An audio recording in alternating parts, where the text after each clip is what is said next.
He regains consciousness in a room he has never seen before and stares around in utter disbelief. When he faces the mirror, a royal prince gazes back at him, as if he has stepped straight out of a storybook he once enjoyed. His first reaction is shock, and he even slaps his own face to confirm he isn't dreaming. When the sting proves everything is real, fear never comes. Instead, overwhelming joy floods his heart. Suddenly, a notification window appears. He has obtained the HP system, a mechanism that lets him harvest HP from his internal organs through treatment, and by spending that HP, he can unlock abilities or even summon beings. However, there is a major issue. His current HP remains fixed at level 0. Even so, he still cannot grasp what this truly means for his situation. In his previous life, he had run a private medical clinic. Unfortunately, it was far from successful. When COVID-19 spread, numerous patients became infected and shifted the blame onto his practice. Before long, he was ruined financially and drowning in liabilities. One evening after excessive drinking, he leapt from a bridge, and that decision transported him into a different world inside a new body. At last, he is liberated from crushing death. Yet the instant he springs from bed in excitement, he immediately collapses again. Clearly, this body has a severe problem. His attending physician, Garden, rushes inside and urges him to remain calm and avoid sudden movement. Glancing at his frail hand, he notices that despite being young, this body is weaker than that of an average 40-year-old. A dreadful realization dawns on him about the character he now inhabits. This person was perpetually confined to bed and barely appeared in the novel. Worse still, he was destined to die at 22.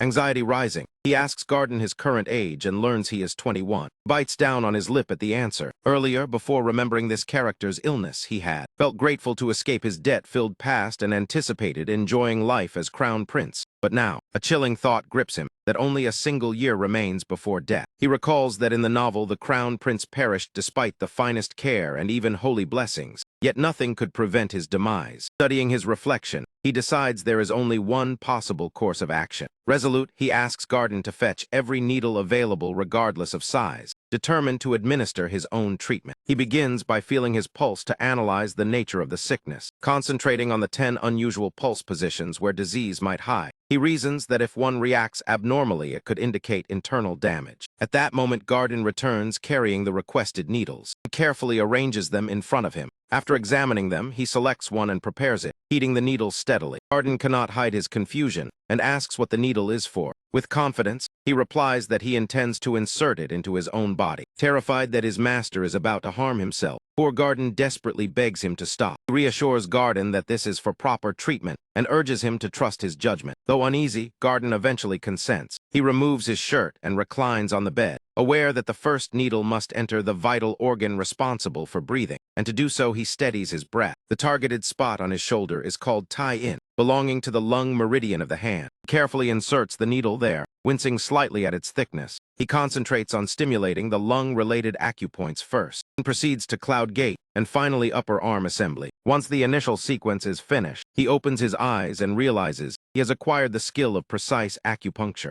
Using this newfound technique on himself, he manages to slightly improve his lung condition. An absurd vision appears of cheerful lungs dancing before him. They flash 2 thumbs up and reward him with 100 HP, equal to 100 power. He stares in astonishment at the floating screen, presenting all this strange data. Intrigued, he examines the status window displayed before him. Observing his behavior, poor Garden assumes he has lost his sanity and breaks down in tears once more. The prince firmly instructs him to calm down. Paying little attention to the distraught doctor, he focuses on another precise point. Near the shoulder blade lies the Yunmen acupoint, and when he stimulates it correctly, the tightness in his chest eases. After that, he continues with several points along his arms. The pain intensifies compared to earlier, yet he grits his teeth and endures it. Watching this ordeal, Garden prays fervently for both his physical and mental well-being. Meanwhile, he proceeds to pierce the Yunji acupoint as the next step, activating multiple pressure points. His lungs feel as though they are being gently kneaded like in a massage chair. The ridiculous messages on the screen annoy him, as he would prefer receiving additional HP instead. He then turns to the palm-located cheesy acupoint, and with this final insertion, he completes treatment of the left lung meridian. This action grants another 100 HP, and with each lung providing 200 more, his total rises to 600 HP. His HP significantly increased. He gains the ability to activate skills. The interface prompts him with the option to purchase abilities. Seeing this, he recalls countless fantasy tales where protagonists obtain powers, such as becoming mighty warriors or formidable mages. Curious, he chooses to explore the options. To his surprise, every available skill revolves around medicine and healing rather than combat. He reflects on the medical work he carried out in his former life. He selects pulse reading from the list, a fundamental diagnostic skill essential for accurate prescriptions, and spends 500 HP to unlock its first level, allowing him to roughly assess a patient's condition and generate a basic health report, after which he decides to re-examine his own pulse. Upon reviewing the report, the system bluntly states that his body is in extremely critical condition, and that he has at most 3 months left to survive. He bitterly jokes that this is shorter than a typical phone contract. Determined, he refocuses on acupuncture, considering whether rotating the needle clockwise with reinforcing and reducing techniques, while coordinating his breathing during insertion and withdrawal, might enhance the effect. After trying this method, he is stunned to discover his lifespan has increased by a single day. Overjoyed, he attempts the same procedure on his other hand, which unfortunately causes bleeding. This time, the system alerts him that he has exceeded safe limits with acupuncture and advises performing the treatment only once every 3 days. A bizarre display then shows his organs sprawled across the floor. From this, he infers that a patient must be stable enough to withstand repeated acupuncture. Yet his current body is too fragile to handle such intensity. Assessing everything carefully, he concludes that although acupuncture helps, given his weakened state, it can merely prolong his life by about a month before death inevitably claims him. After deep consideration, he determines that medicinal herbs are necessary to restore his health. Turns to Garden and requests a stronger ingredient, which makes the doctor hesitate. He specifically asks whether wolfsbane root is available. Garden explains that within this palace they lack such supplies and must obtain them from the main palace. He agrees to procure it, but asks what purpose it will serve. With a straight face, he answers that he intends to consume it. Shocked, the distressed doctor pleads with him not to attempt something so dangerous, clarifies that this is part of his therapeutic plan. Nevertheless, Garden remains uneasy about the idea. To convince him, he explains that wolfsbane root is indeed poisonous, which Garden already knows as it is commonly used in toxins. He specifies that he requires the smaller daughter root rather than the main one. Garden bluntly warns that ingesting it could stop his heart. He acknowledges the danger, but insists he understands the precise method to transform this poison into a healing remedy. The explanation strikes Garden as utterly strange. The young prince goes on, explaining that the method is known as detoxification, and that it will transform the toxic substance into a healing remedy. He asks Garden if that makes things clearer. Garden admits he understands nothing, yet decides to try anyway in hopes it may help his master recover. As he heads toward the pharmacy to retrieve the root, he worries that nothing so far has slowed the worsening of the crown prince's condition. He chooses to place his faith in this unfamiliar cure. Still, he resolves to taste it himself first to confirm it is safe. Once the root is obtained, the prince prepares a medicinal brew from it. Garden eyes the odd-colored liquid with doubt, reminding him it originates from poison. He pleads again for him not to drink it, looking utterly miserable. Amused, the prince decides to tease him by suggesting Garden sample it first. Garden's face lights up at the offer since he was willing to test it himself, and he eagerly agrees. Witnessing such loyalty, the prince recalls that in the novel Garden was excessively devoted to the crown prince. Originally, he had only been an assistant rather than the primary physician. As time passed, every doctor who promised a cure eventually abandoned the case. Yet Garden alone never left his side. Sadly, that devotion cost him dearly in the story, as he was executed after the prince's death under accusations of responsibility. Gazing at him now, the prince feels he deserves a better fate. Still, he hesitates to let him share the risky tonic. Eventually, he finishes brewing the ephedra aconite asarum decoction. Garden prepares himself to swallow it, but the prince stops him, explaining it must be taken once cooled. Garden then cautiously asks how the crown prince even knows such a prescription. He fabricates a story about dreaming of a mage who revealed the formula. Although he claims to trust him, doubt is written all over Garden's face. Without further delay, he checks the time and downs the entire bowl in one go, leaving Garden frozen in shock. He looks at his physician with innocent eyes and declares he has finished it. Moments later, his heartbeat accelerates, and he senses a change approaching. The system notifies him that consuming the properly prepared decoction reduces bodily chill and soreness, enhances metabolism, and awakens the Azrahan core energy. The unfamiliar term immediately grabs his interest. Azrahan core energy is a technique created by Grand Master Javier Azrahan and his loyal subordinate Loy, serving as a hallmark of the imperial bloodline and passed only to direct heirs. Since he now inhabits the crown prince's body, he must have learned it in childhood. Present, he has unlocked its first stage, This stage allows a mana circle to rotate around his heart, increasing absorption and growth of mana, raising his mana to 120% while requiring 1000 HP for the next. He becomes aware of the mana circle encircling his heart and feels mana flowing through him with each breath. Thrilled by the extraordinary sensation, suddenly a stabbing pain erupts in his chest, as if his heart might explode. Seeing him clutch his chest, Garden grows alarmed. Meanwhile, a warning appears that his heart could cease at any instant, due to pressure exerted by the expanding mana circle. Realizes the development of his heart and mana circle are mismatched. He suspects the circle's size is compressing the heart at its center. He recalls Raquel's illness, which had prevented proper mana training in youth. Thus, the constricting circle could prove fatal, so he resolves to enlarge it. That resolve, he enters the inner realm of his heart, where he stands before the struggling heart and its tightening mana ring. He charges forward toward it and seizes control, grasping the reins of the spinning circle, determined to accelerate its rotation. The agony and crushing force nearly overwhelm him, yet he persists.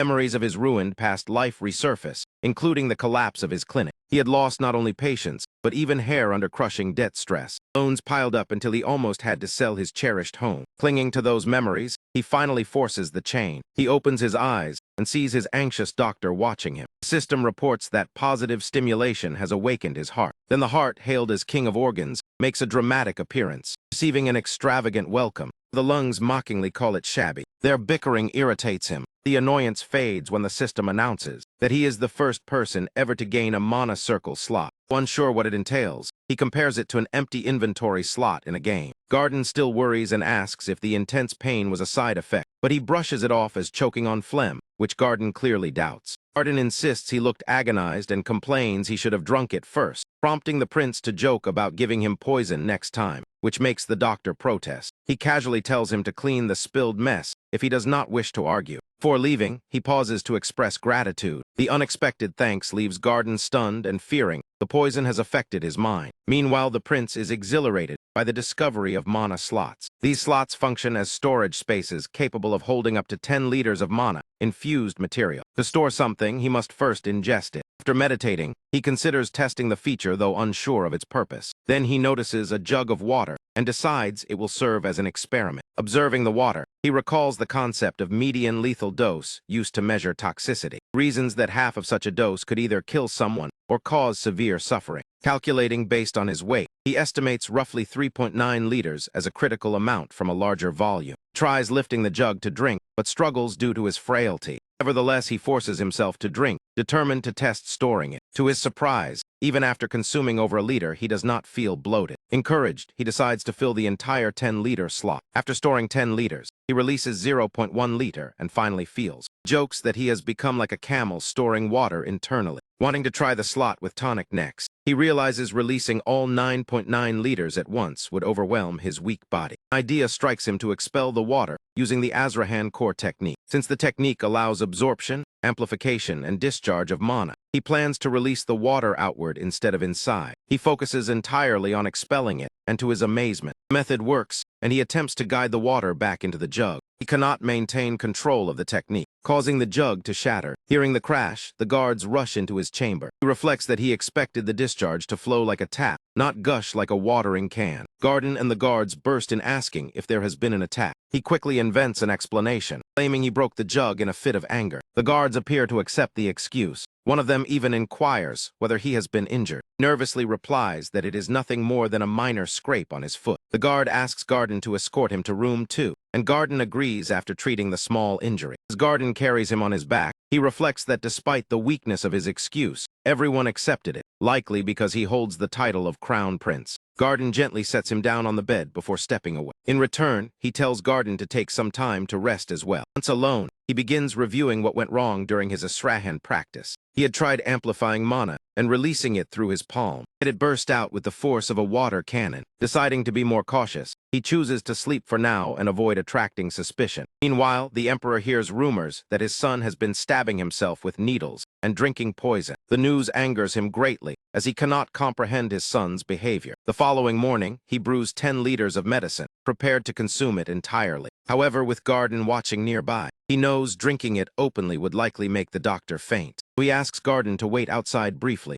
Garden flatly remarks that he intends to drink it again. He reminds him how painful it was last time and even mentions the phlegm excuse. expressing alarm at the massive quantity prepared. The prince claims he is merely conducting an experiment and will only take a small portion since finishing it all would be impossible. Garden awkwardly laughs, agreeing that he surely cannot drink that much. Growing impatient with the fussing, he pushes Garden out of the kitchen. After shutting the door, he drinks all 10 liters at once, storing the liquid within his mana slots, leaving only the task of releasing it gradually. He begins carefully discharging the tonic throughout his daily routine. His organs appear to strengthen as the medicine spreads, granting him additional HP. His total rises to 500 HP. Anxious, he is determined to extend his remaining days. For that reason, he releases the stored medicine repeatedly. Meanwhile, within the organ realm, Heart asks the large intestine about the day's menu. The reply is ephedra aconite asarum once again. It seems they will be stuck with the same dish today and even tomorrow. The system warns that his organs are growing weary of the repetitive concoction.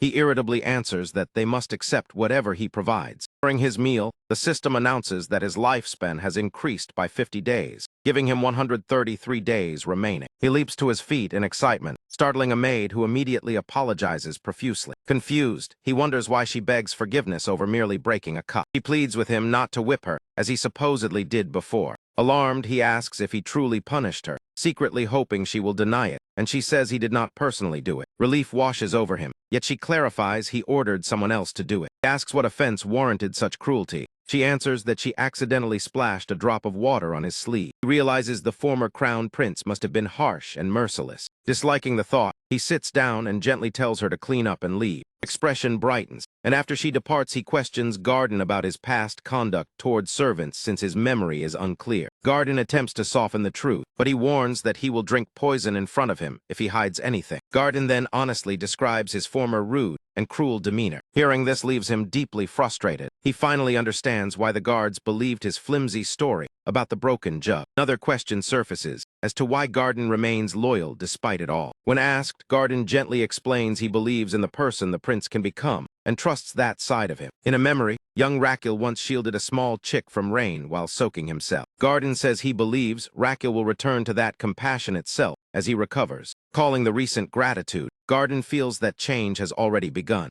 The prince offers him a pastry, which Garden accepts hesitantly. Inwardly, he swears he will survive and never allow Garden to be blamed for his death. Suddenly, the door bursts open. Servant urgently announces that the emperor has summoned him. The scene shifts to the central royal palace, where Rakil approaches his father's court. After offering his greeting, the emperor immediately senses the awakening of the Asrahan technique within him. He also notices the prince's tension. Meanwhile, the prince grows weary from remaining bowed and waits for permission to rise. The emperor questions his life in the side palace and whether it suits him, and he answers yes while inwardly annoyed at maintaining the bow. The emperor then confronts him about rumors of self-stabbing and poison drinking. He attempts to deny the accusations. The emperor lectures him for disgracing the title of crown prince and suggests passing succession to his younger brother if he cannot handle it. Caught off guard, he politely declines the suggestion. The refusal only deepens the emperor's anger. Yet he pauses to think, realizing the emperor could strip him of succession outright. Instead chooses to let him decide, likely to make him publicly acknowledge his brother. The emperor wants the world to see the transition as his own son's choice. Understanding the political trap, he resolves not to yield despite his frailty. Furious, the emperor rises and accuses him of clinging to the title and shaming the imperial family. He scoffs internally,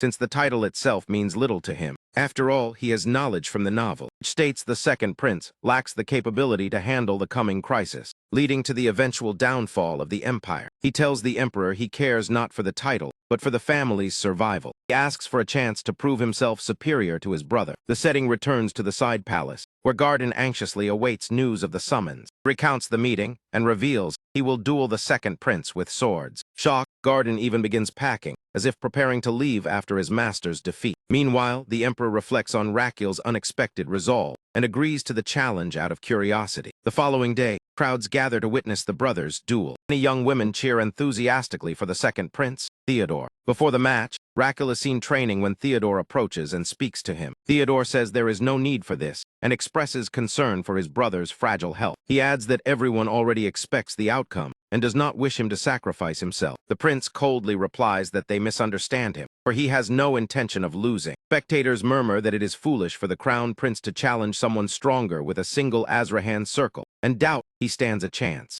In a flashback, while training, Garden worries the duel is pointless, but the prince says low expectations ease the pressure. Garden uncertainly insists he can win. Noticing his doubtful expression, the prince knows he is only offering comfort. He calmly states that blocking 3 of his brother's attacks will be enough to claim victory. Back in the present, Garden silently prays for his master's safety. The duel begins as the emperor lays out the conditions. If he can defeat his brother or endure his attacks for 5 minutes, he wins. Otherwise, victory goes to the second prince. 2 brothers take their positions, facing one another. Theodore intends to finish the confrontation swiftly. The instant the signal is given, the crowd gasps at what they see. The crown prince tosses his sword aside, making everyone wonder if he has already surrendered. Theodore initially feels relieved that he will not need to seriously harm his frail sibling. Yet he quickly realizes that such an easy win would tarnish their family's honor. He briefly considers urging his brother to fight properly. However, when the crown prince raises his shield, Theodore understands that he intends only to endure weaker strikes for 5 minutes rather than attack. He smirks, convinced he can end things in moments. Gathering mana within himself, charges straight at his brother. The emperor studies the move and doubts his eldest can withstand it. Theodore even adjusts his angle to avoid knocking him down in humiliation. To everyone's shock, the crown prince evades the blow. Some spectators assume Theodore purposely held back out of kindness.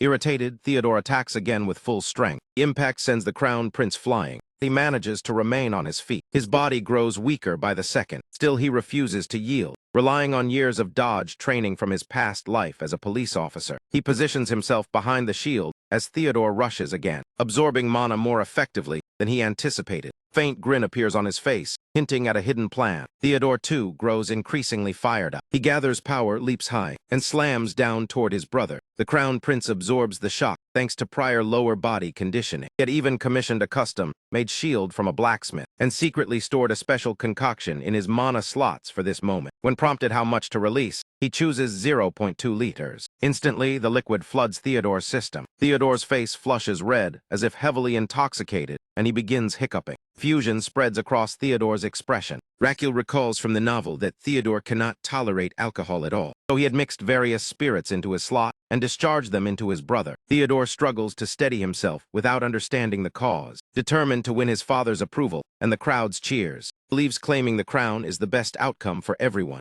Therefore, he must prevail. With renewed resolve, he charges again. Raquel is surprised that he withstands the initial cocktail attack. He releases another 0.1 liter burst into Theodore. Perspective shifts as Theodore finds himself within an organ realm, where the heart offers him a drink and claims it was served by someone. Turning around, he sees it as his own brother, who casually raises a glass in his direction. Theodore assumes he must be hallucinating from the effects. Observing his drunken state, the crown prince prepares his final move, plans to discharge the remaining stored liquid. Channeling mana with full force, he strikes, sending Theodore crashing to the ground. The audience stands stunned by this sudden reversal. The emperor instantly recognizes that Raquel truly used the Azrahan core, senses the core energy radiating clearly. Even amid the massive crowd, Theodore opens his eyes to find his brother standing over him. Raquel remarks that he has purified Theodore's unstable mana. Theodore identifies it as the Azrahan core and wonders how his sickly brother can wield it. Raquel shrugs and says he simply mastered it later than expected. Theodore glances at his fallen blade, admits defeat, though Raquel teases that he still seems unconvinced. Then he notices blood trickling from Theodore's forehead. Raquel explains he was injured while blocking an earlier strike. Theodore realizes how arrogant he had been, assuming easy victory. Raquel rises and asks if his brother is all right. Theodore misinterprets the concern as mockery and expresses shame. Raquel clarifies he genuinely meant to ask about his condition. Theodore bows before him, publicly acknowledging his brother's strength as crown prince. A screen appears before Raquel, and he celebrates inwardly at his success. Garden misreads his reaction as triumph and becomes emotional. The system congratulates him for healing another person and grants a skill named requested medical treatment fees, which adds a small amount of lifespan whenever he treats others, though each instance grants only a single day. The progress is slow and slightly disappointing. He considers it more reliable than relying solely on acupoints or tonics. His father interrupts, asking if he truly used the Azrahan core, which he admits before being asked how he obtained it. Answers honestly that he is unsure, unable to reveal it came as a healing reward. The emperor seems to accept this and explains the core was engraved in him at birth, but remained dormant due to illness. He adds that his son overcame his physical limitations to awaken it. Thinking he is being praised, Raquel offers thanks, but his father states this disrupted his original plans. This leaves him puzzled about his father's intentions. The emperor turns away, yet affirms that he will honor his promise and keep him as crown prince. However, he warns that he will closely observe whether he is worthy of the throne. Raquel feels anger rising within him. The emperor grows irritated by his silence and demands a response. Instead of replying directly, Raquel advises him to continue sword training to prevent stiff muscles. He further suggests eating more vegetables and quitting tobacco. The emperor demands to know who he is to lecture him so boldly. Raquel answers sincerely that his words come from concern. Later, the emperor rides in his carriage, reflecting on his son's transformation. He worries that reckless use of the Azrahan core could harm him. Despite past disappointment over his illness, today's display rekindles a faint hope for his future. Meanwhile, on his return journey, Raquel thinks of his own father from his previous life, who died of a heart attack while he was playing instead of studying, a regret he can no longer fix. Considering the emperor who still lives, he decides to protect him, as well while using his healing skill to extend his own life. Then Garden approaches with teary eyes. He asks his master to question why he is crying. Feeling awkward yet concerned, Raquel finally asks him the reason. Garden proudly praises his master for winning the duel despite the overwhelming difficulty. He dismisses the doctor's worries and says he will rest now since tomorrow will be busy. Noticing Garden's puzzled look, he explains that he has an appointment with someone the next day. Later, Garden appears at one of the capital's top 10 restaurants called Sorrentino, with a companion who asks if he is familiar with the place. He calmly replies that he visits there often. The companion is actually the crown prince in disguise. When the waiter approaches, he makes an odd request such as grape wine without grapes and mentions dining until sunrise. The unusual order acts like a password because the waiter immediately gestures for them to follow. They rise from their seats while Garden remains confused, and the prince assures him he will understand soon. After some time, the waiter guides them toward a staircase. Garden cannot comprehend how the prince knows about such a hidden venue. He himself only recognized it from reading about it in a novel. When Garden asks their purpose, the prince vaguely says he is here to collect treatment fees, deepening the mystery. Changing subjects, he inquires whether Garden knows a man named Damien, and upon receiving a no, he offers no further explanation. Instead, he pushes open the door at the end of the stairs. Inside is an underground arena where two fighters clash amid roaring cheers, and Garden again questions the place. The prince cheerfully reveals it is a secret fighting ring. Scanning the arena, he notices a rugged man standing in the ring. Garden wonders if that is Damien, but the prince shakes his head. Suddenly, another door on the opposite side swings open, revealing the true protagonist from the novel he once read. The young man is Damien Kyan. Crowd erupts in cheers the moment Damien steps into the arena. The announcer dismisses the earlier fighter and introduces Damien as the main event, a 17-year-old who dominated the underworld in 3 months and earned the title Sword Genius. His opponent enters next, a roaring troll charging aggressively. Even the prince feels uneasy seeing a real troll before him. Garden protests, fearing they intend to sacrifice a human to the beast. Down below, the enraged troll lunges wildly. Damien nimbly evades each heavy strike. Locking eyes on the monster, he draws his blade, and with a single clean swing, splits the troll in half. The spectators stare in astonishment at his feat. The prince notes that Damien is even more formidable than expected. He reminds himself that such prowess is natural for the novel's protagonist, a sword prodigy destined to rival history's greatest grandmaster. He signals Garden to follow and proceeds forward. Soon a muscular guard blocks their path and warns them to stop. The prince discreetly reveals a gold bar in his hand, and the guard steps aside. Inside sits a man whose presence the prince struggles not to fear. He boldly holds up a bottle of cheap painkillers and asks if Damien plans to rely on them. Damien demands to know why he is there and whether he is peddling medicine, and the prince answers vaguely that it is something similar. Damien attempts to dismiss him, saying he has no need for such nonsense. Unfazed, the prince remarks that cheap drugs cannot cure the persistent throbbing at the back of his head. That statement captures Damien's attention. He listens as the prince describes his recurring headaches, explaining how the pain often begins at the back of his skull and spreads stiffness and itching around his neck and scalp. He asks whether his shoulders and neck sometimes feel numb. The prince notices suspicion in Damien's gaze because he knows too much. He continues detailing symptoms such as sharp pain at the temples and between the eyes, adding chills and bulging sensations in his eyes. He even exaggerates the gestures while describing each symptom. Damien watches intently as the prince theatrically insists that painkillers only mask the issue instead of curing it. Annoyed, Damien briefly considers silencing him permanently. Eventually, the prince urges Damien to respond verbally, prompting him to ask who he really is. He jokingly reveals he is the crown prince, which only irritates Damien further. To persuade him, he claims he was sent by Kuzman, Damien's sponsor. He adds that Kuzman worries about him and that seasonal shortages limit ingredients. Damien remains confused and demands clarity. The prince explains he has devised a method to relieve his suffering. When Damien asks if it involves new medicine, he replies that the root cause must be eliminated instead. He instructs Damien to remove his shirt and lie down so he can demonstrate the treatment. Damien complies, revealing a back covered in scars, and the prince jokingly asks if he is afraid. Damien scoffs that a warrior who inflicts and receives wounds fears nothing. Prince prepares a bundle of moxibustion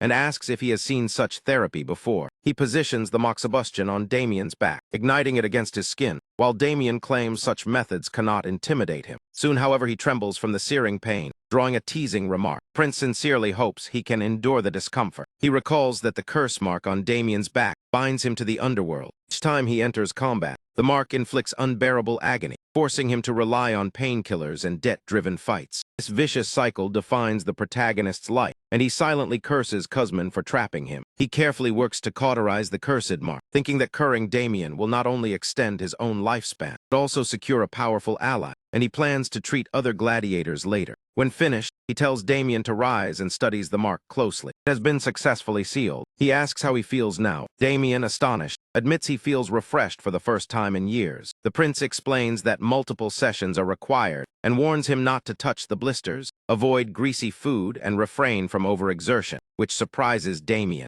Clarifies that he must stop fighting for now. Damien protests, since Kuzman would never permit that. Prince reassures him he will handle Kuzman personally. Damien now suspects the prince's true identity and asks who he really is. He proudly declares again that he is the crown prince. Damien remains doubtful and assumes he hides his real motive. Deciding not to argue further, the prince tells him simply to follow his instructions, firmly warns him to stay away from the Colosseum, regardless of circumstances, explaining that remaining hidden is safest. He adds that this arrangement is their only means of meeting. Damien blushes slightly and eagerly agrees. On the way back, Garden brims with questions about the illegal arena, but the prince instead asks him to locate someone. He describes the man as having black hair tied in a ponytail with narrow eyes. After searching several spots, they find him in a bar, and the prince bluntly states he intends to purchase Damien and demands the total debt and contract termination cost. Kuzman coldly names a price of 9 trillion maja, a sum only someone of royal wealth could pay. Declares that he is the crown prince, but the man bursts into mocking laughter and scoffs that if Rakul is truly royalty, then he himself must also be the famed crown prince, whose name is used to peddle medicine.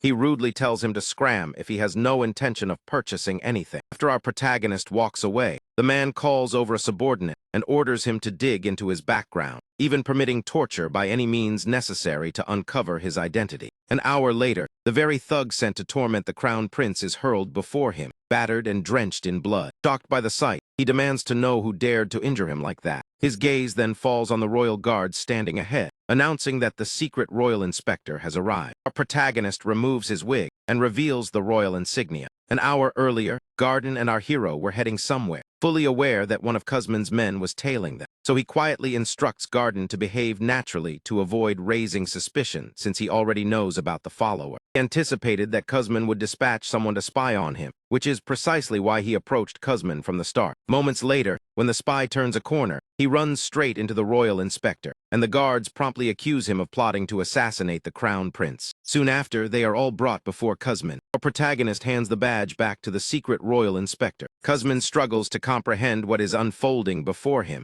but before he can gather his thoughts, the crown prince commands the guards to storm the premises and seize Kuzman in particular. At his command, the soldiers surge forward to take control of the entire area. Watching everything unfold, Garden reflects that the crown prince has truly transformed, believing he is targeting underground groups out of concern for the nation's safety. Meanwhile, the crown prince appears delighted at the sight of injuries around him, as every wounded person gives him a chance to heal them and add to his own lifespan. At the same time, Kuzman hides in a corner, frantically assessing his options. He cannot understand why the crown prince is so determined to purchase Damien, while he himself is desperate to flee. As he dashes toward the exit, he reconsiders and chooses to lie low until the chaos subsides. The instant he opens the door, he is greeted by a ring of drawn blades. Elsewhere, our hero wagers with his physician that Kuzman will emerge from that very gate, and now he demands 500 Megan as his winnings. Stepping forward, He rambles about the necessity of paying for medicine, prompting Kuzman to shout angrily and question his nonsense. Calmly explains that he merely wishes to settle Damien's medical debt and even proposes a fair bargain, though Kuzman rejects it outright. Enraged by those words, Kuzman lunges as if to strike him. Instead, he is met with the iron fist of a royal guard and immediately warned to stay down. Realizing there is no viable path of escape, he resolves to rely on the poison capsule hidden inside his mouth. Plans to spit it out, timing it to burst 5 seconds after release. The toxin would then paralyze everyone nearby once exposed, allowing him to flee and eventually eliminate the Crown Prince. Confident in what he believes is a flawless scheme, he feels assured of success. He is just about to crush the capsule as he silently counts down from 5 to 1. However, before he can expel it, Raquel clamps his mouth shut with his palm,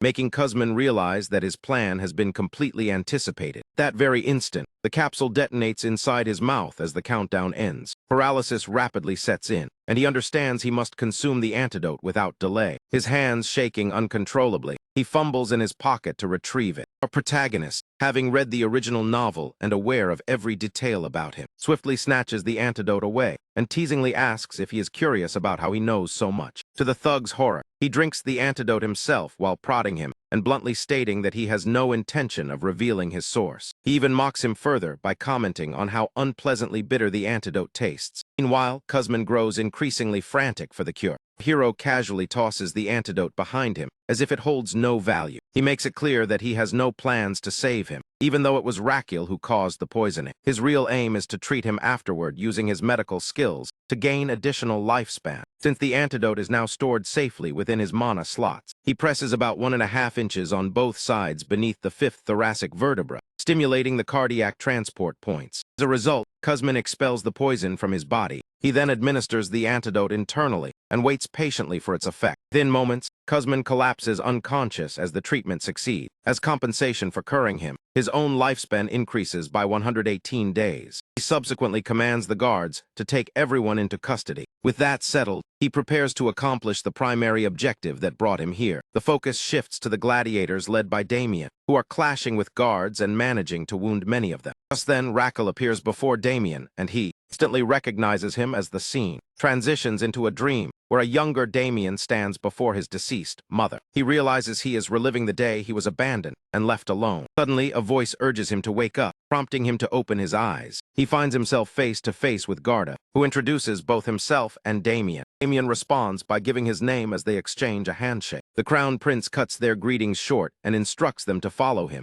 saying they have much to accomplish. Soon after, they reach a clinic specializing in moxibustion therapy. There, they notice several other gladiators waiting as well. Damien inquires about the nature of this unfamiliar place. Raquel replies that it is a facility dedicated to treatment. Another gladiator voices his confusion over why the prince is treating them so kindly. After all, he has already rescued them from the underworld and given them refuge in his palace, and now he even plans to heal them. Observing them, he reflects that his true intention is to remove their curse marks, and by curing these young men, he can significantly extend his own lifespan. He begins by admitting he is not acting out of pure generosity, since everyone knows he suffers from serious illness himself. One gladiator remarks that this fact is common knowledge throughout the kingdom. Internally, our protagonist vows to give that particular man the harshest treatment. He goes on to explain that since the royal physicians failed to cure him, he has decided to take matters into his own hands. Turning toward Damien, he asks whether he understands the implication of his words. Damien replies that they are meant to serve as experimental subjects, which Raquel openly confirms. The admission leaves everyone visibly uneasy. He then asks Damien how he felt after the previous session, and Damien answers that his nerve pain had eased. Hearing this reassurance from Damien, the others feel somewhat comforted about the Crown Prince's intentions. Raquel proceeds to ask if anyone is uncomfortable about undergoing further treatment. No one responds. He orders them to remove their shirts and lie down on the beds. 6 days later, every gladiator appears to be in terrible shape. They suffer constant vomiting and cold sweats after being cut off from painkillers. Our protagonist grows anxious as he observes the outcome of his methods. He asks Damien whether he feels dizzy or nauseous, and Damien admits he does but insists he can endure it. Raquel realizes that Damien is an exception, likely because he is the novel's main character. He dismisses the others to rest, but instructs Sergio to remain behind. Commenting on Sergio's poor condition caused by withdrawal, he hears Sergio stubbornly claim he is fine. Raquel then produces a needle and states that he will assist him with treatment. Inwardly, he doubts whether acupressure will succeed on Sergio, Yet since Sergio has relied on painkillers the longest, he must serve as the test case, and Raquel considers pressing a running point near his abdomen. Lost in these thoughts, Sergio suddenly rises from his seat. Displaying surprising strength, he lunges toward our protagonist and wraps both hands tightly around his throat. Raquel begins to struggle as his breathing becomes restricted. Fortunately, Damien arrives just in time and forcefully knocks Sergio away. Extending a hand to help him up, Damien asks if he is all right. Raquel responds that he is fine. Gazing at Sergio's unconscious body, he concludes that, to intense withdrawal symptoms, he has become extremely reactive to even the slightest stimulation. That explains why even a tiny needle feels like being stabbed by a blade. To fix this issue, he realizes he must obtain needles that are far thinner. Later, he is seated in his study, carefully going through a letter sent by a blacksmith. In short, the blacksmith apologizes for failing to craft thread-like needles in large quantities, adding that such delicate work could likely only be done by a skilled dwarf craftsman. At that moment, his system alerts him that he is overexerting himself, warning that continued stress may lead to a nervous disorder. It even notes that his organs are attempting to regulate his heart, subtly signaling him to calm down. Noticing his distraction, the system reminds him he can spend HP to summon a creature or unlock a skill, so he chooses the Summon Gacha option for 300 HP and hopes for a useful result, while being told to clearly state the traits he desires. He specifies that he wants a being capable of supplying countless needles with consistent thickness.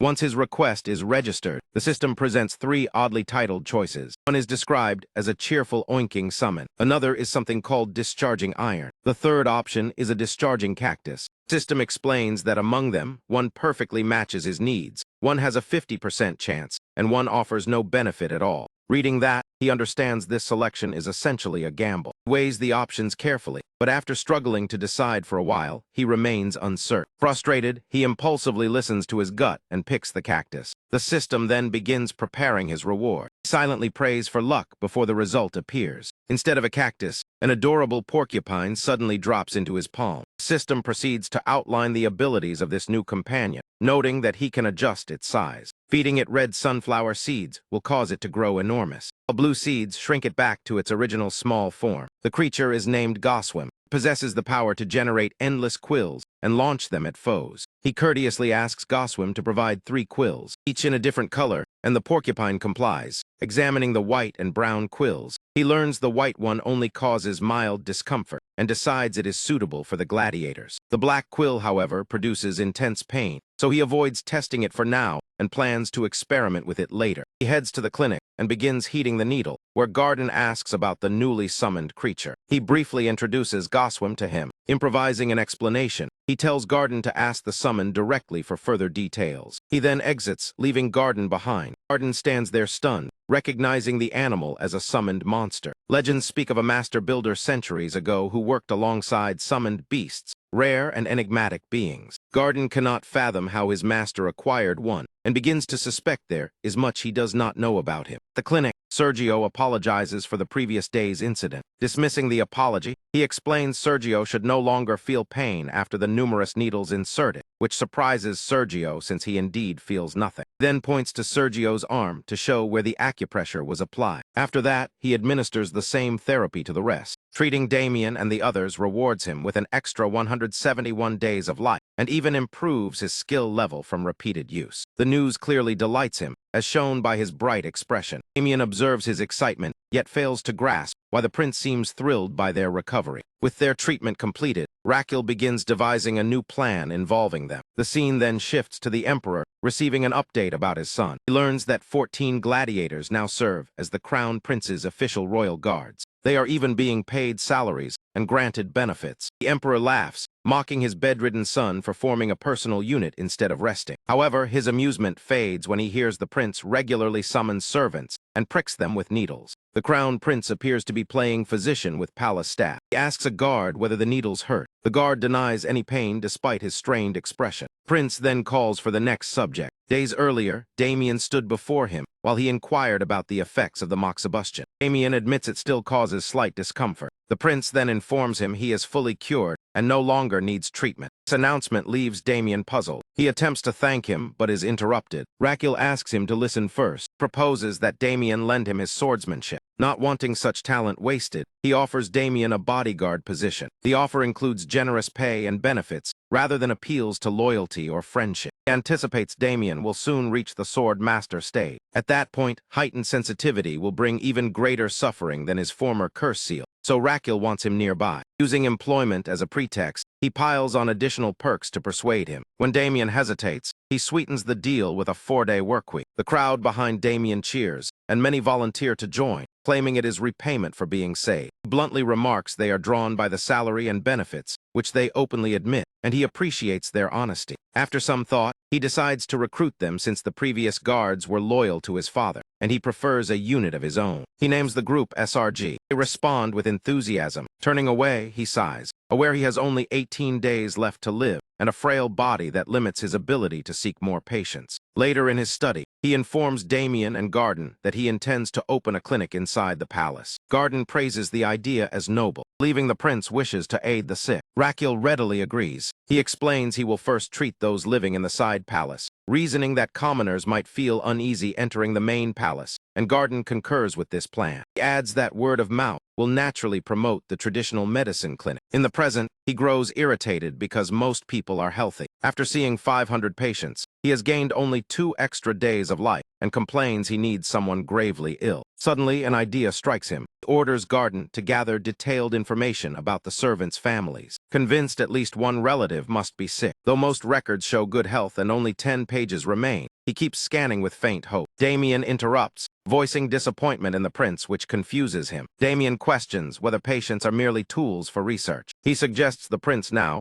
seems to be seeking someone near death. Garden attempts to defend his master, insisting there must be a reason. Yet the prince admits Damien's suspicion is correct. Damien apologizes for speaking harshly to Garden. Garden, in turn, says Damien is being disrespectful to the prince. Annoyed, the prince kicks them both out, resumes reviewing the final 10 pages. One particular entry captures his interest, describes an 8-year-old boy who experiences trembling and foaming at the mouth once or twice weekly. Doctors and clerics have examined him without success. Reading this, he finally feels satisfied that he has found a suitable case. Following day, he meets the frightened child. He approaches gently and tells the boy to call him Rakil. Understanding it is George's first visit to the palace, he tries to ease his nerves. To comfort him further, he produces a piece of candy. The sight of the candy makes the boy's face light up, yet, instead of reaching for it, his expression suddenly darkens. He explains that he is not allowed to touch the crown prince, and when asked why, he whispers that he is cursed. He confesses that this supposed curse is why other children bully him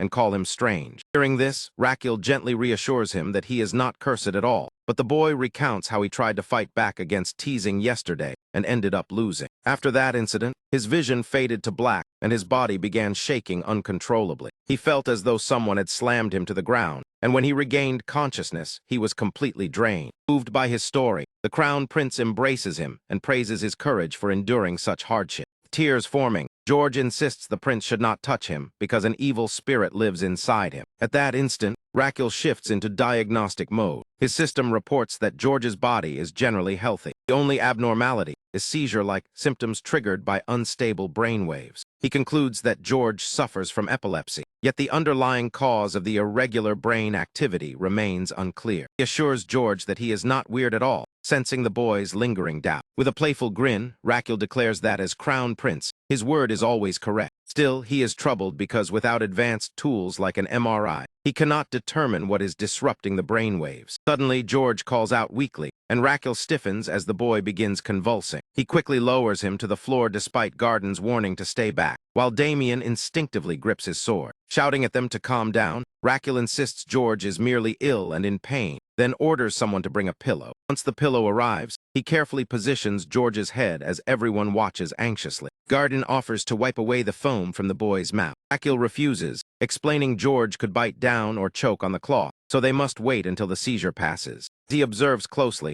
he senses mana emanating from George. He realizes his Azrahan core technique is reacting to that mana. Deciding to rely on this sensitivity, he attempts to trace the root of the epilepsy. He follows the flow of mana within the body, searching for abnormalities. Though he examines the neural pathways carefully, he finds nothing unusual at first. Fatigue begins to weigh on him. Pressing on, he directs his focus toward the heart area and dives deeper. Eventually, he identifies the disturbance within the vagus nerve as the source of the erratic brainwaves. He orders his attendants to fetch a blanket and cover George, instructing them not to wake him. Having overtaxed himself during the diagnosis, Raquel collapses, causing alarm among those nearby. Even as darkness overtakes him, he feels satisfied that he discovered the cause. Hours later, he awakens with a pounding headache and suspects his Azrahan core operated at full capacity while he slept. Damien startles him by revealing he has been unconscious for half a day. Raquel immediately asks about George and learns the boy has awakened, but remains fatigued. Rising from bed, he reflects that his Azrahan core enabled the successful diagnosis.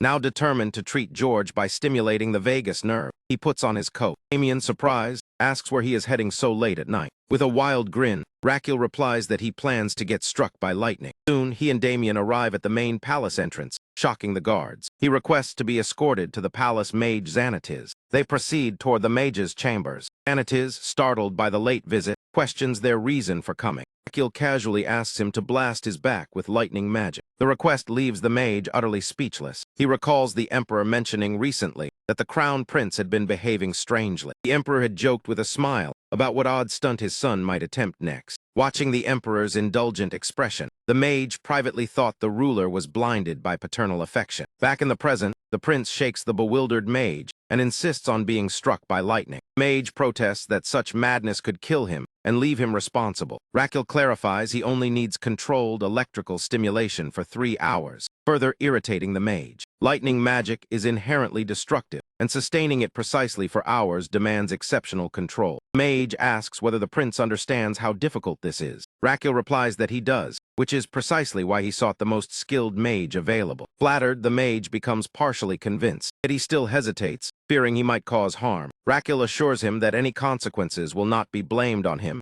and gestures to the guards as witnesses, explaining he must do this to save someone, prompting the mage to agree and ask when to begin. Raquel insists they start immediately. Sitting before the mage, he nods readiness while secretly deciding it is safer to test this risky method on himself rather than a child. Mage begins channeling a controlled stream of electricity into him. Raquel works to convert the electrical energy into usable electrodes, transforms the current into signal meant to stabilize George's vagus nerve activity. Ultimately, he plans to regulate those signals with precision. As he executes the plan, he marvels at how the Azrahan core makes success possible in a single attempt. He finally tells the mage to stop, and the mage jokes he could continue all day. The following morning, notorious gossipers gather outside his chamber. One pushes the door open, revealing George and the crown prince preparing for treatment. Raquel shows George a needle and honestly warns that it may sting slightly. He reassures him that the first needle in his neck caused no noticeable pain. However, he admits the next step will hurt more. The mage channels lightning into Raquel, who concentrates the energy in his heart. Garden nearly faints at the sight, yet Raquel remains focused, hoping the gossipers will spread word of his innovative treatment. After absorbing the current, he prepares to transfer the energy to George. Suddenly, he senses George's mana flow becoming unstable. Realizing a seizure is imminent, he knows he must correct the nerve instantly. George anxiously asks how much longer he must endure this. Raquel tells him only 3 minutes remain, possibly one if complications arise, though the full procedure lasts 30 minutes. Briefly considers stopping, but dismisses the thought. With gossipers watching and uncertain support from the mage, hesitation could worsen rumors. Resolute, he signals the mage. He instructs him to triple the lightning's intensity. Warned of increased pain, he ignores the concern. Lightning strikes him again, but he remains focused. He absorbs the mana swiftly to finish before the seizure begins.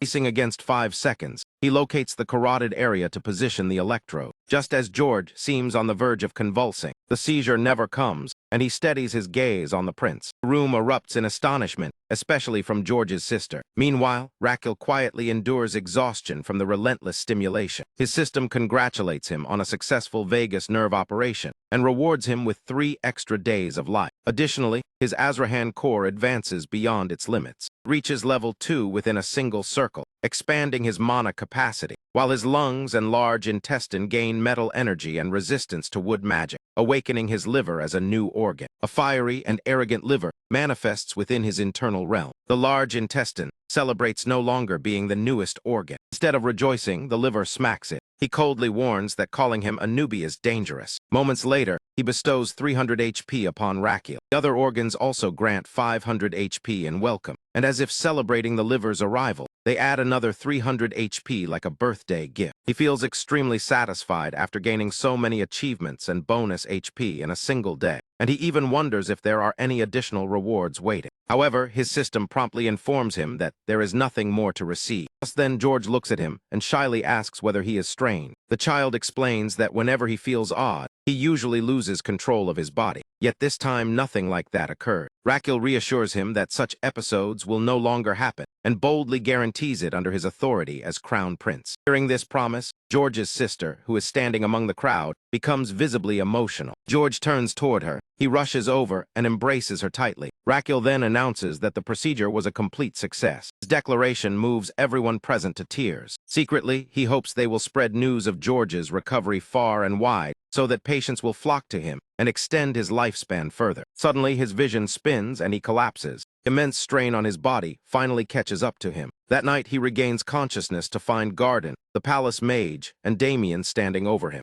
A weak grin. He jokes that they must have nothing better to do than watch him sleep. Garden replies gloomily that Raquel has been unconscious for 2 full days. Revelation leaves him stunned. The mage cuts in, accusing him of practically trying to get himself killed. He anxiously asks how he is supposed to explain to the emperor that the prince's condition resulted from his lightning spell. Raquel awkwardly apologizes to them all. He then inquires about George's condition. That very moment, George walks into the room. The boy explains that he begged Garden until he was allowed to visit. He shyly presents Raquel with a handmade wooden pendant. Watching the boy's sincerity, Raquel feels embarrassed, knowing his motives were selfish rather than purely kind. He tries to respond, but George interrupts, declaring that he wants to help others just like Raquel does. The statement leaves him speechless. He praises the boy's necklace and says that seeing him healthy is reward enough. Afterwards, he asks everyone to leave so he can rest. Quietly exit, and George waves goodbye. Once alone, Raquel eyes the simple necklace and wonders who would willingly wear something so plain. Yet ironically, as he falls asleep, he finds himself still wearing it. The scene then shifts to an ordinary household.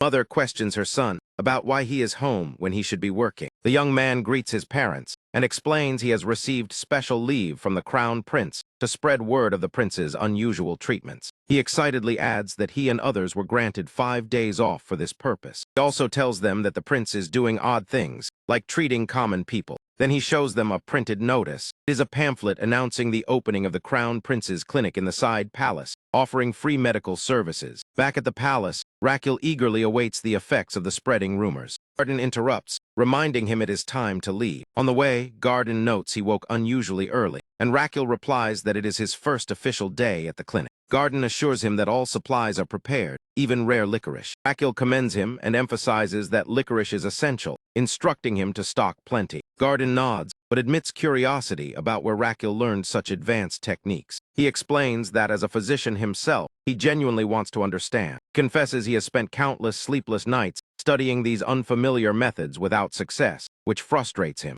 Raquel, as a doctor too, sympathizes with that frustration. He casually claims he once lived in another world where he ran a traditional clinic, hence his knowledge. Garden refuses to believe such a story and demands honesty. Raquel insists he is truthful and questions why Garden is so persistent. Garden responds firmly that he wishes to grow into a better doctor like Raquel. Raquel reassures him that he already is improving and sends him ahead. Watching him go, Raquel reflects that Garden's support has been vital to his progress. His thoughts shift to the clinic, and he silently prays for a flood of patients while worrying about the mental toll. He throws open the clinic doors with enthusiasm. Excitement falters when he initially sees an empty hall. Garden urges him to look outside. He is stunned to see a massive crowd gathered, trying to enter. Soon he begins examining patients, directing a servant to assist others in need. He corrects a maid who is mishandling the medicine preparation. He realizes the nursing system needs time and organization to improve. After treating several patients, his pulse reading skill levels up, allowing him to assess internal organs more precisely through consultation with his own.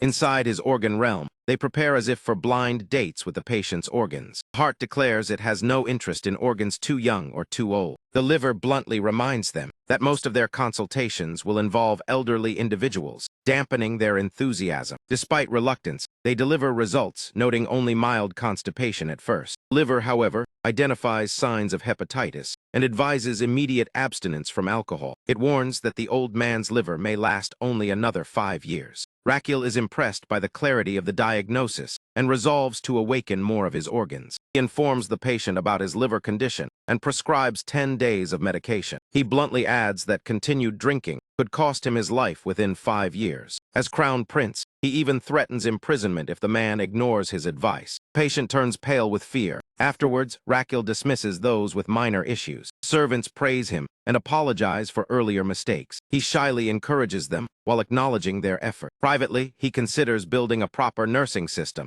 and wishes he had trained nurses from his former world. Suddenly, Garden rushes in urgently, announcing a critical patient. A desperate son begs Rakil to save his mother. After laying her down, Rakil questions the son about her symptoms. The son explains she developed a fever in the afternoon, which has since worsened. Rakil examines her pulse carefully. Horror strikes him as he suspects the same disease that devastated Napoleon's army. He identifies the illness as epidemic typhus, a severe infection caused by rickettsia bacteria. He hesitates, hoping his suspicion is wrong. The liver confirms detecting rickettsia in her bloodstream. Swallowing nervously, he asks when she last bathed, and the son replies it was yesterday. He then inquires about her bedding, learning she keeps herself very clean. Finding no clues there, he questions whether she stayed somewhere infested with lice or fleas. The son recalls she slept at a farmer couple's house after her carriage broke down 15 days earlier. Piecing everything together, Rakil confirms it is epidemic typhus. He explains to the son that lice transmitted the infection. Considering her age and high fever, he warns of possible pneumonia, nervous system damage, or tissue necrosis. He orders the maids to wash her with warm water and change her clothes. He commands them to burn her garments and bedding and to cleanse themselves thoroughly afterward. He sternly warns that anyone who disobeys will face dismissal and punishment. He instructs the woman's son to inform the rest of their family about her critical condition. Later, he is in the kitchen preparing a tonic soup made from kudzu root, intended to reduce fever and ease pain. He carefully feeds her the first serving of the medicinal broth. For the next 3 days, they attend to her without pause. Sadly, her high fever refuses to subside, and her condition shows no improvement. He realizes the current dosage of the tonic is insufficient for such a severe illness. Her body requires restoration of yin and yang balance because her yin energy is dangerously depleted. Concludes he must obtain a medicine rich in yin energy and wonders where such a remedy could be found. It dawns on him that something suitable might exist within his father's secret vault. He immediately orders Garden to ready a carriage. Though uncertain of success, he decides it is worth trying. He plans to rely on his status as Crown Prince, hoping his father will assist him. Soon after, he greets the Emperor. The Emperor asks what brings him at such a late hour. Rakil requests permission to enter the hidden royal vault. Noticing his father's confusion, he explains about his gravely ill patient and his need to search the vault for a potential cure. The Emperor doubts his motives, suspecting he simply wants access for personal reasons. Meanwhile, the Emperor appears faintly entertained by the situation. Rakil detects this amusement and finds it irritating. He argues that time is critical and insists he cannot delay. Despite his urgency, the Emperor remains skeptical. He believes his son, lacking proper education, should not suddenly act as a physician. The Emperor demands proof of his diagnostic ability. Rakil asks if he wishes to test him. The Emperor confirms. He orders Rakil to diagnose Captain Roberto's recent illness and promises vault access if correct. As Rakil checks the captain's pulse, the Emperor smugly assumes he will fail since only the captain and his wife know the truth. Moments later, Rakil declares the captain suffers from partial baldness, stunning them both. The Emperor gestures at the captain's thick, glossy hair. In response, Rakil casually removes the captain's wig. The captain looks utterly mortified. Rakil then signals Damien to proceed with him. On the way, Damien comments on the brutality of exposing the wig, and Rakil shrugs, saying he will treat the captain later. Their conversation continues until they reach the vault. Guards hand him a special pass and explain its necessity. Without it, the vault's defense magic would activate and even monitor time spent inside, executing intruders who overstay. He is informed he may remain only until sunrise. Realizing they have limited hours, he feels pressured. He hurries toward the entrance, only to be stopped and told he is heading to the restricted intermediate section. Annoyance washes over him as his assumption proves wrong. He remembers his father granted access only to the basic section, with permission to take one item. Frustrated, he complains his father never mentioned these restrictions earlier. He resolves not to rely on his father so easily again. Inside, they are astonished by the immense size of the vault. He sets an alarm to ensure they do not lose track of time. Turning to Damien, he asks for assistance in searching. He explains they need to find any artifact possessing ice attributes. Damien should note its location for later inspection. They split up, yet Raquel struggles to locate anything useful. He silently hopes Damien will have better luck. When Damien approaches, Raquel asks about his findings. Damien hands him a list, which Raquel cannot decipher. Damien leads him to a shield, the only item with ice properties. Reading its description, he learns it can generate an ice barrier when infused with mana. The device resembles a small buzzer rather than a grand artifact. Nevertheless, he studies the explanation carefully. He begins channeling mana into it for testing. Shield hums softly, and he carefully regulates the flow to avoid exceeding its limit. Adjusting his mana like fine-tuning shower temperature, he tries again. Cool sensation spreads through the air. An ice barrier finally materializes before him. Delighted, he tells Damien they must hurry back to his patient. Shortly after, guards see them exit the vault. A guard notices the sword at Damien's waist and questions their choice. Prince interrupts before he can finish. He appears draped in extravagant jewels and a velvet cloak. The guard irritably reminds him he is supposed to avoid such excess. Later in the side palace, Garden awakens due to unusual noise. He finds Raquel and Damien have returned. Seeing them together reassures him that Damien can protect Raquel and perhaps befriend him. Thinking this, he prepares tea and brings it downstairs. Yet he drops the tray in shock. He sees Raquel raising an ice shield. Damien swings his sword at him, prompting Garden to shout about treason. A few minutes earlier, Raquel had asked Damien for assistance. Impressed by Raquel's dedication, Damien was willing to help. But when ordered to strike him until the shield shattered, Damien's expression hardened. Garden overheard part of this argument from afar. Damien protests about being labeled a traitor, yet Raquel explains he needs the shattered ice fragments for medicine. Damien suggests placing the shield on the ground instead. Raquel replies he must continuously supply mana to sustain it. Damien realizes he must break it without injuring the prince. Cleverly, Damien demands payment per strike, since the act risks his reputation. Raquel scoffs at the idea of paying for being attacked. Damien respectfully insists on compensation, despite his admiration. Raquel understands his reasoning. He knows Damien has struggled financially in the past. Thus, his request seems reasonable. Raquel suddenly hugs him, saying he is exactly as described in stories, souring Damien's mood. He reactivates the shield and agrees to pay a day's wage per strike. Damien comments he expects prompt payment as he swings his sword. Witnessing this, poor Garden faints on the spot. After the first blow, Damien warns he may need to increase force. Pauses, noticing Raquel appears to be in pain. Damien points out he has not yet struck again.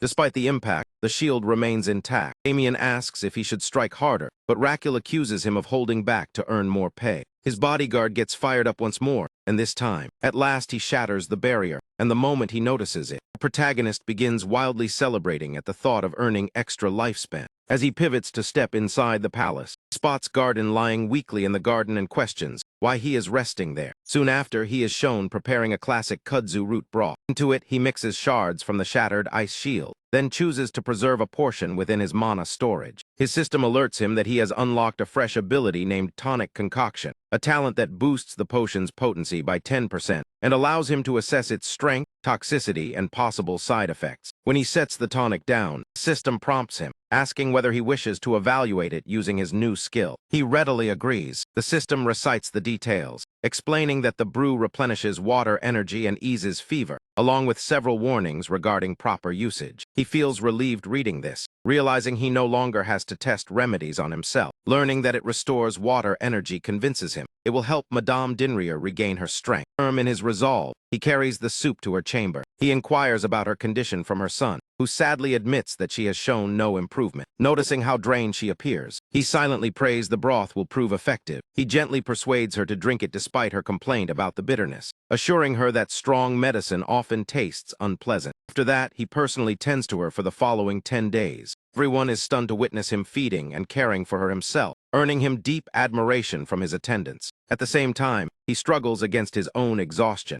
determined to hang on a bit longer to secure the bonus life that is within reach. Eventually, the system congratulates him, announcing that the epidemic typhus has been cured, and due to his dedication and the respect he gained, his medical skill advances, increasing its effectiveness by 1.5 times. Alongside her recovery, he receives an added 146 days to his lifespan plus 8 bonus days. Once he understands that rewards can be gained in this manner, mischievous youth contemplates crafting a noble persona that draws admiration and praise, thereby granting him even more bonus lifespan. The view changes to a carriage rolling through the forest with him seated inside. He considers hiring trained nurses, realizing he cannot manage everything alone much longer. Later, Madame Dinrier and her son step out. She thanks him for both the ride and the cure, unsure how she might ever repay him. He simply smiles, thinking of the lifespan he has earned, and politely replies that her restored health is reward enough. His words move her deeply, stirring strong emotion. They exchange farewells and prepare to depart. However, he halts her son and invites him into the carriage, claiming he has something important to discuss. The son hesitates, uneasy about speaking with his back toward the crown prince, but the prince dismisses the concern. The young man waits for an explanation, yet Raquel remains silent for a moment. He abruptly begins grumbling about his aching body and the countless nights of sleep he sacrificed caring for his mother. During this, Denrier offers compensation, but the cunning prince refuses, claiming that accepting payment from a patient would damage his reputation, though the son insists he wishes to repay him. At that, he gladly agrees to accept assistance. Since the son is not technically his patient, he can accept help without concern. He proceeds to request a favor, revealing that Denrier is skilled in art. Several days later, at Frontiera Plaza, a landlord advises a young man to seek employment under the crown prince who is recruiting staff. But the boy mocks him, noting he is not behind on rent despite being unemployed. Landlord swiftly corrects him, stating he is actually 2 months overdue. Startled, the boy dashes off to gather the owed rent. Nearby, a hooded girl overhears the conversation, lost in thought. The setting shifts to an art gallery, packed with onlookers surrounding a certain painting. The protagonist stands there with Denrier, and Raquel congratulates him on attaining professional status as an artist. Yet Denrier looks uneasy, and a glance at his artwork explains why he seems reluctant to exhibit it. Many paintings portray the crown prince, including one of him striking a wild pose beside a captain with the bold words, "I want you." Other canvases capture him in stylish stances. One even features him alongside his companions. A highly detailed piece depicts him resembling a tearful girl, which Damien feels tempted to tear down. Denrier worries whether such artwork will truly aid in recruiting nurses, but the crown prince confidently assures him it will draw attention. He presents another painting where Raquel stands encircled by formidable nurses, a captain in the corner beside the phrase, "Show me Ganho." The artwork also carries a message inviting people to train as nurses with the promise of high wages from the prince, prompting many viewers to eagerly enlist. The focus moves to a booth where Garden registers applicants for the nurse exam. Crowds lining up after hearing the generous pay could cover 2 years of rent in a single month. Meanwhile, the hooded girl joins the queue at the stall, carefully examining the listed qualifications. But upon noticing that candidates must be imperial citizens, her stance stiffens with firm resolve. Meanwhile, he beams at the sight of so many applicants. When Damien questions his excitement, he replies enthusiastically, explaining that more nurses mean more patients to treat, which ultimately extends his lifespan further. Damien, however, is impressed solely by his generosity, especially the attractive salary he offers. 6 days later, an event titled Show Me Genho takes place, where the prince evaluates candidates for nursing roles. The mysterious girl appears as well, pleased she arrived in time. The announcer declares they have assembled everyone to unveil the first challenge of the selection, only to add that the details will actually be revealed the following week. After a week passes, the host finally introduces the first trial and urges participants toward the interview grounds. 50 applicants are split into 5 separate teams, each group tasked with racing toward the side palace's main hall. Twist is that only the first 10 from each team to reach the hall advance, while the rest are eliminated, leaving everyone stunned. They sprint desperately toward the finish. Once 10 entrants cross into the marked zone, guards immediately dismiss the others. Without delay, the subsequent test begins. This round evaluates their ability to spot a wrongly stored ingredient among many displayed items. During the task, one participant suddenly collapses. The crowd glances over, hesitating and debating whether to assist him. Yet none leave their stations to offer help. He observes the scene with a stern, thoughtful gaze. Arden then declares the test concluded and says results will be announced in a few days. Applicants depart anxiously awaiting news, still no one returning to aid the fallen candidate. It becomes clear this was a setup by him to examine their compassion. Once they disperse, he quickly approaches the collapsed figure, who turns out to be Damien. Damien worries aloud whether he performed convincingly. He tells him he exaggerated too much and should act more naturally next time. He demonstrates by dramatically pretending to faint before Damien. Afterwards, he asks about the outcome. Damien admits every applicant failed, and he remarks that integrity matters more for a nurse than skill, which can be taught. They proceed to observe the next team, which also does not pass. In fact, every single group ends up failing. This leaves him shocked, realizing none showed concern for a fallen peer. To calm himself, he goes for a short walk. All the while worrying there are no candidates left, and he urgently requires a nurse. At the gate, he notices his guard arguing with a girl, telling her she cannot join because she is not human. She snaps back firmly, insisting that she is indeed human. Watching this unfold irritates him deeply, since they already have too few applicants and now the guard is blocking her entry. Damien bluntly comments that the girl happens to be a werewolf. He argues that she lacks a visible tail, but Damien casually suggests she could be concealing it beneath her oversized outfit. Damien figures Raquel might feel uncomfortable about employing a werewolf as a nurse. Yet our opportunistic hero, desperate to recruit nurses, considers a werewolf ideal thanks to her natural strengths. The girl insists she is a lawful citizen,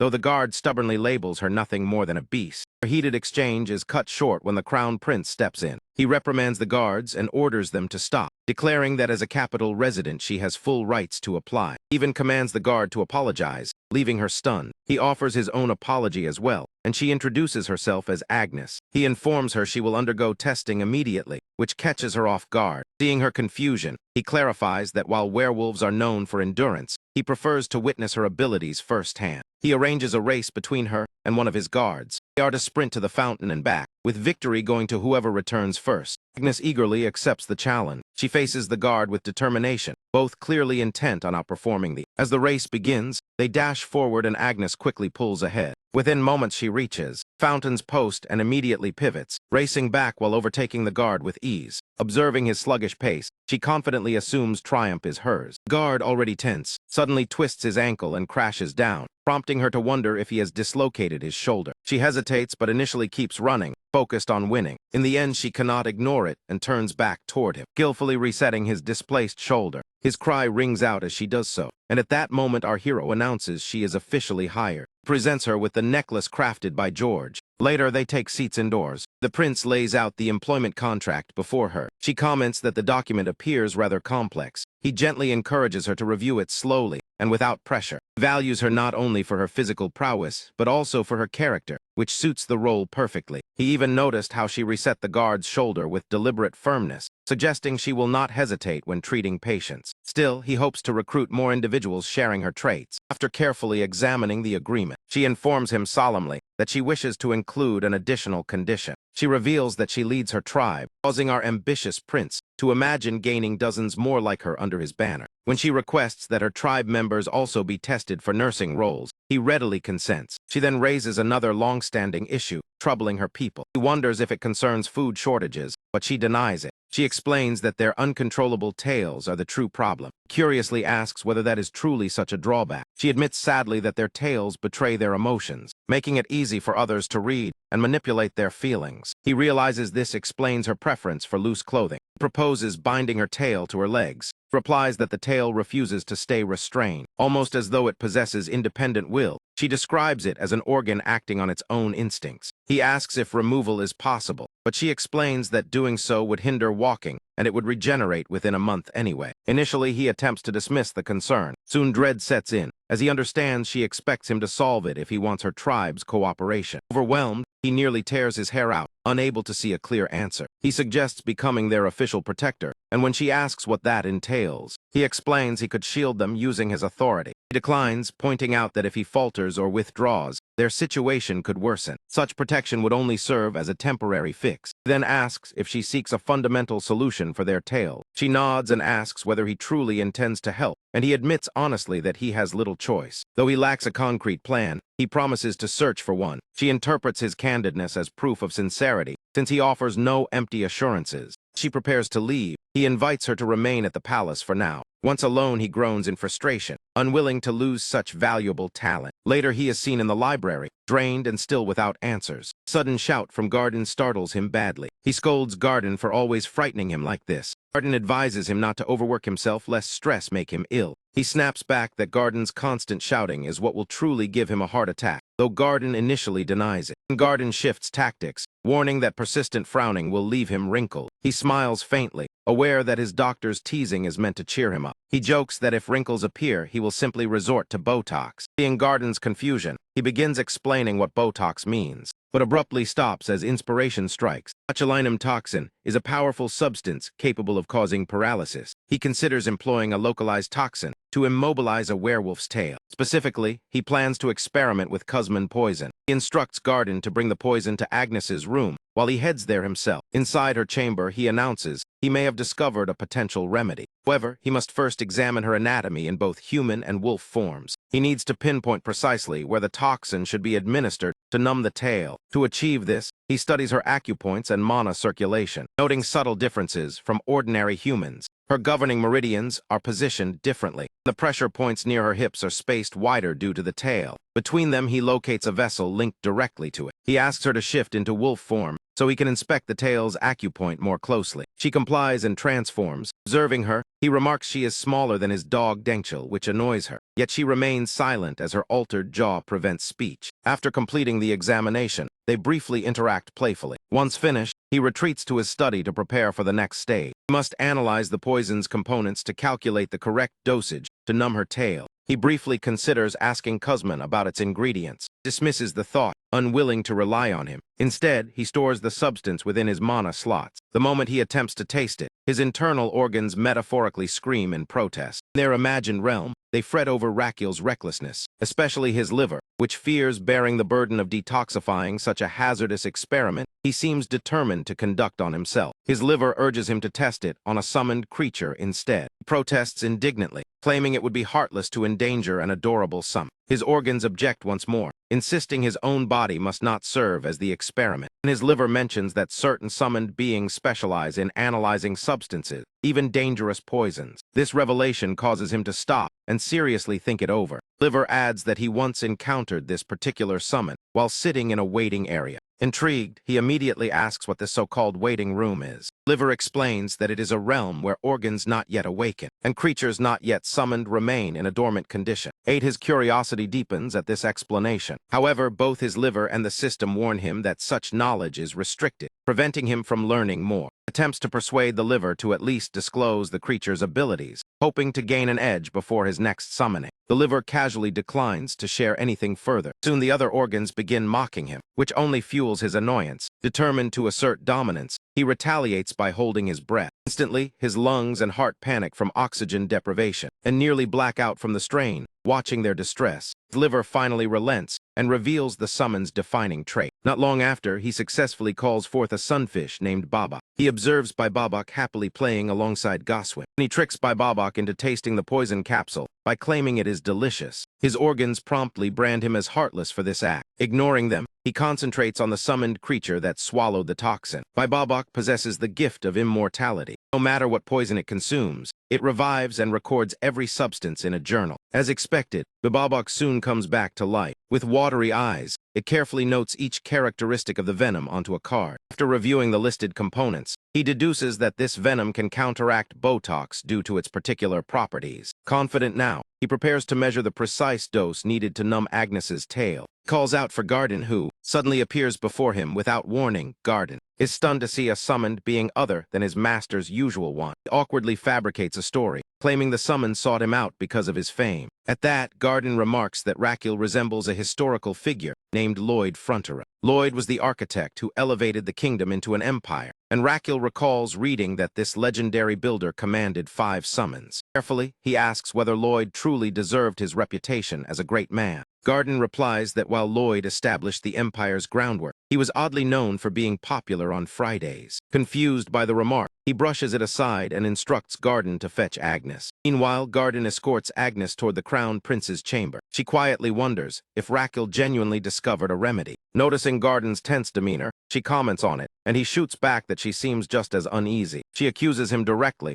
suggesting it is because he saw her tail. Realizing his blunder, he quickly apologizes, which eases the tension between them, and they exchange proper introductions in a more composed manner. As they approach the door, he nervously warns her that the prince's treatment plan might come as a shock. This warning leaves her contemplating what sort of procedure awaits. He steps inside, and he politely gestures for her to take a seat. As she makes herself comfortable, she voices uncertainty about whether he can genuinely resolve the issue in just one day. He responds with confidence and tells her she needs to place her trust in him. Still uneasy, she asks him to clarify exactly how he plans to treat her. In a relaxed tone, he explains that he will prick her tail several times with a needle before injecting a toxin. Upon hearing this explanation, The crowd surprisingly erupts in cheers for him. Meanwhile, she turns her gaze toward Gardine first. Gardine gently urges her to believe in Rakil. He then scans the others, who all show the same unwavering faith in him. Inside her head, she screams that they have all lost their minds, even the prince. Agnes still doubts his reliability, yet she chooses to proceed for the sake of her people, hoping success will free them from suffering. And with that resolve, she agrees to go through with it. She ultimately consents to undergo the procedure. The maids drape her body with cloth and pull her tail through an opening they cut into a sheet. As he examines her, he is once again astonished by the Azrahan core method. It allows him to perceive acupuncture points that no modern device could ever detect. Back in his original world, he had always longed to truly understand the existence of these acupoints while practicing traditional medicine. He begins by inserting the needle into the Zhuangshu acupoint. Then he administers 0.01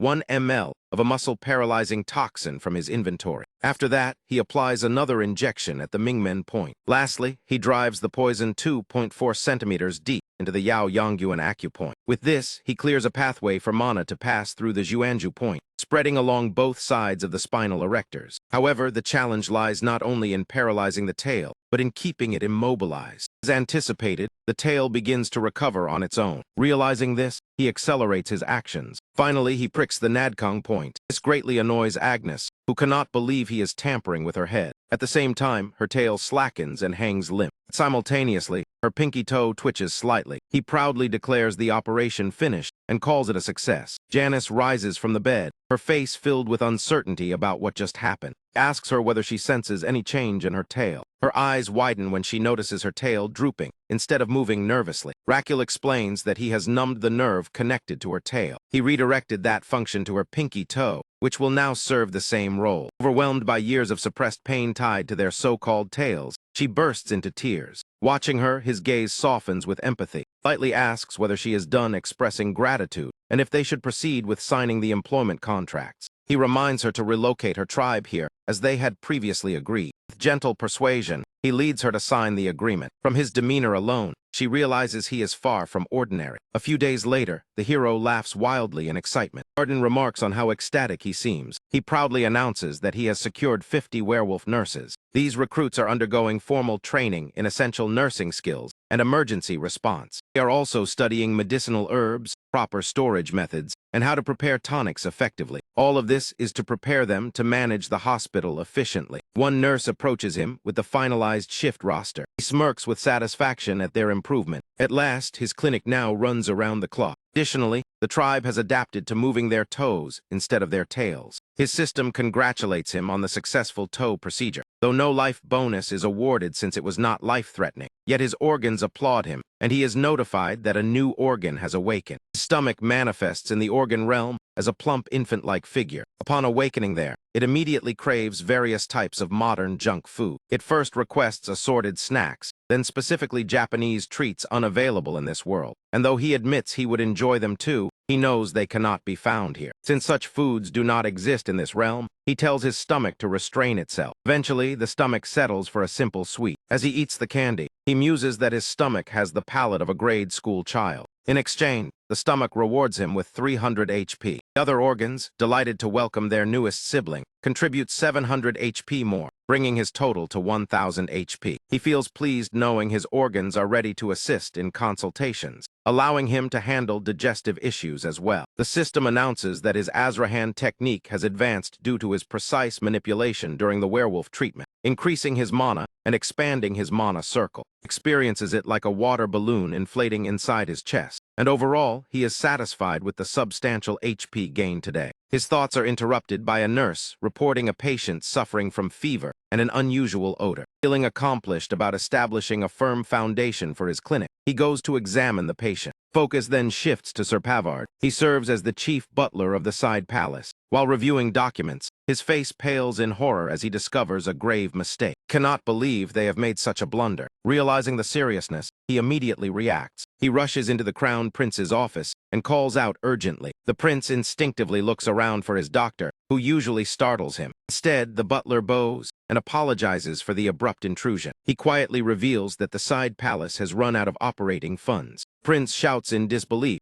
questioning how that could happen to the crown prince. Anxiety grips him as he realizes he cannot maintain the traditional clinic that prolongs his life. Demanding an explanation, he learns from the butler that he himself slashed a significant portion of the budget last autumn. Hearing this, the prince angrily curses Rakiel. The butler explains that he reduced the funds because he doubted his longevity and rarely left his bed to use them. The butler adds that he should be pleased since his health has improved compared to last year. He responds dryly that he feels no joy whatsoever. Collapsing onto the floor, he broods over his empty coffers and the harsh reality that money rules everything. He blames Rakiel for the predicament, but resolves to find a solution instead of merely complaining. He asks his butler if requesting additional operational funds is possible. The butler says it cannot be done, causing his face to darken. He admits that without the clinic functioning, he will die. And when questioned about the connection, he only sighs and repeats his plea for more funding. The butler explains that the law permits budget requests only at year's end, with the sole exception being his father. Hearing that, he eagerly decides to appeal to his father. Unfortunately, he returns disappointed as his father refuses assistance. It reminds him of the past when he had to shut down his clinic due to financial strain, but this time he vows not to surrender. He demands a full list of the side palace's assets, prompting the butler to ask why. He declares that everything will be sold. Even the artwork and the silver and gold tableware are to be put on the market. The butler feels sorrowful watching cherished possessions prepared for sale. He pleads once more for reconsideration, yet the prince coldly refuses. Frustration drives the butler to mutter a bitter comment. Several days later, he consults his trusted aides about their financial dilemma.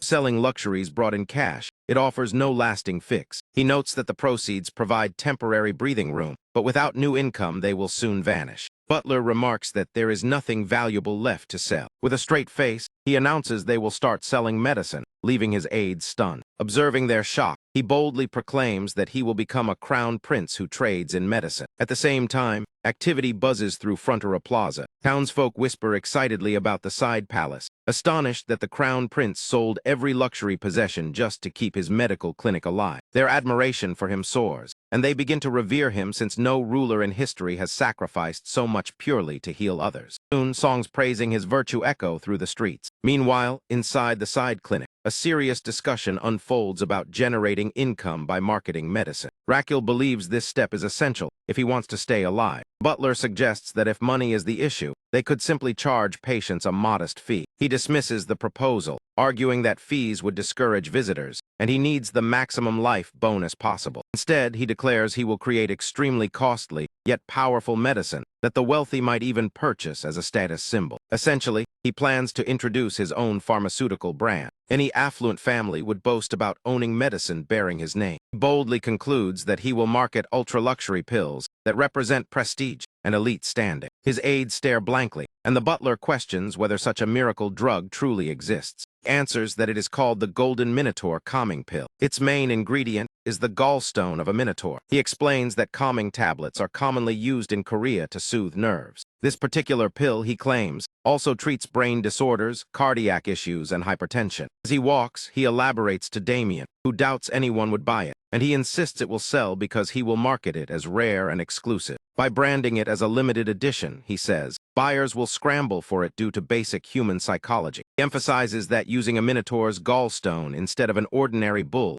will further tempt customers. However, Damien's skepticism dampens his confidence, insisting no one would purchase such a thing. Damien argues that if the medicine were truly effective, he would have heard of it already. Rakiel replies that it originates from the fallen kingdom of Jassian. Damien dryly notes that he has never heard of that kingdom either. Prince casually claims he learned about it in a dream, and that all his medical knowledge comes from dreams. Watching him, Damien privately thinks Garden is foolish enough to believe any absurd tale their prince invents. As for Damien, he only cares about receiving his wages on time. He hurries after the prince and asks if he intends to practice medicine without a license. The question makes the prince stop abruptly. Damien reminds him that he must pass the physician's exam to obtain certification, just as Garden did. The prince turns and laughs awkwardly, admitting he was unaware of that requirement. Damien insists that resolving their financial crisis must come first. To do that, they need a Minotaur gallstone, yet the prince admits none are available at herbal shops, so Damien presses him for an alternative plan. Prince confidently declares he will purchase a live Minotaur. He intends to travel to Cremo, and attend the monster auction to secure one. Damien is stunned that he plans to go personally, but the prince calmly insists it is necessary. Explains he must inspect the Minotaur and its gallstone quality with his own eyes. Damien smiles faintly, thinking the man has completely lost his mind. Just then, Agnes arrives with a carriage and signals for them to climb aboard. Damien asks incredulously if they are leaving immediately, and the prince replies that time is more valuable than gold. He urges Damien to board quickly before Garden can catch up. The carriage soon begins its journey. Garden comes sprinting after them, shouting how they could abandon him. The prince calls back that Garden must remain to manage the clinic. During the ride, Damien remarks on how surprisingly comfortable the carriage feels. The prince smugly replies that such comfort is expected from a crown prince's vehicle. They are actually reclining inside coffin-like compartments, and Damien still finds the arrangement unsettling. After 8 days of travel, one evening Agnes rises from atop the carriage. Her senses sharpen instantly as the scent of the ocean reaches her. She announces that they have arrived at Cremaport. Eventually, they stand before the Cremo Monster auction house. A young attendant orders their driver to move the carriage elsewhere. Driver steps down and warns him to watch his tone, asking if he knows whose carriage it is and whether it belongs to the Crown Prince. At that moment, the Crown Prince greets the boy from the window, leaving him frozen in fear. The boy dashes inside and rushes to inform the mayor, points toward Rakil, and reports his sudden arrival. The mayor panics upon hearing the news. Moments later, he begins showering the prince with praise to secure political advantage. When the prince states he has come to make a purchase, the mayor promptly offers him extra guards for protection. Prince declines, stating he already has his own security. He attempts to leave, yet the mayor continues dragging out the conversation.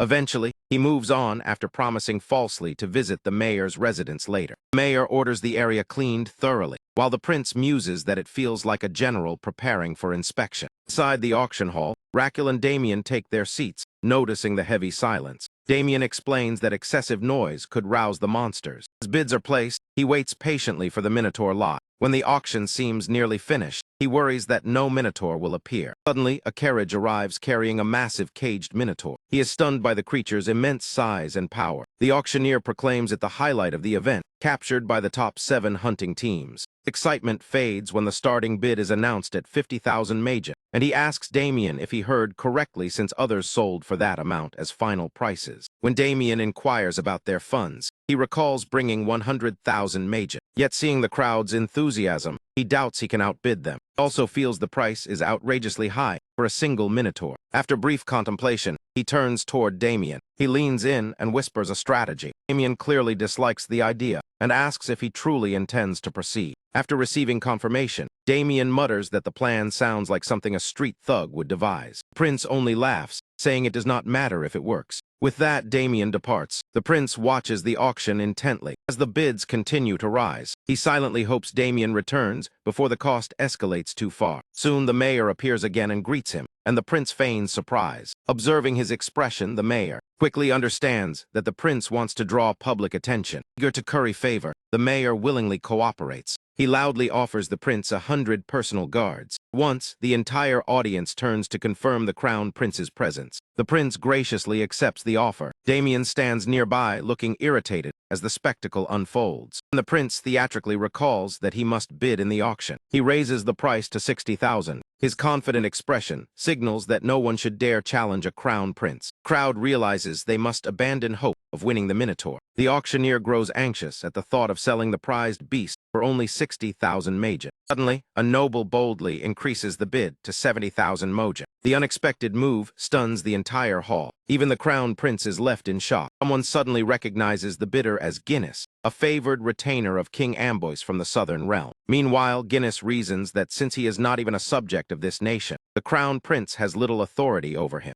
Some people cheer him on as if he were their champion, while others murmur that the crown prince is notorious for holding grudges. Across the hall, our hero burns with fury and resolves to confront the man properly. His desire to claim the Minotaur only grows stronger. He increases the bid to 71,000. Guinness casually adds another 1,000, pushing it to 80,000, and the fierce bidding war continues. In the end, the auctioneer declares the main lot sold, for 250,000 Majan to Guinness. Guinness looks smug, clearly enjoying his triumph over the Crown Prince. Meanwhile, our hero appears utterly drained, as though all the color has left his face. Damien attempts to comfort him, saying it is fortunate he did not waste all his funds on a single beast. Hearing that, the prince quickly regains a confident expression regarding his finances. Damien secretly worries about his own paycheck, bluntly stating he stays only because the salary is reliable, which leaves the prince stunned. The prince reminds Damien that he once saved him from a life in the shadows. Damien admits gratitude, but insists financial stability is an entirely separate concern. Prince studies his bodyguard with thoughtful eyes. He recalls the latest chapter he read of Demon Sword. From it, he concluded Damien is likely the strongest individual alive, and that thought reassures him. Still, he senses there is a deeper connection between Damien and the outcome of the final battle. He believes that providing Damien with a stable life contributes to the world's overall safety. Sincerely, he promises to ensure Damien receives his wages without delay. After that, he turns toward the mayor as they proceed to his residence. The mayor questions his haste, and the prince replies he feels embarrassed losing even after resorting to petty tactics. The scene then moves to an opulent mansion. Inside one chamber, the recently purchased Minotaur remains bound. Guinness inspects it proudly, boasting about defeating the Crown Prince. Soon, Cremo's finest taxidermist arrives, summoned specifically for this task. Craftsman asks Guinness how he wishes the creature to be preserved. Guinness demands the most magnificent presentation possible. He intends to gift the mounted beast to the king for his birthday. He also calls for a mage to assist with the preparation. The mage appears and insists they begin immediately. Casts vacuum magic to dispatch the Minotaur cleanly. As death approaches, the Minotaur thinks sorrowfully of its family and curses human cruelty, believing it has disrupted the magic restraining it. It suddenly snaps the chains binding it. Elsewhere in the mayor's house, our hero collapses onto a bed, utterly worn out. His body aches from the relentless schedule. He insists he will secure the Minotaur tomorrow with 100,000 Majan, though Damien seems doubtful. Their talk is cut short by a subordinate. Anne urgently warns them of imminent danger and urges immediate evacuation. Raquel demands clarification. Suddenly, a wall explodes inward. Damien instantly positions himself before the prince to shield him. Raging monster easily flings Damien aside. As the dust settles, the prince freezes at the sight of the Minotaur. Moments earlier, the beast had shattered the mage's spell. The impact knocks everyone down except Guinness,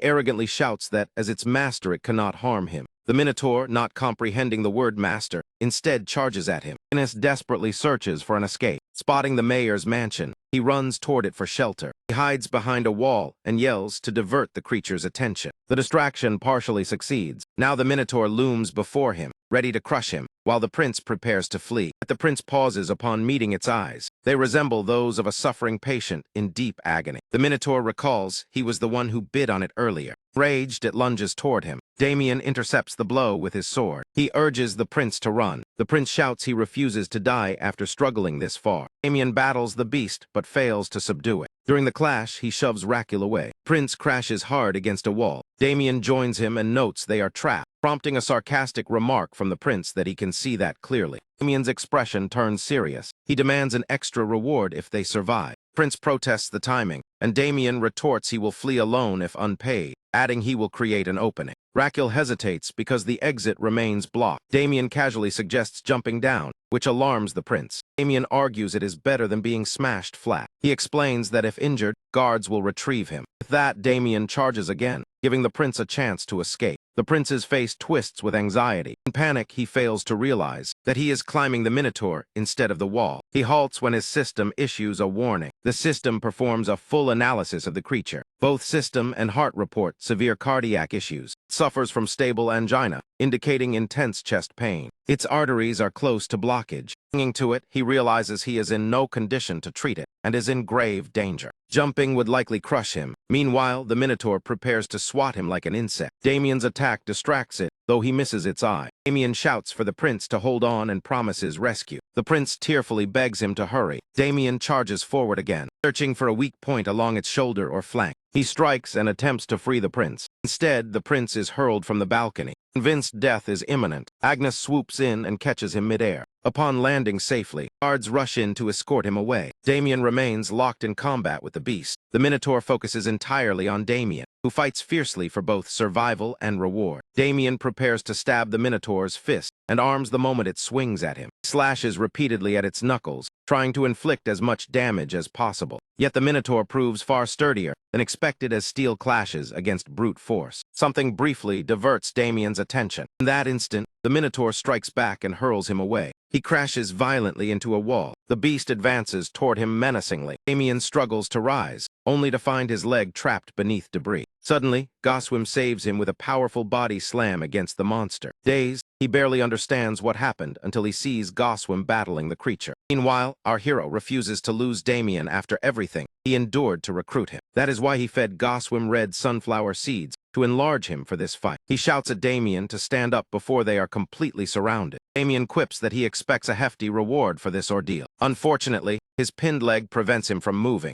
The opposite side, the Minotaur suddenly flings Goswim through the air toward Damien. Raquel yells for Damien to grab onto Goswim so they can escape. Damien complies, and Goswim leaps down from the second floor. They land before the Crown Prince. Not only allies, but also enemies gather there. Senator jumps down as well, howling fiercely. Others rush in close behind. Raquel quickly checks on Damien and Goswim's condition. Damien assures him he is fine. Raquel briefly considers extracting medicine from the Minotaur. He abandons the thought, knowing it might cost him his life. Instead, he urges everyone to retreat somewhere safer. At that moment, the mayor steps forward. He offers to escort them to the most secure location in the city. Soon after they reach the harbor, the mayor explains that once at sea, the Minotaur cannot pursue them, making escape easy. Raquel agrees and prepares to flee. As they board the ship, he invites the mayor to join them. He is surprised when the mayor refuses. With solemn resolve, the mayor declares he must stay to protect his city and its citizens. He will guide the guards in handling the crisis. Raquel reassesses the mayor, no longer viewing him as shallow, and questions whether fleeing is truly right. Sensing his hesitation, Damien insists they must leave. He reminds Raquel that everyone has their own duty, and he should not feel ashamed. Raquel realizes his bodyguard speaks the truth. The mayor's duty is defending the city. His own responsibility lies with safeguarding the imperial bloodline. To fulfill that, he must stay alive. He orders the anchor raised, but their fortune quickly turns. The Minotaur storms in pursuit and leaps onto the ship. Roaring furiously, it rips apart the vessel and hurls planks overhead. Raquel commands everyone to duck. Meanwhile, he desperately searches for a solution. His organs tremble, sensing mortal danger. He nearly breaks down upon realizing his brain organ remains unawakened. Damien rushes beside him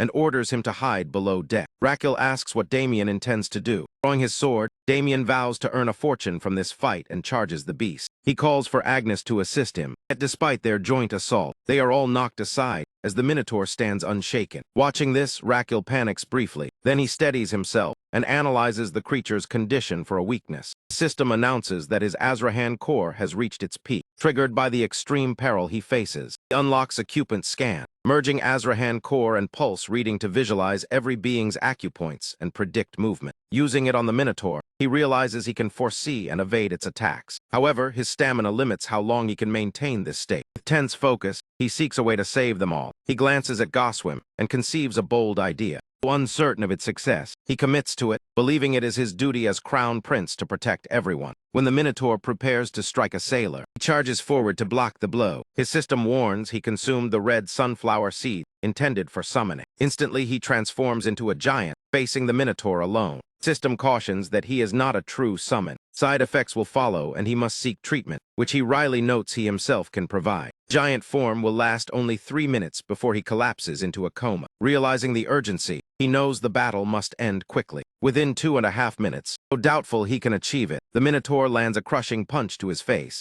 groans at the pain, but notes he survived what should have been fatal. To test his strength, he headbutts the beast. The impact hurts him too, and time runs short as he searches desperately for a solution. He notices his exhausted summon and worries about fainting before help arrives. He orders Goswim to provide thorns. Grasping the Minotaur's neck, he prepares to target its acupoints. He drives the first thorn into the Tianyu point near its neck. This acupoint regulates mana circulation. Unfortunately, the thorn fails to reach deep enough. He commands Damien to strike the thorn's end. Damien immediately complies, then focuses on calming the creature by balancing sympathetic and parasympathetic nerve stimulation. He targets another point and asks Damien to push deeper. Gradually, he punctures multiple acupoints to regulate blood and energy flow. He jokes inwardly that the Minotaur acts like a child afraid of injections, promising it a sweet reward if it endures the final ermine point used for ear ailments. The last insertion, the beast suddenly relaxes as its pain vanishes. He admits the success was partly fortunate timing. Realizing the relief, The Minotaur looks at him gratefully. Exhausted, the prince collapses, complaining that he can no longer stand. He inspects the condition of his internal organs. They are in turmoil as well,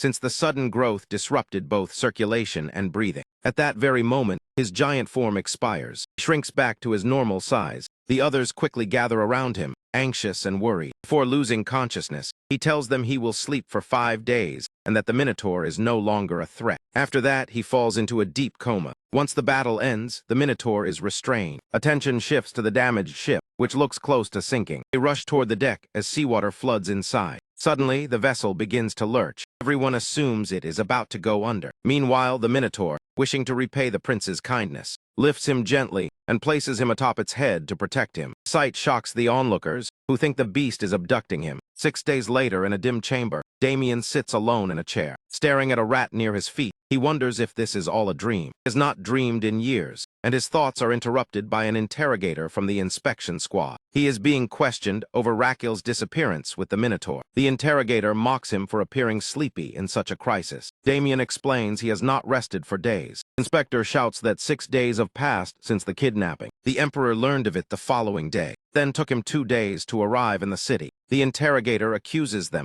of wasting valuable time. They have uncovered no trace of where the Minotaur took the prince, nor any clue about the person who brought the creature. He then shifts his accusation, suggesting they intentionally allowed it because they wanted the prince harmed. Damien scoffs, asking if he believes everyone present conspired with a monster. He is enraged by such an absurd claim. The interrogator, however, seems focused only on closing the case quickly. He argues that blaming them all would neatly answer who is responsible, including the mayor and every companion of the prince. Holding them accountable would conveniently conclude the investigation. Damien clenches his teeth, realizing the inspector simply wants an easy resolution. The interrogator slyly tempts him with mercy, offering a painless execution if he confesses. Damien curses him, but the man smirks and claims he has other methods. Damien is then locked inside a suspended cage. Nearby, Agnes and the mayor hang in separate cages. Oil is poured beneath them and flames are prepared, making him fear they will be burned alive. The interrogator again urges them to admit guilt. Damien insists he will speak only the truth. He accuses the interrogator of hindering the rescue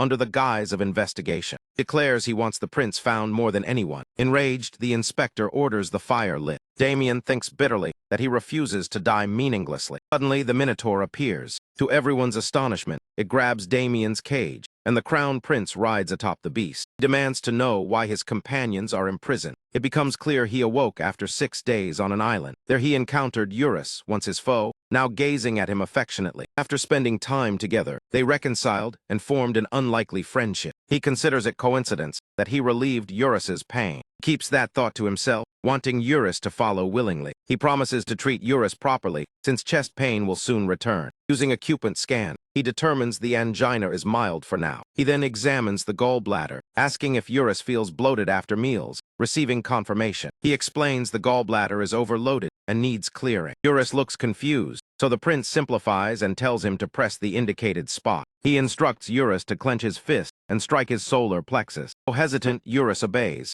observing the reaction carefully. Prince concludes something is lodged inside. It turns out to be a large gallstone. Discovery delights the prince. He asks about the bloating again, and Eurus replies cheerfully. Relieved it is not severe, the prince smiles, satisfied to have gained a Minotaur ally. He asks Eurus to return with him to rescue his comrades. Eurus hesitates, fearing another battle. The prince reassures him that no one will harm him. On the journey back, he notices the inspection squad's imperial banner. He realizes returning sooner was wise. In the present, Raquel demands to know who leads the inspection. Interrogator casually claims authority. This further angers the prince. Man even dares question his identity for bringing a Minotaur into the city. Bystanders stare in confusion at the accusation. Raquel retorts that perhaps they suspect a double impersonating him. The interrogator coldly says it is possible, given threats to the imperial line. The true prince must now prove himself, which infuriates him deeply. He counters that they should also verify the loyalty of his companions. He begins with Damien. Damien shielded him from the Minotaur, proving unwavering loyalty. Meanwhile, Eurus shatters Damien's cage, allowing him to step free. The prince turns to Agnes. He caught him mid-fall from the 2nd floor, saving his life. She too is released from confinement. Standing before him, she is praised for her bravery. He acknowledges Sergio, his knight captain, who first rushed him to safety. He recounts the sacrifices of the other guards during the fight. Hearing this, the royal guards begin to believe he is genuine, though puzzled by his survival. Fear spreads across the interrogator's face. It assumed the prince was dead and sought to blame others as he always did. After all, when royalty dies, someone must be held accountable. Realizing his mistake, he bows deeply and begs forgiveness for questioning the prince. The crown prince remains calm and unmoved by the display. He shifts his gaze toward the mayor, the man who decided to remain in the city and defend its people instead of fleeing for safety. Walking up to the cell, he declares that the mayor embodies the true duty and honor expected of a noble. He pivots back to the interrogator, fury in his voice, protesting that the captain of the investigation team is still doubting who he is. With a cold warning, he reminds him that it is his own citizens, very people who stood beside him through every hardship and elevated him to the position of crown prince. He cuts him off before any justification can be uttered, already aware of the excuses that would follow. His thoughts drift to events in Korea, where something strikingly similar once happened.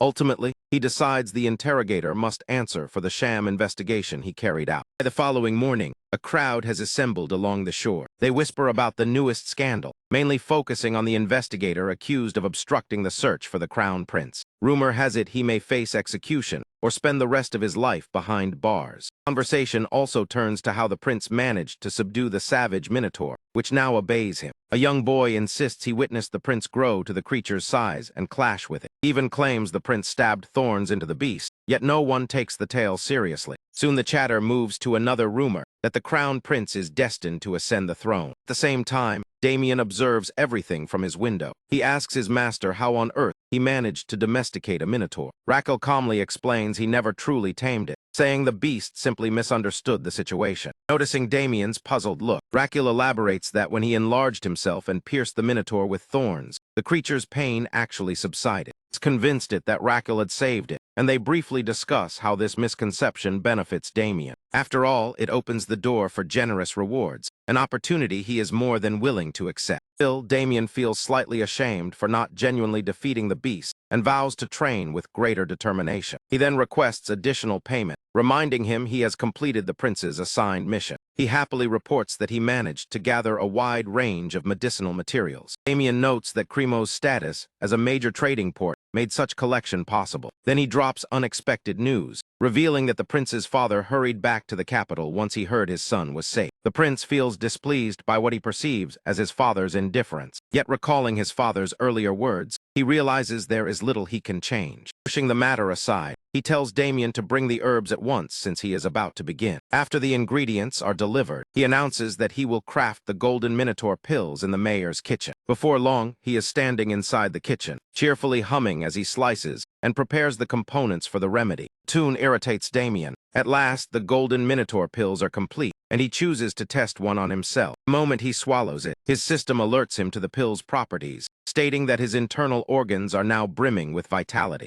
Unfortunately, the flavor leaves much to be desired. In exchange, he gains 500 HP, and his analysis skill activates since he crafted the pill, allowing him to review its numerous advantages. He smiles broadly upon realizing that it not only alleviates heart conditions, but also promotes restful sleep without side effects, which fills him with excitement. The next day, he visits Eurus to check on its condition, feeds it the pills to ease the discomfort in its chest. Eurus consumes them without any hesitation. The creature quickly feels a surge of energy coursing through it. Their potency increases by 10% while healing the minotaur, granting him 7 extra days of life and an additional 600 HP. Later, he reclines leisurely atop the minotaur, intending to rely on it from now on. The following day, Cremo's plaza fills with citizens attending a ceremony to reward those who assisted him that night. That morning, Raquel arrives in spectacular fashion, mounted on Eurus. The sight convinces many that he is the future king. Unaware of the whispers, Raquel proceeds with the ceremony. He recalls the last time he drew such attention was during his clash with his brother,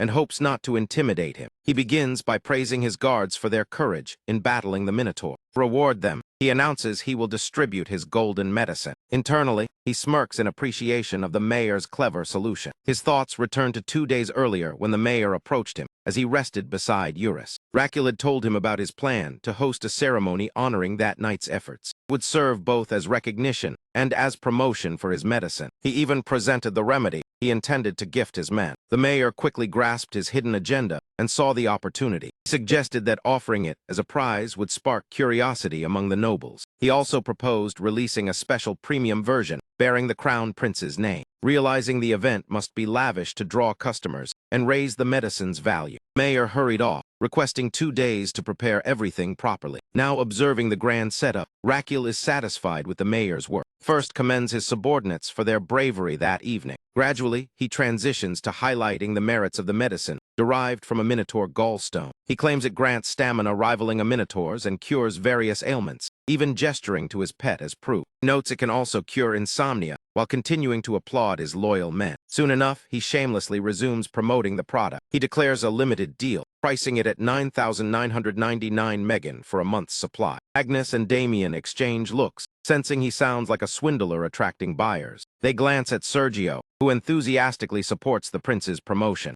Rakul then displays pamphlets to further market the medicine. Despite the blatant sales pitch, many are eager to purchase, some even contemplating loans due to the steep cost. Encouraged by their interest, he cleverly decides to advertise his traditional clinic as well. He clears his throat to gain attention, then promptly announces the side palace traditional medicine clinic under his management. Several subordinates lift up cards, displaying signs and leaflets promoting the clinic. Even the Minotaur joins in the display. He mentions introducing new treatment methods at the clinic. Asks if anyone has heard about it. 2 individuals raise their hands, relieved that someone recognizes it. He avoids seeming self-promotional and shifts into praising Cremo's beauty and importance. As the northern port and trade center, he stresses that healthy citizens are vital for its prosperity. His heartfelt words move the crowd deeply. Dramatic flair, he invites them to visit his clinic for even minor concerns, promising personal consultations. Sensing lingering doubt, he decides to entice them further. He offers free treatment coupons to the first 100 visitors. Agnes protests since the clinic had already been free. Watching the crowd rush forward, he beams at the thought of gaining more life through these potential patients. Before long, he is busy examining people, distributing coupons, and giving medical advice. He even pays for their travel and lodging expenses.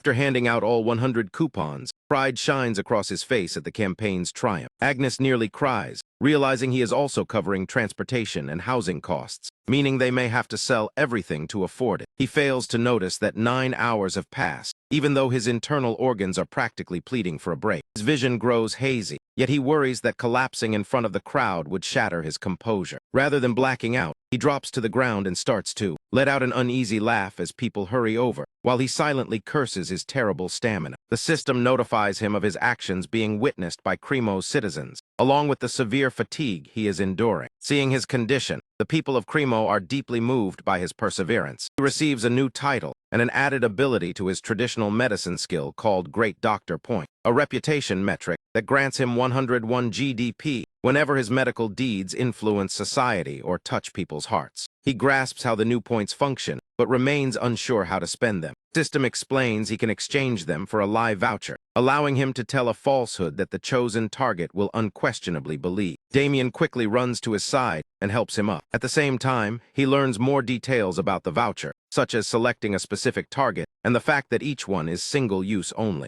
It may not work on mythical beings or those emotionally close to him. He asks Damien to carry him on his back, and Damien replies he will do so only if compensated. Soon he stands before a tearful mayor, who is stunned that the crown prince plans to depart so soon. The mayor urges him to rest before traveling, but Rakul dismisses the concern, saying he will sleep inside the carriage. The mayor objects that such travel is uncomfortable, and Rakul ends by expressing heartfelt gratitude for all the mayor has done. Then boards his carriage, casually inviting the mayor and Captain Roberto to visit his clinic. The mayor is confused, unaware Rakul is hinting at treating their thinning hair. Upon returning to the capital and his birthplace, the sight of him leaves the citizens astonished, especially with a minotaur accompanying him. A knight hastily approaches the carriage. The moment he notices the beast beside the prince, he flinches in surprise, but quickly regains his composure and proceeds. He wakes the crown prince in presence, an envelope from the emperor, bowing with strict formality. Rakul accepts it, an ominous feeling settling in his chest. He opens the letter, eyes flickering with anxious anticipation. It is a summons to the imperial court, and reading it leaves him uneasy. Still, he forces a grin, reassuring himself he can resort to the lie voucher if necessary. Later, he stands before his father and offers a respectful greeting. Remaining bowed, he waits impatiently for the emperor to speak. At last, his father criticizes him harshly for recklessly endangering those traveling under his protection. The accusation stings, especially since he nearly died in that incident. The emperor then questions him about the attack at the mayor's residence, which has been verified. He scolds him again for not retreating sooner, claiming his delay put his guards at risk and that he should anticipate danger in advance. Relentless reprimands irritate him, as the event had been impossible to foresee. Even after seeking his thoughts, his father reiterates his incompetence in endangering others. Meanwhile, he feels hurt by his father's apparent disregard for his own safety. The emperor angrily states that if he cannot safeguard 10 people, how can he hope to protect millions when he ascends the throne? Raquel admits internally that his father's reasoning is not entirely wrong. The emperor orders him to reflect on his mistakes, and after agreeing, Raquel is finally permitted to respond. He chooses to ask his father to quit smoking, seeking a genuine exchange. Emphasizes that the emperor must remain healthy to shoulder the nation's future.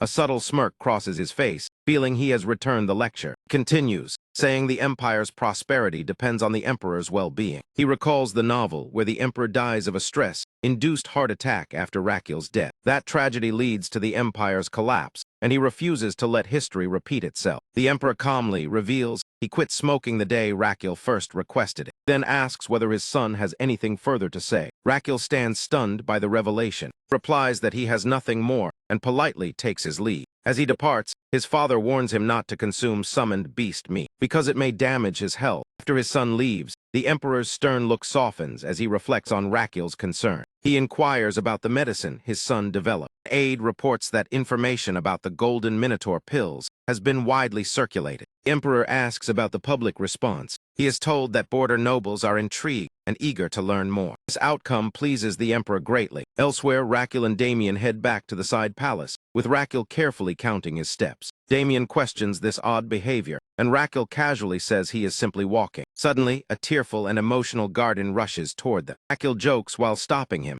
asking if his doctor is always this overjoyed to see him. Garden retorts that he abandoned him with countless patients. In gratitude, Raquel decides to prepare a tonic for him and thanks him for managing the clinic. They then talk about the events in Cremo. Garden is stunned to notice the Minotaur standing behind Raquel. Raquel teases him about his acting, suspecting he already knew about the beast. Damien awkwardly thinks none of them are exactly normal. As they approach the entrance, Raquel asks about recent happenings, and Garden mentions strange inquiries about a medicine not yet available. Garden shows stacks of requests for Minotaur pills, with nobles particularly eager. Raquel peers out at travelers arriving, determined to purchase the medicine. His eyes gleam as he instructs Garden to organize them according to the list. He begins selling a special edition of his product. Within 10 days, every pill is sold out. He celebrates the success, until Garden dampens his mood by announcing another imperial summons. Anxiety grips him as he wonders what his father wants this time. Guards escort him into a different chamber of the main palace. He is startled to realize it is not the audience hall, but likely the emperor's private quarters. Entering the room, he sees the emperor. A heavy feeling settles in his stomach as he notices the emperor resembles his late father's condition. Memory surfaces of his former self in an internet cafe, frustrated as he repeatedly loses a game. His friend mentions his ringing phone, but he dismisses it. When the match ends, he finally answers the call. The instant he hears the news, his face drains of color in fear.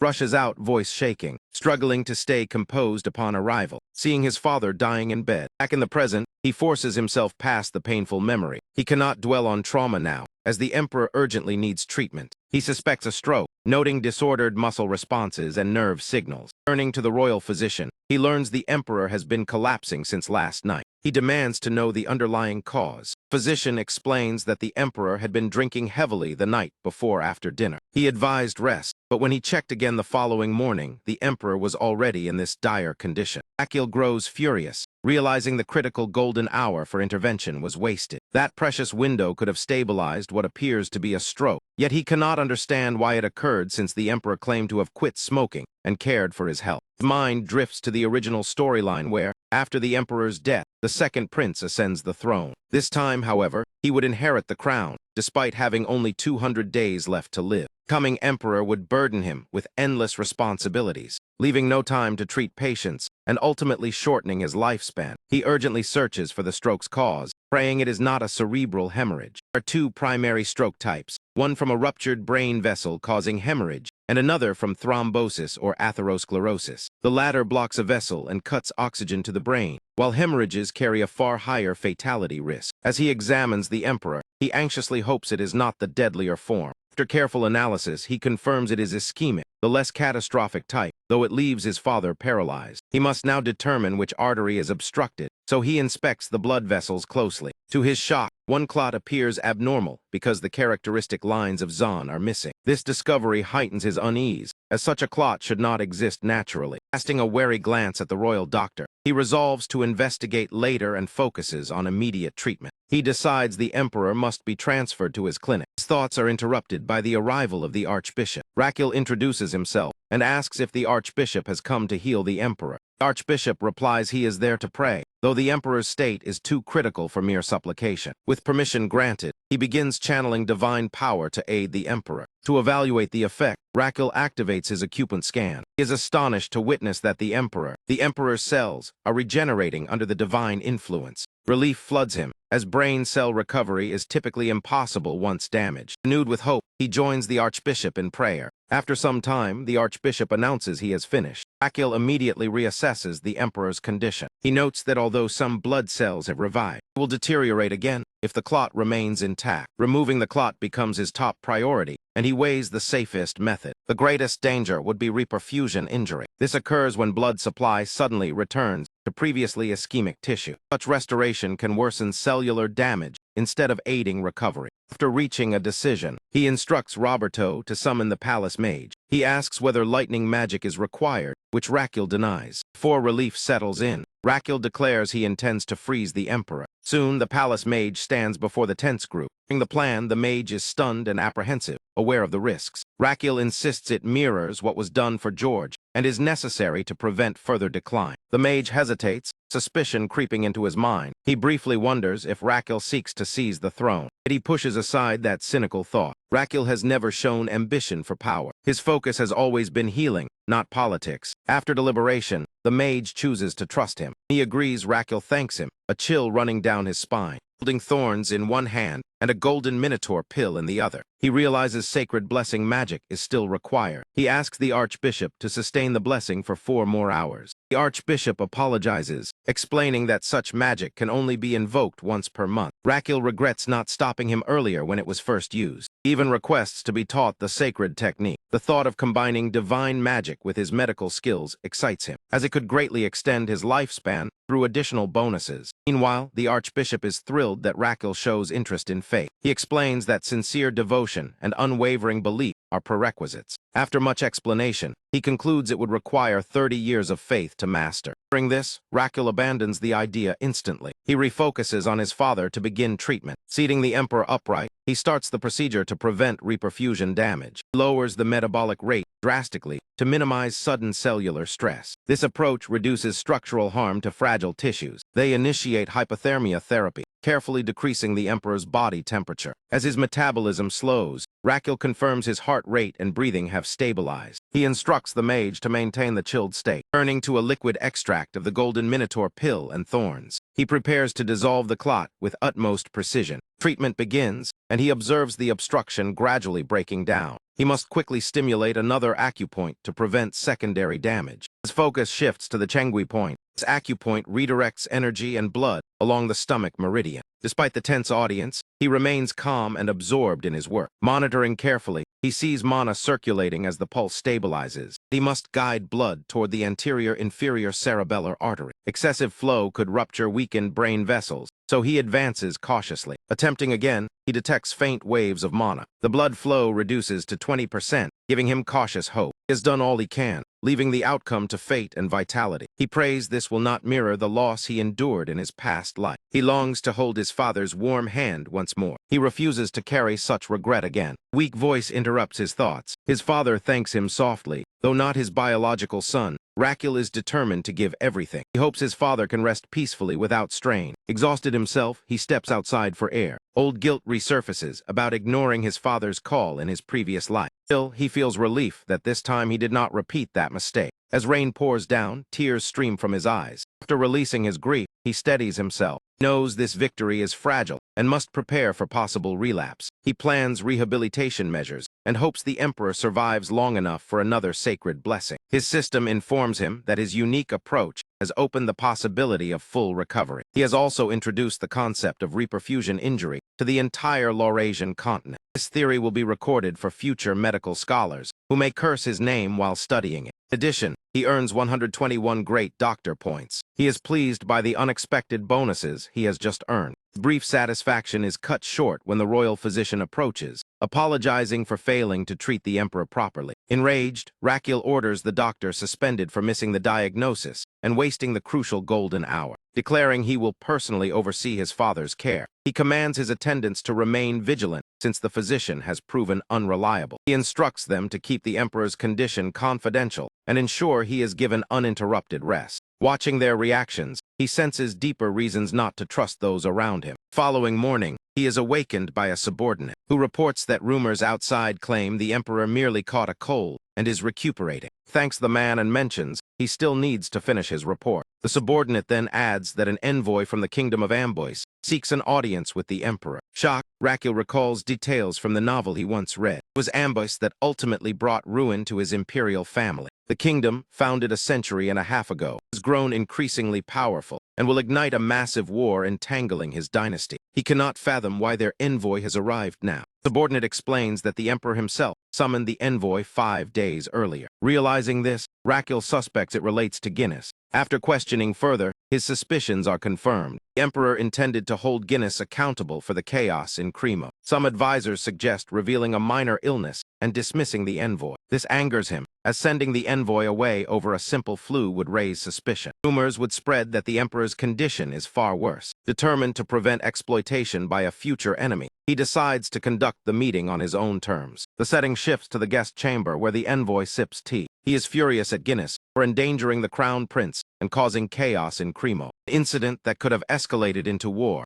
Yet he prides himself on being a seasoned diplomat confident in handling any accusation. His anticipation of meeting the emperor is interrupted when the crown prince enters and apologizes for the delay. The envoy is startled to see the prince instead of the emperor. Nevertheless, he maintains his composure. Prince, meanwhile, prepares to approach the matter tactfully and courteously. He gestures for the envoy to sit, intending to guide the discussion into familiar territory and avoid conflict at any cost. Before the envoy can even begin speaking, the prince abruptly comments with exaggerated concern that the envoy appears unwell. He asks for the envoy's left hand, leaving the diplomat bewildered. Complying reluctantly, he listens as Rakil lists minor ailments, creating awkward tension. While Rakil continues pointing out these trivial symptoms, the envoy realizes he is being maneuvered yet feels trapped, needing access to the emperor quickly. He had planned to present multiple negotiation strategies, but the conversation is derailed completely. Frustrated, he reminds the prince he came to meet the emperor. Rakil inwardly mocks the envoy's attempt to steer the dialogue. He insists that as an important representative of Amboise, the envoy's health cannot be ignored. Feigning concern,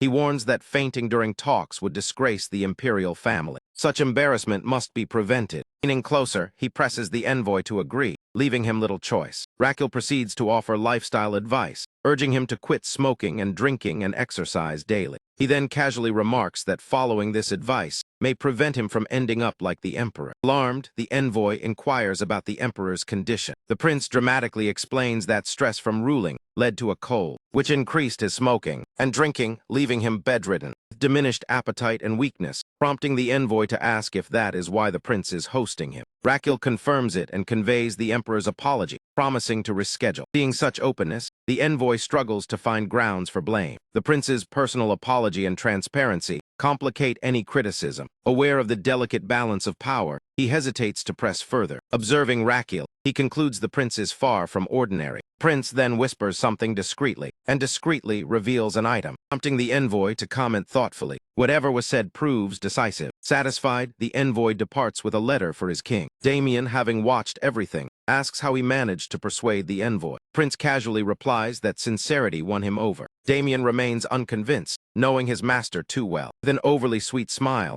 Raquel assigns Damien a top-secret mission. He reveals an important patient will be admitted to the clinic today. Damien wonders what kind of patient warrants such excitement. Raquel reveals it is the Emperor and orders preparations at the side palace. Damien asks if his squad should be mobilized, and Raquel agrees. He apologizes for disrupting Damien's training. Damien dismisses it, stating his duty is protecting the imperial family. Raquel knows Cremo exposed Damien's combat shortcomings. Since then, Damien has trained relentlessly. He believes Damien will one day become the strongest, though not yet. Damien interrupts, saying he will head to the side palace. Raquel nods and turns away. As Damien walks, he reflects on his need to grow stronger. He wonders what he will pursue once he surpasses his limits. Meanwhile, Raquel prepares to transfer his father to the clinic. He cannot leave him in a palace filled with possible schemers. He must stay close until the archbishop can perform the blessing. Moving him also prevents suspicion about severe illness. He smiles slyly, anticipating another VIP patient and the ripple effects of his letter. Elsewhere in the kingdom of Amboise, the king is informed of Benjamin's return. Annoyed at the swift outcome, knowing negotiations with the emperor are never simple. After greeting him, Benjamin recounts meeting the crown prince instead. Flashback shows his conversation, where he was told to report only the Cremo matter. Then the prince shocked him by requesting Princess Adeline remain for 6 months. The envoy was outraged, suspecting hostage intentions. After all, Amboise is an independent kingdom, not a subordinate state. Raquel had smiled, pleased his scheme progressed. Having already used a lie voucher, he falsely claimed he sought peaceful relations with Amboise. The system confirmed Benjamin accepted the lie. Benjamin now believes the crown prince has taken interest in their princess. At first, he shudders at the idea of the princess living near him for half a year and possibly developing feelings for him. Soon after, he begins weighing the advantages of such an arrangement. Marriage alliance could forge a formidable partnership, and his ambition swells with dreams of founding a legendary empire. He imagines history remembering him as the architect of unity between Amboise and Magentano, even fantasizing about becoming an unparalleled diplomat. His reverie is shattered by the Amboise king's furious outburst, accusing him of treating their nation like a subordinate state by demanding the princess. King demands to know how his envoy could listen silently to such an insulting proposal. Benjamin, however, remains convinced by the prince's deception. He argues that the proposal could strengthen peace between both realms. The king angrily orders him to stop talking, declaring any negotiations null after that meeting. Benjamin urges him to read the prince's letter before making a final judgment. King is bewildered that his typically impartial envoy appears to support Raquel. Once he reads the letter, subtly influenced by the lie voucher, he unexpectedly consents to send his daughter to Raquel. Convinced by the grand vision presented, he summons the princess. The court grows tense and confused at his sudden shift in attitude. Seated on his throne, he reflects on Raquel's frail reputation. Yet the letter's mention of marriage pleases him, unaware that the promise is entirely fabricated. When Adeline learns she must reside in Magentano, she protests the unfairness of the demand. Her father insists he has considered the matter carefully. Buying the letter, she suspects coercion or hidden threats compelled his decision. He assures her it is for their kingdom's future, and she will understand someday. She remains unconvinced by his reasoning. Ignoring her objections, he orders her departure for 6 months immediately. Guards attempt to escort her away, but restraining her proves impossible. Her title, the Smiling Angel of Amboise, stems not from gentleness, but from her formidable combat prowess. Smiling calmly, she effortlessly fends off the guards, earning her nickname. She slams them against the walls, then faces her visibly anxious father, alongside his shaken guards. However, she suddenly finds herself ensnared in a magical barrier. Mages restrain her with enchanted chains. She is confined within the dawn horse carriage, destined to arrive by sunrise. True to its name, it delivers her at dawn. After 10 days of travel, her aide advises her to walk proudly as Amboise's princess. She agrees, refusing to show weakness. Casting an annoyed glance at Raquel, she recalls his sickly reputation, though he appears changed. Raquel attempts a cordial welcome, but she introduces herself coldly, refusing his handshake. He feels a sting of disappointment, reminded of similar experiences back in Korea, when blind dates showed no interest in him. He dismisses the thought, focusing on his current objective. He guides her to the dining hall, where breakfast awaits. He informs her she will stay in the side palace during her visit. Privately, he intends to use her presence to avert future war. He remembers the novel's depiction of conflict, where Adeline was wise and capable of leading peacefully. Yet her mysterious early death changed everything, allowing a distant relative to seize power. That usurper's ambition sparked devastating war with Magentano. To prevent that future, he must protect her and secure her ascension. He suspects she may suffer from biliary atresia linked to gallstones. Remembering the author shared the same illness, he plans treatment through medicine and surgery. As she begins eating, he apologizes for her discomfort after travel, presenting a special tonic prepared by Garden. He mistakes it for poison and reacts angrily, slamming her fist onto the table, demanding to know how they dare insult her. The force cracks the tabletop. She accuses him of mocking her after forcing her arrival. Raquel claims confusion at her reaction. She insists her relocation affects both her and her nation deeply. Ultimately, she declares she will remain 6 months, but obey nothing beyond that. He attempts to clarify, but she interrupts. He challenges her, suggesting she is afraid. The accusation startles her. Irritated, she prepares to retort. He cuts her off, stating he has done no wrong. He only offered her breakfast and a tonic for exhaustion. He questions why she fears remaining at the table. Her anger intensifies. To prove sincerity, he drinks the tonic himself, downing it without hesitation. He challenges her to believe he would poison a guest at an official meeting, then theatrically claims he knows. She fears deception and hates being labeled cowardly. Provoked, she sits and orders the tonic brought again. She agrees to take it once, but reserves judgment. Staring at it, she still suspects poison. Nevertheless, she bravely gulps it down, grimacing at the bitter taste. Raquel offers candy afterward, as custom dictates, mentioning it is plum-flavored. Tempted, pride keeps her from accepting immediately. Eventually, she takes it, and he offers a grape-flavored sweet as well. The sugary taste feels heavenly. Composing herself, she stands and announces she is finished. When he asks if she is leaving so soon, she questions why she should stay. He replies there is no obligation and arranges for the Lord Chamberlain to escort her. As she walks away, she hopes not to see him again during her stay. Later, Adeline trains vigorously with her knights. She feels pleased with her performance. Turning to her companions, she notices their exhaustion and questions it, learning they are fatigued from travel. She wonders why she feels no such weariness. It dawns on her that the tonic may be responsible, though she refuses to admit it. All at once, she notices groups of children and elderly people making their way toward a section of the side palace. She quickly concludes they aren't palace staff, since they appear frail and unwell, and they seem to be moving in the crown prince's direction. Unable to resist her curiosity, she trails after the sickly crowd to find out what is happening. Soon she catches sight of the crown prince calmly diagnosing a patient and advising them to stay away from greasy dishes and alcohol. After giving additional guidance, he proceeds onward in the same direction she is heading. She hurriedly conceals herself and releases a breath of relief, thankful she avoided being seen. Then, Raquel suddenly appears and questions her reason for being there. At a loss for words, she listens as he explains that this is a consultation chamber and that proper paperwork must be completed. He sternly inquires whether she has taken a number and joined the queue correctly, leaving her bewildered by his formal tone. Firmly clarifies that this facility treats every patient equally, without favoritism. Therefore, she must adhere to the same procedures as everyone else to receive care. Instructs her in a serious voice to fill out the consultation form first and then wait her turn. 2 hours later, she finally stands before him, forcing an indifferent expression as best she can while presenting completed consultation document in her hands. He had anticipated her compliance. While she insists she is not someone who would misuse her status for special treatment, he admits he is pleased she came, as he had intended to examine her himself, leaving her puzzled by his remark. Turning to face her directly, he bluntly asks if she has never wondered why he brought her here in the first place. His words prompt her to reconsider his true motive from the beginning. He had originally assumed he intended to disgrace her because of the incident in Cremo.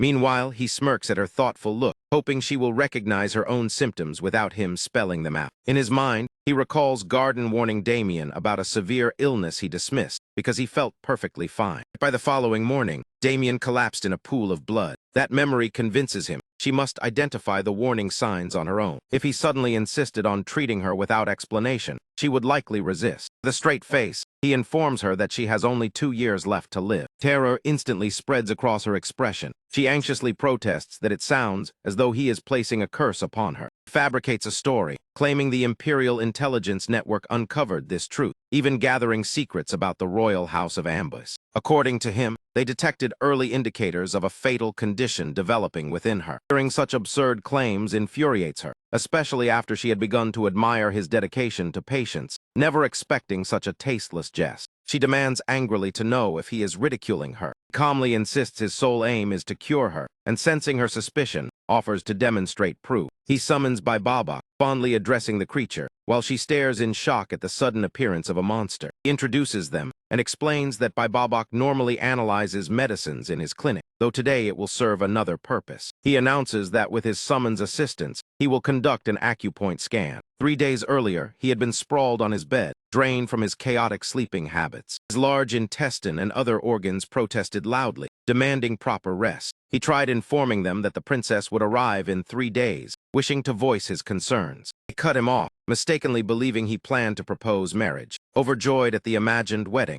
his large intestine even rewarded him with 1,000 HP. However, once he clarified that marriage was not his goal, and he only intended to heal her, the intestine immediately demanded its HP back. He resorted to blackmail, telling his organs that if they wanted peaceful sleep, they must help him convince the princess of her illness. After pondering the matter for some time, his heart suggested upgrading his pulse diagnosis ability. Liver added that through this enhanced skill, he could display her health data directly to her. He wondered how such information could be shown visibly. Inspecting the skill interface, he discovered 2,500 HP available and realized he could spend it to level up. He purchased the next upgrade. After reviewing the updated description, he chose to enhance it further, continued investing points until the skill reached level 10. At that stage, he could not only read pulses, but also project the results for patients to see. Additionally, he unlocked a feature allowing test findings to appear on an external display. Returning to the present, he activates the screen, revealing an image of the princess's gallbladder.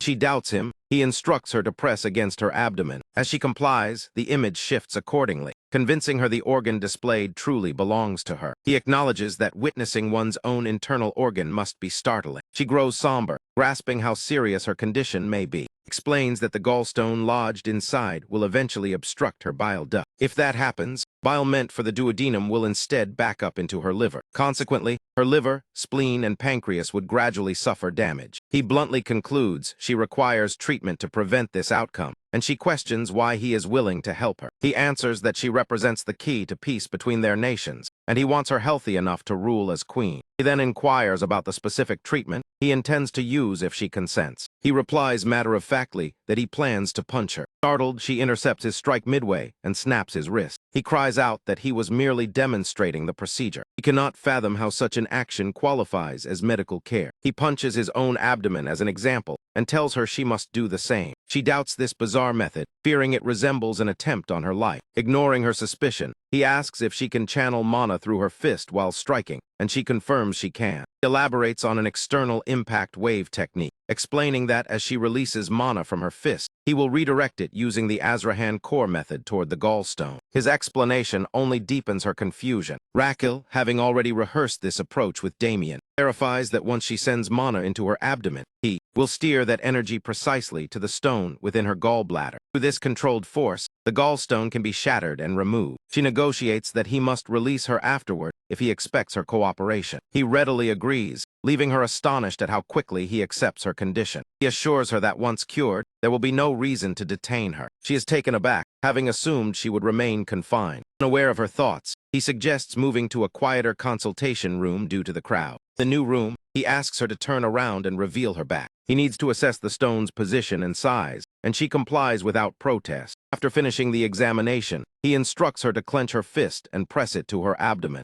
Once positioned, she prepares to strike. He tells her to shape the mana into a sharp, needle-like form as she channels it through her punch. He checks whether she can concentrate the force on a single point, and she confirms confidently. Finally, she delivers the blow to her stomach. To her astonishment, there is no pain, only a strange sensation as though the stone shifted elsewhere. He directs her attention back to the CT image of her gallbladder. The scan now shows the stone fractured. He encourages her, saying she is performing well and should repeat the action. After several repeated attempts, he stops her, announcing that the gallstone has been completely pulverized. Though exhausted, Raquel commends her effort, drawing a pleased smile from her. He concludes that the crushed fragments will exit her body naturally over time. She stares in disbelief, thinking another stone still needs to be destroyed. But when she looks at him, his pale, drained appearance makes him resemble a ghost. She finally understands that the mana she released had actually been absorbed by him. Panicked, she grabs his shoulders and shakes him hard, anxiously asking if he is all right. He assures her in a faint voice that he is fine, though inwardly he admits her mana was far stronger than he anticipated. Worried about his state, she questions why he would push himself so recklessly. and he weakly answers that it is because she is his patient, leaving her confused. He repeats firmly that as long as she is undergoing treatment, she remains under his care. His words leave her completely taken aback. He murmurs that he needs to lie down and rest before he loses consciousness. She hurriedly calls out to him in concern.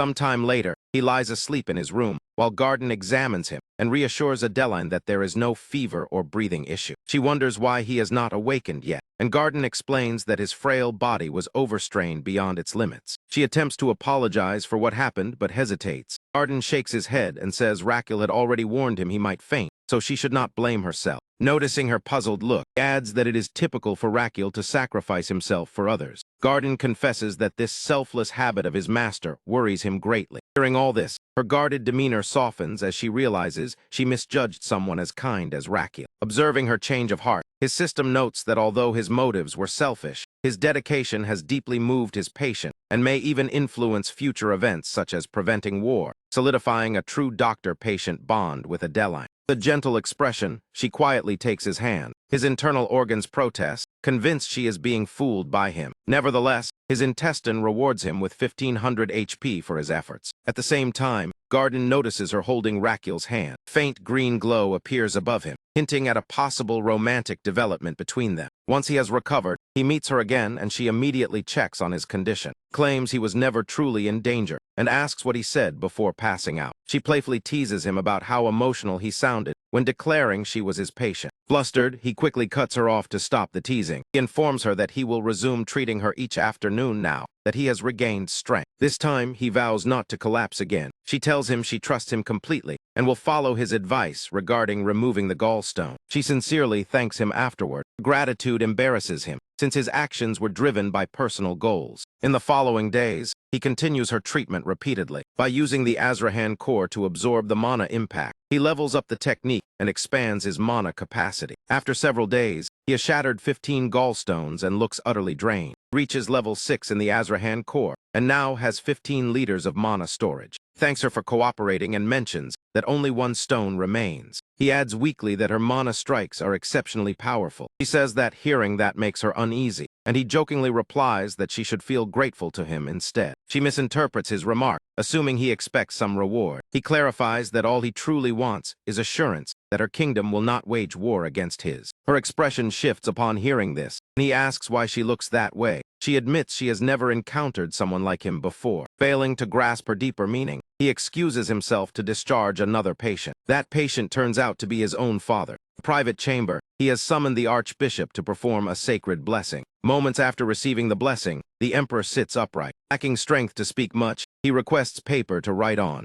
After reading what is written, he appears utterly shocked. The emperor questions which date his son chose to accompany the princess. He mentions hearing rumors that the prince visited her while he was bedridden. Prince is baffled by what his father is implying. The emperor clarifies he is referring to the princess of Ambush. He says he has no idea how his son persuaded the envoy to send her. He scolds him for irresponsibly handling marriage matters without consultation as the future emperor. The prince reflects on everything. He recalls the knowing looks from palace staff. It dawns on him that everyone assumes there is a romantic involvement. After brief consideration, he decides mentioning a non-existent war would sound ridiculous. He admits mischievously that he exploited his father's illness to bring the princess, only to end up rejected by her. The emperor fumes upon hearing his son was turned down. He dramatically orders the archbishop to heal him again. Meanwhile, the prince tries to sneak away before a full lecture begins. His father stops him and delivers a lengthy reprimand about his duties. Observers notice the emperor's right nostril twitching. They understand this means the anger is partly an act, and he is secretly proud.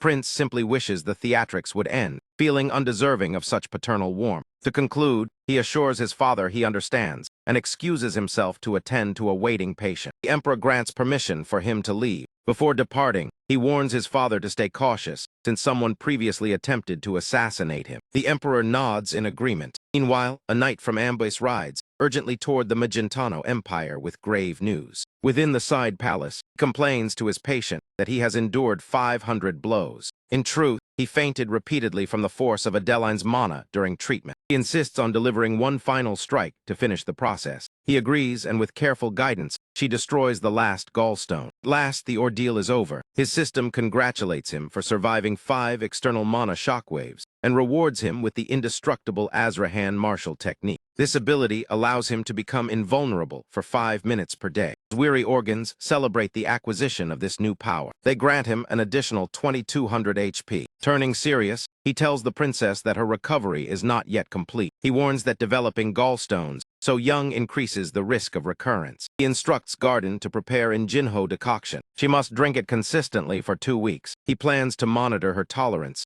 and at that moment he receives a life bonus for saving her. Beyond survival, he aimed to secure peace by ensuring she could inherit the throne and prevent conflict. Feeling satisfied, he imagines finally living in luxury. Yet fate seems unwilling to grant him peace. Suddenly, a messenger rushes in announcing that Adeline has received urgent news. To everyone's shock, he reports that Jibilion from the western region has declared rebellion. Rebel claims the royal family appears weak for yielding to the crown prince's demand. The prince feels discouraged that war erupts despite his preventive efforts. The princess asks about the situation, and the messenger replies that fighting has begun with the central army defending Vilo Fortress. Casualties are heavy, with more wounded than anticipated. Hearing this, his darker instincts stir with excitement at the chance to treat many injured and extend his life. His organs reward this opportunistic thought with 100 HP. He knows he cannot change what has happened, so he resolves to make the most of it. With dramatic sorrow, he turns to the princess and grants her permission to return home. However, he firmly declares that he will accompany her so he can serve as the army's physician and treat the wounded troops. Touched by his determination, she offers him her heartfelt gratitude. Her sincere thanks leave him feeling awkward. Brushing aside his embarrassment, he urges her to get ready for their journey. The narrative then transitions to the military encampment. A carriage has just arrived and comes to a halt. Plump man steps down from it, grumbling about the poor state of the surroundings. The overweight gentleman turns out to be Crown Prince Raquel in disguise, clearly missing the luxury of his usual ride. With his loyal aides Damien and Garden beside him, while Garden still urges him to return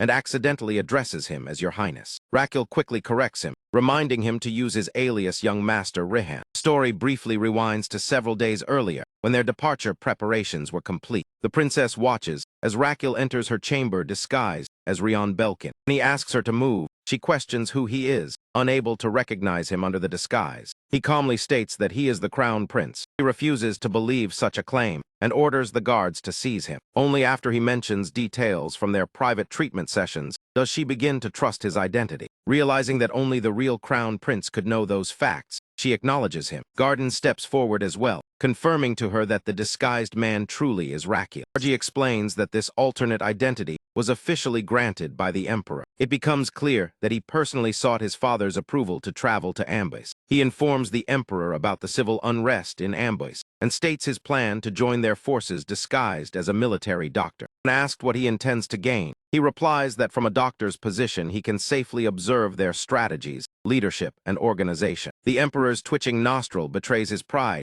in his son's bold thinking. Raquel understands that his father will consent, as he enjoys challenging him. He recounts this to the princess, adding that the palace mage altered his appearance through illusion magic. She inspects his forged papers, which describe him as a disgraced noble with exceptional medical credentials. During their journey to Ambis, Damien inquires about the clinic Raquel and Garden left behind. Garden assures him that Agnes is capable of managing it for months, especially since rumors claim Raquel is ill and resting. Seeing Damien's thoughtful expression, Garden asks what is troubling him. Damien worries aloud whether Agnes is being properly compensated for her extra workload, causing Garden to sweat nervously. Meanwhile, Raquel reflects that the life of a physician is far from easy. After several days of travel, they finally arrive in Ambus. With Adeline's assistance, he is appointed to the rear camp to care for the injured soldiers. Before beginning his duties, he gives Adeline the Injun Hotang prescription and reminds her to take it faithfully. Upon entering the medical camp, he is shocked to see that no other doctors are present. Soon after, he is appalled by the terrible state of the wounded soldiers. A caretaker responsible for the injured approaches them, assuming they are high-ranking officers and asking who they are. Raquel presents himself as the camp's assigned military doctor. However, the caretaker acts as though he has no idea about Raquel's arrival. Raquel proceeds to question him about what is happening inside the camp. The caretaker coldly answers that every person in the camp has already died. Raquel even peers inside himself to confirm whether anyone is still breathing. Shocked by the statement, Raquel demands a proper explanation. With chilling indifference, the caretaker explains that they must free up beds for the next wave of wounded soldiers, and that only death creates space. He even grumbles about how troublesome it is to dispose of the corpses.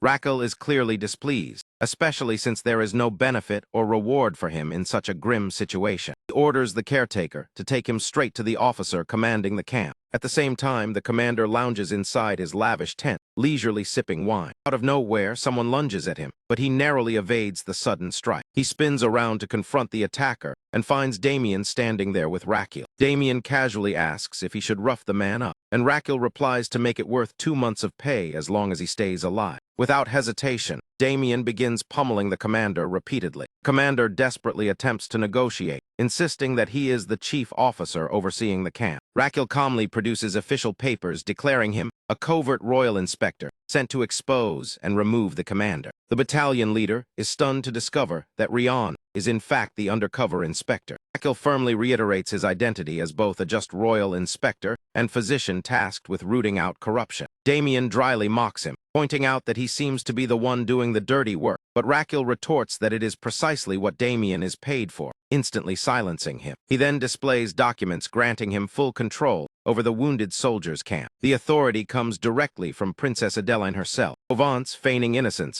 anxiously asks what crime he supposedly committed. His fake confusion only enrages Raquel, who grabs him by the collar and accuses him. He angrily blames him for the disastrous management of the wounded camp. Raquel throws him down and orders Damien to drag him away, and Damien obeys without question. Sometime later, Damien returns. Rian inquires whether Provence resisted, and Damien replies that he stayed surprisingly composed, though clearly distressed about his future. Damien then voices concern that perhaps he beat the commander too severely. Raquel responds that harsh measures were necessary because people like Provence only care about themselves and let others suffer. Under his rule, the wounded would inevitably perish. He grimly remarks that Provence had essentially turned the infirmary into a place for the dead. Damien listens quietly, staring at him. His gaze causes Raquel to momentarily question his own actions. Softening his expression, Raquel brushes aside the doubt and asks what they should do next. Rachel instructs them to proceed, since they are heading to meet Garden regarding the matter. Shortly afterward, the three of them arrive at another camp. Raquel feels uneasy, knowing this era resembles the 17th or 18th century, where medical knowledge is primitive compared to his former world. He cannot simply ignore the dire conditions. Turning to his trusted aide, he orders him to sort the injured by treatment priority, replace outdated supplies with better equipment, and strictly supervise sanitation and logistics. Subordinate immediately agrees to carry out the tasks. Suddenly, a man rushes in carrying a severely wounded soldier.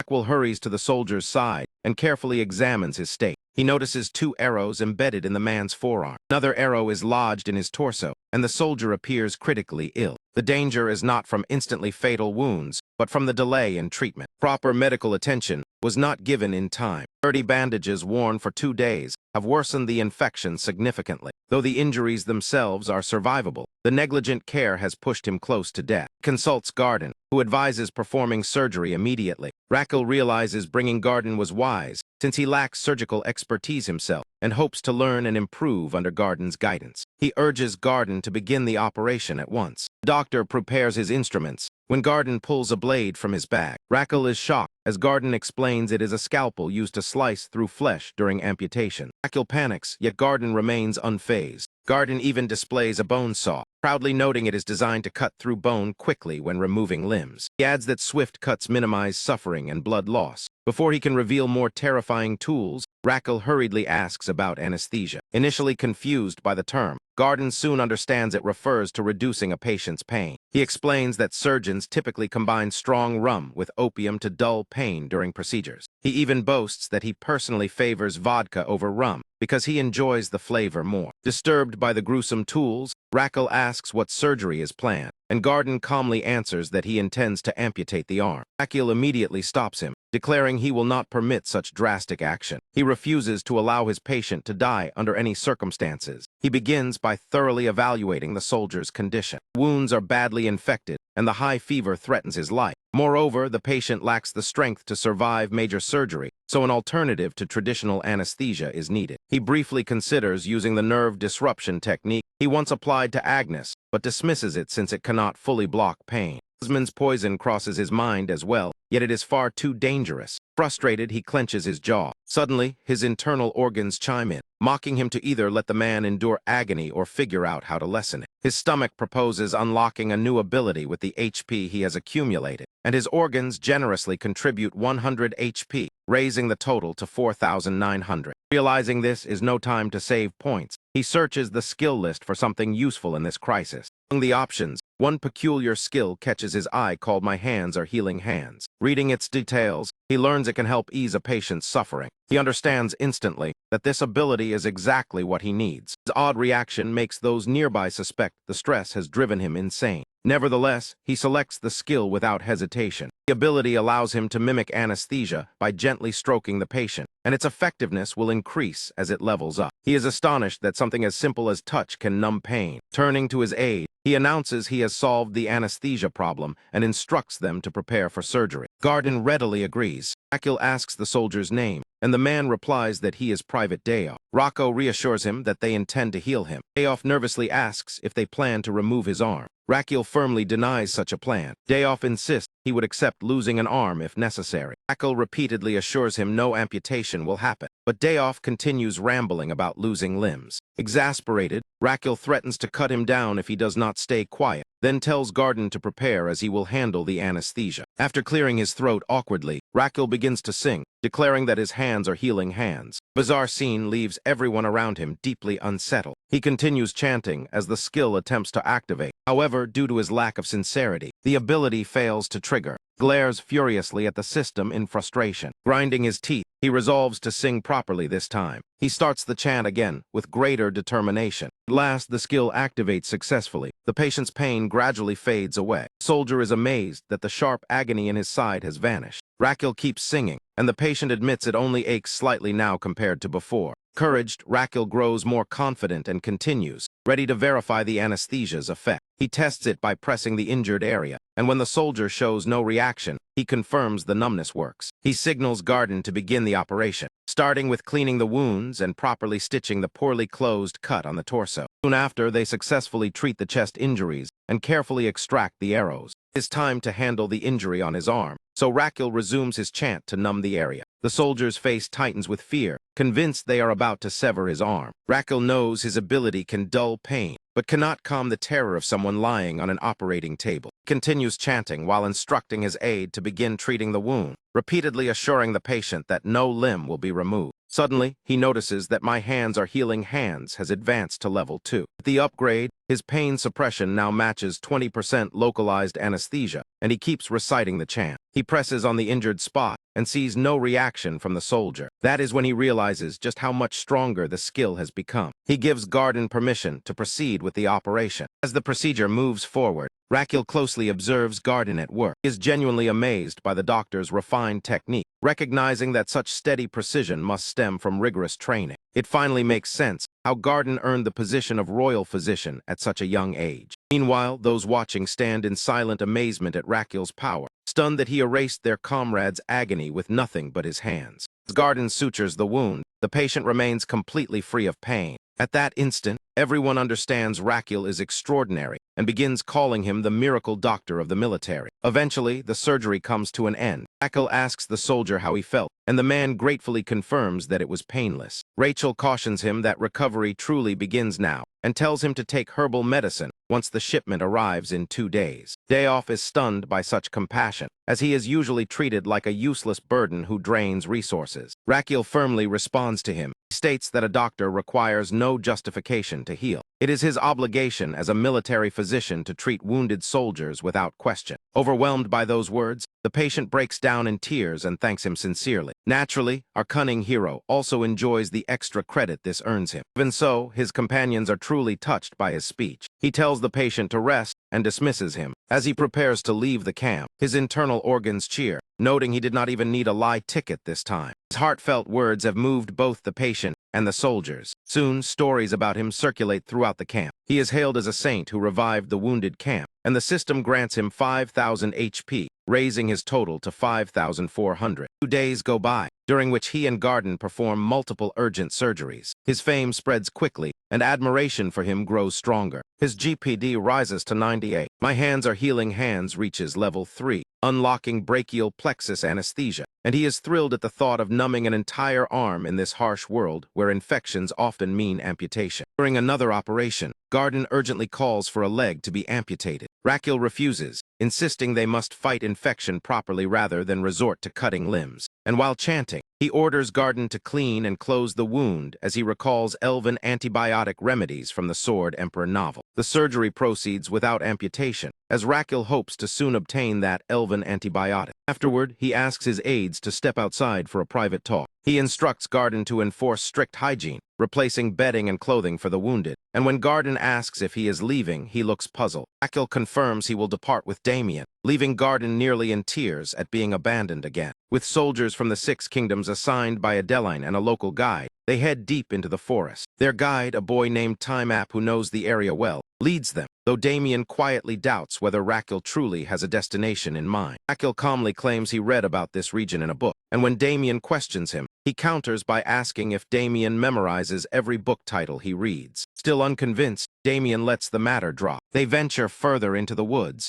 Damien warns that they are nearing monster territory, and possibly the Apollo's nest. He spots a peculiar blue creature nearby. Raquel gives a vague answer that only deepens their anxiety, before finally admitting they must pass through the Apollo's nesting grounds. Before panic spreads, he casually remarks that Apollos are gentle and less provoked, and teases Damien for not knowing that. The group relaxes slightly, believing Raquel would not recklessly challenge such creatures. The relief shatters moments later. Raquel calmly reveals that he intends to abduct the Apollo's queen. Everyone stiffens in horror, realizing their leader has chosen to provoke the forest's most dangerous beings. Within the realm of his internal organs, Heart mocks him for boasting about kidnapping a queen. The other organs laugh uproariously. They sense the alarming lack of restraint in their host. In protest, they toss another 100 HP at him. He remains unfazed and refuses to back down. He knows that revealing his plan earlier would have led his team to stop him. Though he understands their shock, he also knows antibiotics are desperately needed. Only the queen's secretions contain potent antibiotic properties, capable of saving countless soldiers from losing limbs. Seeing the despair on their faces, he decides to explain his reasoning. Damien immediately objects, demands to know if Raquel understands the danger, as even peaceful Apollos become ferocious when their nest is threatened. Kidnapping their queen would be far worse. Raquel admits the risk, but Damien gestures to his sword and questions how he can still proceed. Having served him long enough, Damien is aware of Raquel's bold nature. This time, however, he believes Raquel has gone too far. Raquel tries to play innocent, but Damien presses harder. He asks who will carry out the kidnapping, noting that whoever does will face relentless attacks, and everyone silently hopes it will not be them. Damien points at himself and asks if Raquel expects him to do it. Raquel casually confirms that Damien is indeed the one.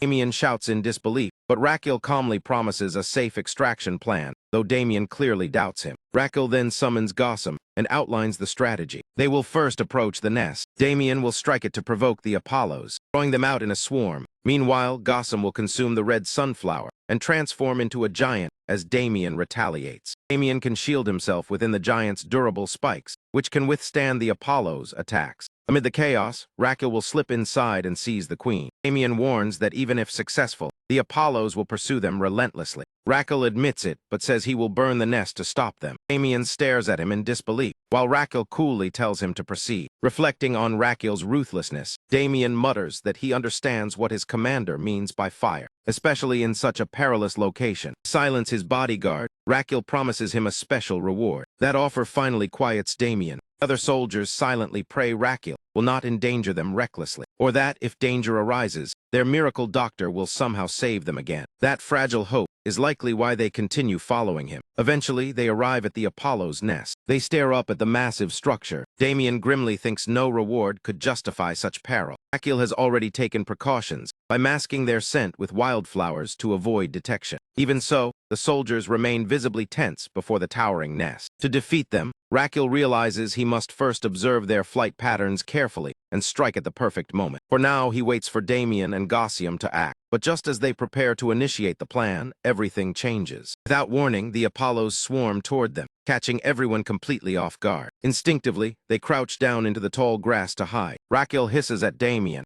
asking if his carelessness exposed them. But Damien insists he stayed hidden and urges him to think of a new strategy quickly. Thinking fast, Raquel devises a simple but risky solution. Strike hard and retreat immediately. Damien dislikes the reckless approach, yet with no alternatives, he accepts it. He begins gathering mana, and the atmosphere crackles as violent energy erupts around him. Raquel, as a physician, senses the unstable flow of Damien's mana and recognizes the danger. If the energy backfires, it could tear Damien apart internally, and Raquel urgently tells him to stop. Damien ignores the warning, his gaze fixed upward. Then, to Raquel's astonishment, Damien lifts his weapon and unleashes mana toward the massive swarm above. At that instant, Raquel notices something even more horrifying. An enormous variant of the Apollos descends from the sky. He cannot identify the creature. He only sees it tearing through the smaller Apollos mercilessly. Before he can comprehend the scene, the monstrous insects redirect their rage downward. They dive straight toward Raquel's group. For a split second, Raquel believes he is the target. But instead, the creature crashes into the Apollos. Shaken, Raquel clutches Damien, who shields him. Together they witness the giant beasts slaughtering the Apollos. It becomes clear that this is nothing short of a massacre. Raquel urgently questions their guide about the attackers. The boy solemnly explains that they are Vesperos. These monstrous wasps prey on Apollos and can wipe out thousands at once. But before he finishes speaking, Raquel orders everyone to move. They have been noticed, and for a moment the men stand frozen. Panic erupts as the enormous insects fix their attention on them. The group breaks into a desperate sprint. While fleeing, Raquel urgently asks Damien if escape is even possible. Damien snaps angrily that this disaster is Raquel's fault. Raquel reminds him they need the queen larva to save lives, smoothing over the tension with persuasive words. Damien scans the terrain and draws his blade. He notices a large boulder nearby. Raquel orders everyone to take cover behind it. Once hidden, their guide elaborates on the Vesperos' behavior. After hunting, Vesperos clean the battlefield thoroughly. They pile up the corpses, kill remaining Apollos, then scour the area and eliminate anything alive. That means the Vesperos are now targeting them as well. Raquel instantly understands they must escape immediately. Yet he worries about losing the queen larva. If the slaughter continues, the nest may be destroyed, making retrieval impossible. Holding their breath as danger approaches, Raquel sees one creature slash the rock and tumble. Damien shoves him aside to protect him while the others fight. Furious at being thrown, Raquel mentally notes he will deduct Damien's pay, then notices TMAP running even faster than himself. The guide explains that years in the forest made him swift. Raquel glances back at Damien and the soldiers still battling. He suspects the wildflower scent they used gave them away to the Vesperos. His strategy backfired, and TMAP anxiously asks what to do next. Raquel quickly evaluates the odds, realizing they cannot defeat the swarm directly. After a brief pause, an idea lights up his face. He asks TMAP for his bag and reaches inside. He pulls out a bottle of liquor,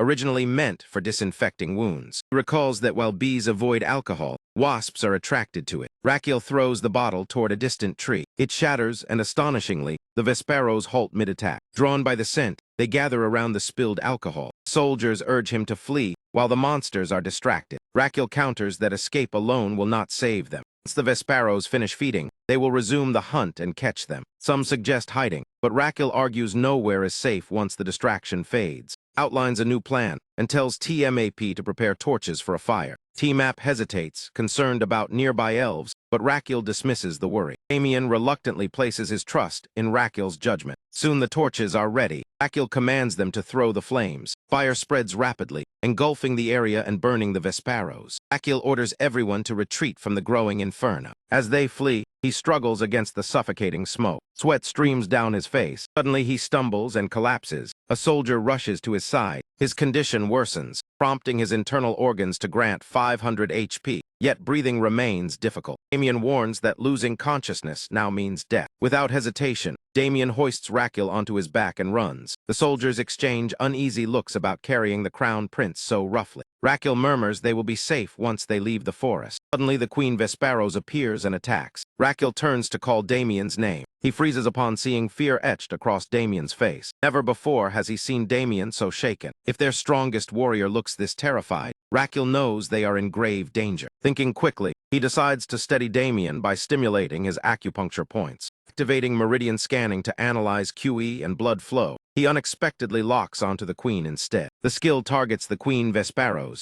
It dawns on him that the ability works on any living being within sight. Realizing even monsters possess meridians, he smiles. He can now see the queen's energy channels, and precise pressure points. Grinning, he announces he has a plan, snapping Damien out of shock. Doubtful, Damien demands details, and Raquel orders him to follow every command instantly. Raquel insists obedience is essential, because he will guide Damien through the Queen's movements. Suddenly, Raquel shouts for Damien to duck. The Queen Vespero swoops past them in a fierce dive. Raquel tells everyone to stay low and advance 5 steps. He predicts the Queen will strike again. As expected, she returns, and Raquel orders the soldiers to retreat while he and Damien face her alone, and they obey immediately. Raquel starts directing his bodyguards' every move with careful precision. Step by step, he guides him to counter each of the Queen's assaults. Last, he commands Damien to rotate clockwise and slash straight across the Queen's abdomen. The soldiers, shaking with fear, whisper among themselves that Raquel and Damien seem in control, convincing one another not to interfere. Meanwhile, Damien obeys Raquel's directions without hesitation. He growls under his breath, unconsciously mimicking a wasp as he focuses. Raquel scolds him, reminding him not to copy the enemy's sounds mid-battle. Keeps issuing rapid commands. Avoid the antenna. Shift 2 steps right. Knock the stinger upward, then parry with the blade's spine. Acting on cue, Damien springs onto the Queen's back. He cuts at the root of her left hindwing and spins vertically to strike once more. Raquel alerts him to an incoming blow from the opposite wing. Damien twists away, vaults through the air,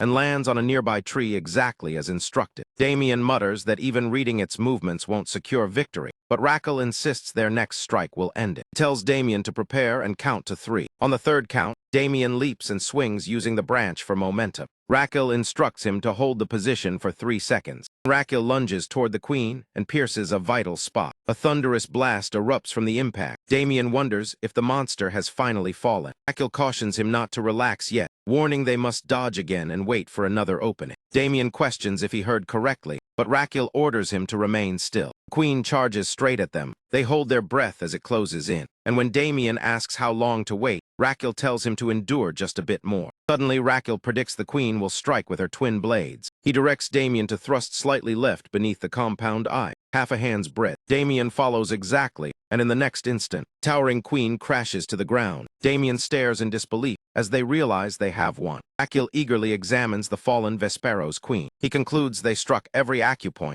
including the Du and Ren meridians, to defeat it. Damien asks how they achieved such precision, and Raquel explains they targeted its weakest spots. Confused, Damien asks how he knew those points, and Raquel casually replies that he could see them clearly. With his usual boldness, he teases Damien about sharpening his swordsmanship if he cannot perceive weak points himself. Soon they are stunned to see other Vesperos gathering around the corpse. Fear grips them as they freeze briefly. Then the insects begin devouring their own queen while burning in the spreading flames. As if fate takes pity on them, rain suddenly pours from the sky. Relief washes over their faces. Glancing around, Raquel bitterly notes that despite everything, they still lack the Apollo's queen larva. Their goal was to secure larvae for antibiotic production, yet precious time has slipped away. Refusing to waste another moment, he orders Damien to inspect the nest while he checks on the wounded. Damien steps forward to study the remains of the Apollos. He suggests returning since nothing useful remains. Raquel stubbornly insists on searching for anything valuable, even honey. His greed exasperates Damien. At the nest, they discover dried combs, leaving Raquel frustrated that the perilous trip yielded no reward. Suddenly, Raquel hears a faint sound and tells Damien something is alive. Damien volunteers to check, and Raquel's eyes widen at what he sees. The Apollo's queen lies there.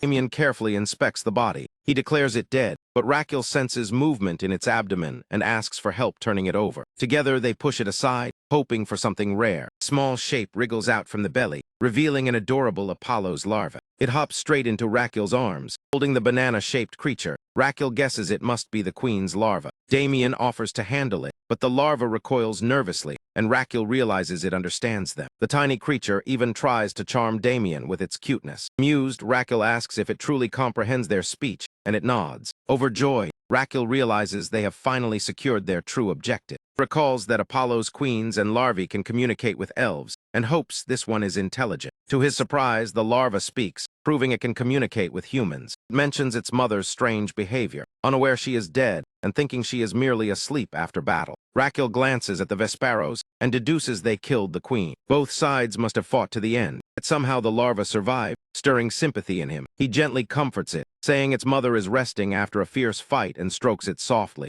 He dislikes lying, He offers to care for it until its mother awakens, knowing the colony is gone and leaving it would mean death. He decides to depart, telling the larva they are stepping away so its mother can rest. Even his internal organs seem soothed by the warm creature in his arms. Smiling faintly, he names it Cuckoo, and his kindness moves those around him. The system rewards him with 500 HP. He proudly shares the new name and persuades Cuckoo to cooperate before they play together. Then he announces it is time to return. The group cheers in relief. Elsewhere, a blonde elf surveys the charred forest in fury. She cannot believe someone of the younger generation caused such destruction. Burning with anger, she swears to punish the human responsible. She vows they will regret their actions. Later, a cart drawn by the giant Goosum arrives carrying the Vespero's queen's corpse. Garden spots Rakiel and rushes toward him. Rakiel dryly comments on his predictability. He immediately inquires about the wounded and whether any issues arose. Garden reassures him that all is stable and the injured are resting peacefully. His gaze then falls on Cuckoo,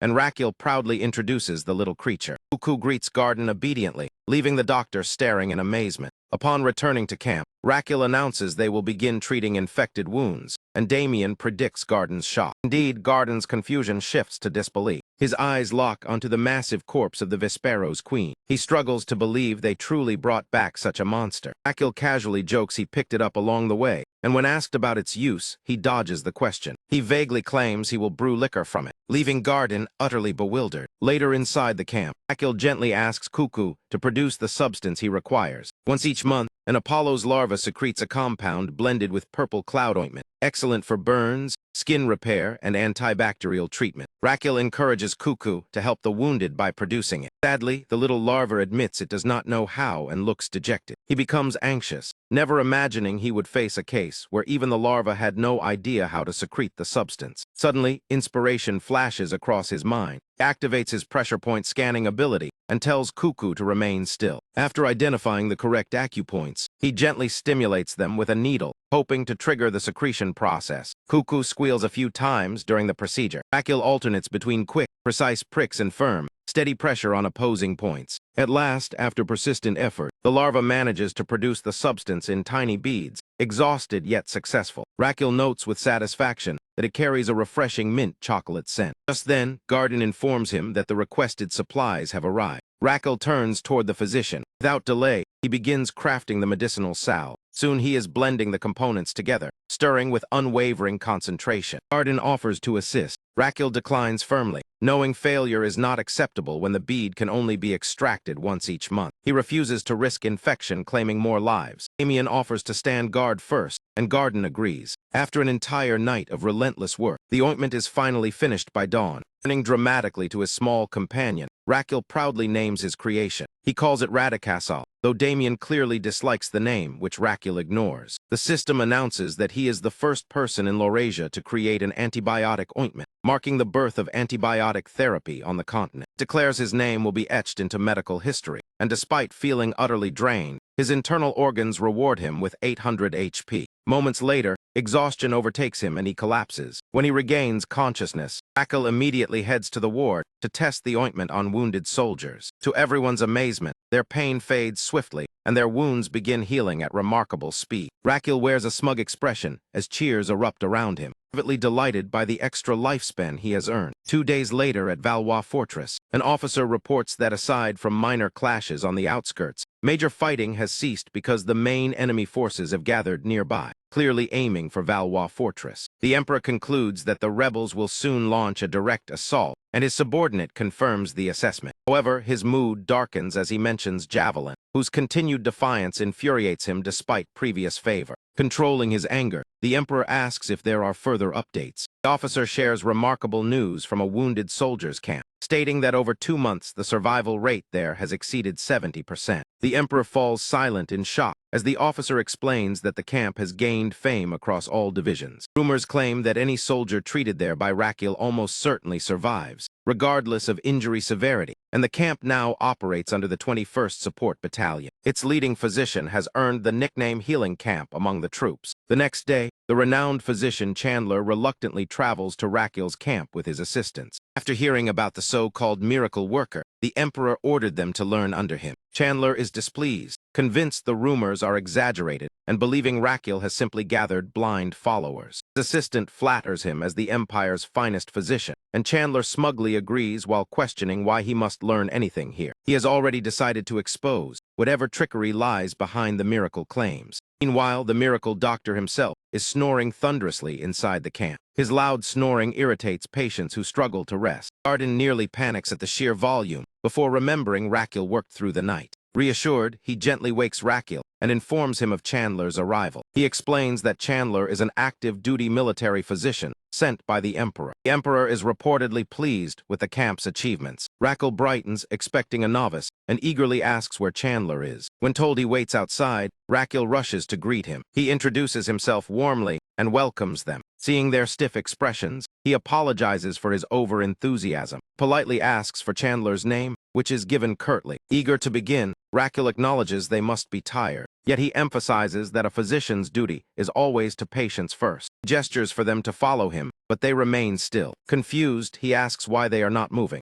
Chandler replies that they should be shown to their quarters first. Raquel is stunned that they prioritize rest over the injured. Chandler insists they have traveled far and serve under the emperor's authority. Raquel calmly asks his name again and questions whether requesting immediate treatment for patients is truly inconsiderate. Chandler answers that it is. In a measured but piercing tone, Raquel asks if a physician should ever choose comfort over suffering patients, and Chandler arrogantly inquires whether nobles are present in the camp. Raquel is speechless as Chandler continues. He argues that patients should be prioritized by status, nobles first, as that brings greater rewards. This, Raquel's patient snaps. He strikes Chandler squarely in the face. The assistants freeze, shocked by the bold act. Raquel reflects briefly that he was never violent in his past life. Yet hearing such nonsense, he believes someone like Chandler needs a harsh lesson. One assistant protests that assault without warning is unacceptable. He demands an apology and threatens to report Raquel. Arden and others watch nervously as Raquel asks what grounds there are for reporting him. The assistant claims it was violence, but Raquel states firmly it was discipline for insubordination. They were sent to train under him, yet refuse his authority as commanding officer. The assistant falls silent. Later, the same assistant sits beside the unconscious Chandler. When Chandler awakens, confused, he is informed of what happened as they move him to a tent. Hearing everything, Chandler burns with rage, furious at being overshadowed. His companion reports discovering that Rian saves patients without amputation and maintains a 70% survival rate. He further explains Rian's unusual treatment methods, which sound absurd to Chandler. Chandler concludes that Rian must be a fraud. No one dares challenge him, despite his earlier humiliation. Determined, he vows to uncover Rian's secrets and asks when to act. At midnight, Chandler sneaks into the camp, certain Rian will be asleep. In the stillness, he assumes no proper surgical care has been done. This only strengthens his belief that Rian is deceitful. Drawing his scalpel, Chandler recalls his teachings about bad blood accumulating in the sick. He believes draining this impure blood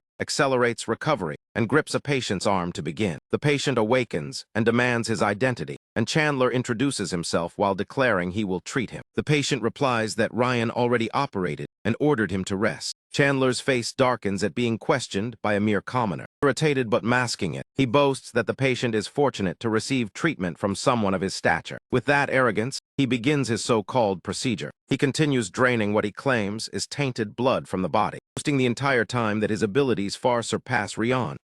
At the same time, the weakened patient grows lightheaded from losing too much blood. Chandler confidently tells him that once the impure blood is removed and healthy flow resumes, he will soon be fine. However, the man's hearing fades. He attempts to speak to Chandler but suddenly collapses. His consciousness slips away. Chandler shakes him frantically, yet there is no response. In his own room, the young man jolts awake in the dead of night after a bizarre dream. Unable to drift back to sleep, he steps outside to stare up at the night sky. Standing outdoors, he reflects on the military physicians, who prove even more incompetent than he expected. Nevertheless, he decides to let them complete their assignment before dismissing them. His current focus is the lifespan reward he earns from healing others. The first time he has gained 200 extra days of life, and excitement fills him. At this pace, he might accumulate an entire additional year, a full year free from the dread of borrowed time. He nearly dances in silent delight, savoring the promise of extended freedom. His joy is shattered by Chandler's frantic cries, urging his patient to wake. Noise echoes from the private chamber. He dashes there at once and sees Chandler gripping and shaking the patient, trying desperately to rouse him. Single look at the scalpel in Chandler's grasp reveals the truth. Chandler has resorted to bloodletting. The instant he understands the situation, fury blazes across his expression. He bursts into the room, muttering curses. He demands an explanation. Chandler argues he is providing treatment, while our protagonist condemns the savage practice outright. Their heated exchange attracts attention,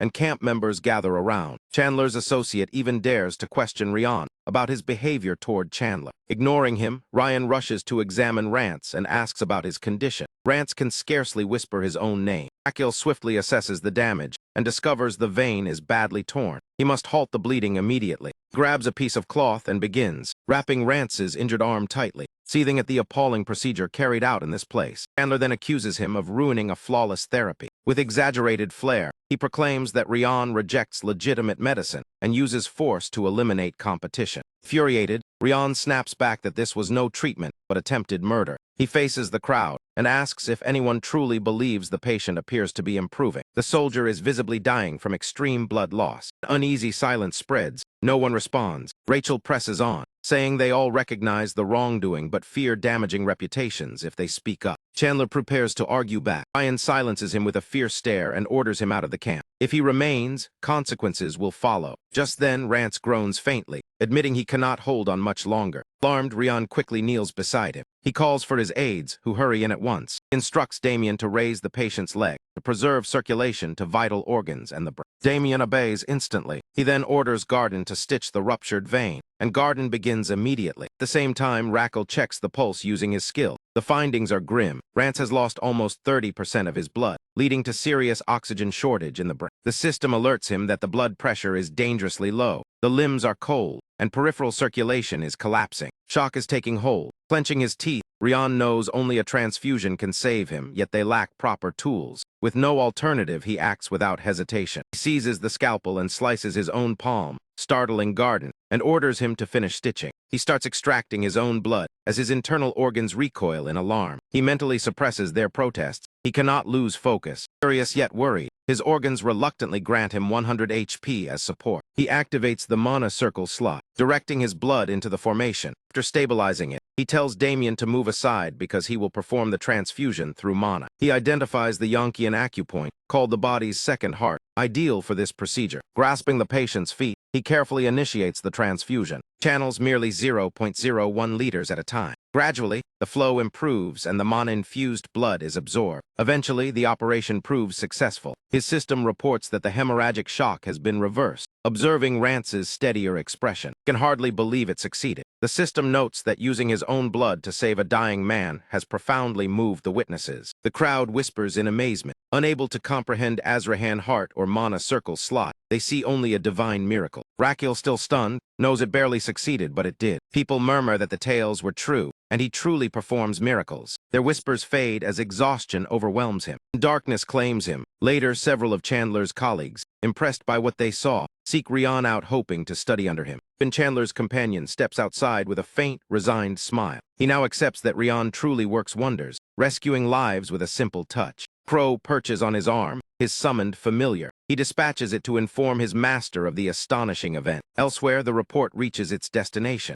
A man tells his lord that Ryan saved a dying soldier with a mere touch. The lord initially dismisses it as rumor, but the messenger insists their spy witnessed it firsthand. Intrigued at last, the master javelin reflects on the young man he calls saint. He decides such talent is invaluable and orders that Ryan be secured under his command by any means. Avian stresses that Raquel must be recruited regardless of the price. The subordinate departs after receiving his directive. Although the master doubts anyone can truly heal with a touch, knowing rumors often exaggerate, he still intends to exploit the story by bringing Ryan under his control. The public now admires the so-called saint, and that popularity could be advantageous. It may help him shift the war's outcome in his favor. He still recalls how Adeline was once sent to the crown prince. He had believed she was offered as a hostage when the Emperor of Amboise bowed to Magentan. Recollection stirs deep resentment toward Amboise. He vows to overthrow them from power himself. Back at the quarters, a spy approaches him at last, proposing a better arrangement if he joins the rebels. He is stunned by the audacity. The spy clarifies it is an official invitation. He questions how a rebel agent dares approach him so openly when he is merely posing as a physician. The spy assures him that pledging loyalty will bring honor and prestige. Quickly deduces the Lord must be Havian, yet doubts such a blunt proposal. He even threatens exposure.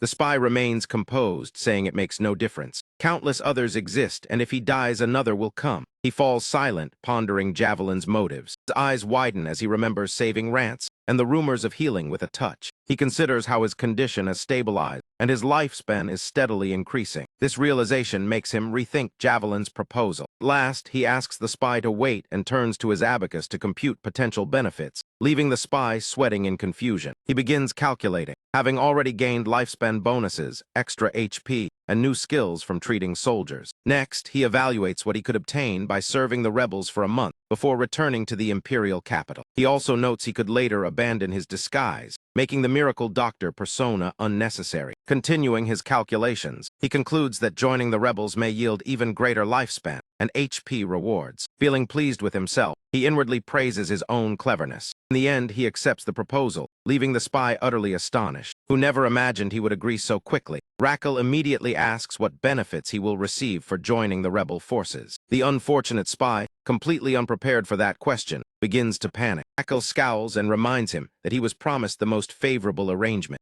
Noticing the man's anxious expression, he realizes the spy lacks even basic negotiation ability. The spy nervously explains that he was only assigned to deliver the invitation. Raquel is stunned that someone tasked with such an important recruitment effort arrived without any concrete offer or bargaining plan. He snaps sarcastically that the least the man could have done was bring some energy drinks to make the trip worthwhile. In the end, Raquel instructs the spy to return to his master and come back with clear terms and proper compensation. The spy hurriedly nods in agreement. Raquel warns him not to waste time, since the matter holds equal weight for both parties. Outside the tent, the spy questions his own judgment for ever approaching such a strange man. Meanwhile, Raquel gathers his subordinates and informs them of his plan to join the rebel army. They are left speechless. Garden wonders if he is ill, while Damien assumes he has gone completely insane. Raquel firmly states that he is entirely serious. He casually fabricates that the spy promised him land, wealth, and a residence. Damien objects, reminding him that he came out of goodwill to heal Amboise's soldiers, and now aligning with rebels contradicts everything. Yet in Raquel's mind, the logic is perfectly sound. Damien presses him for a clear explanation.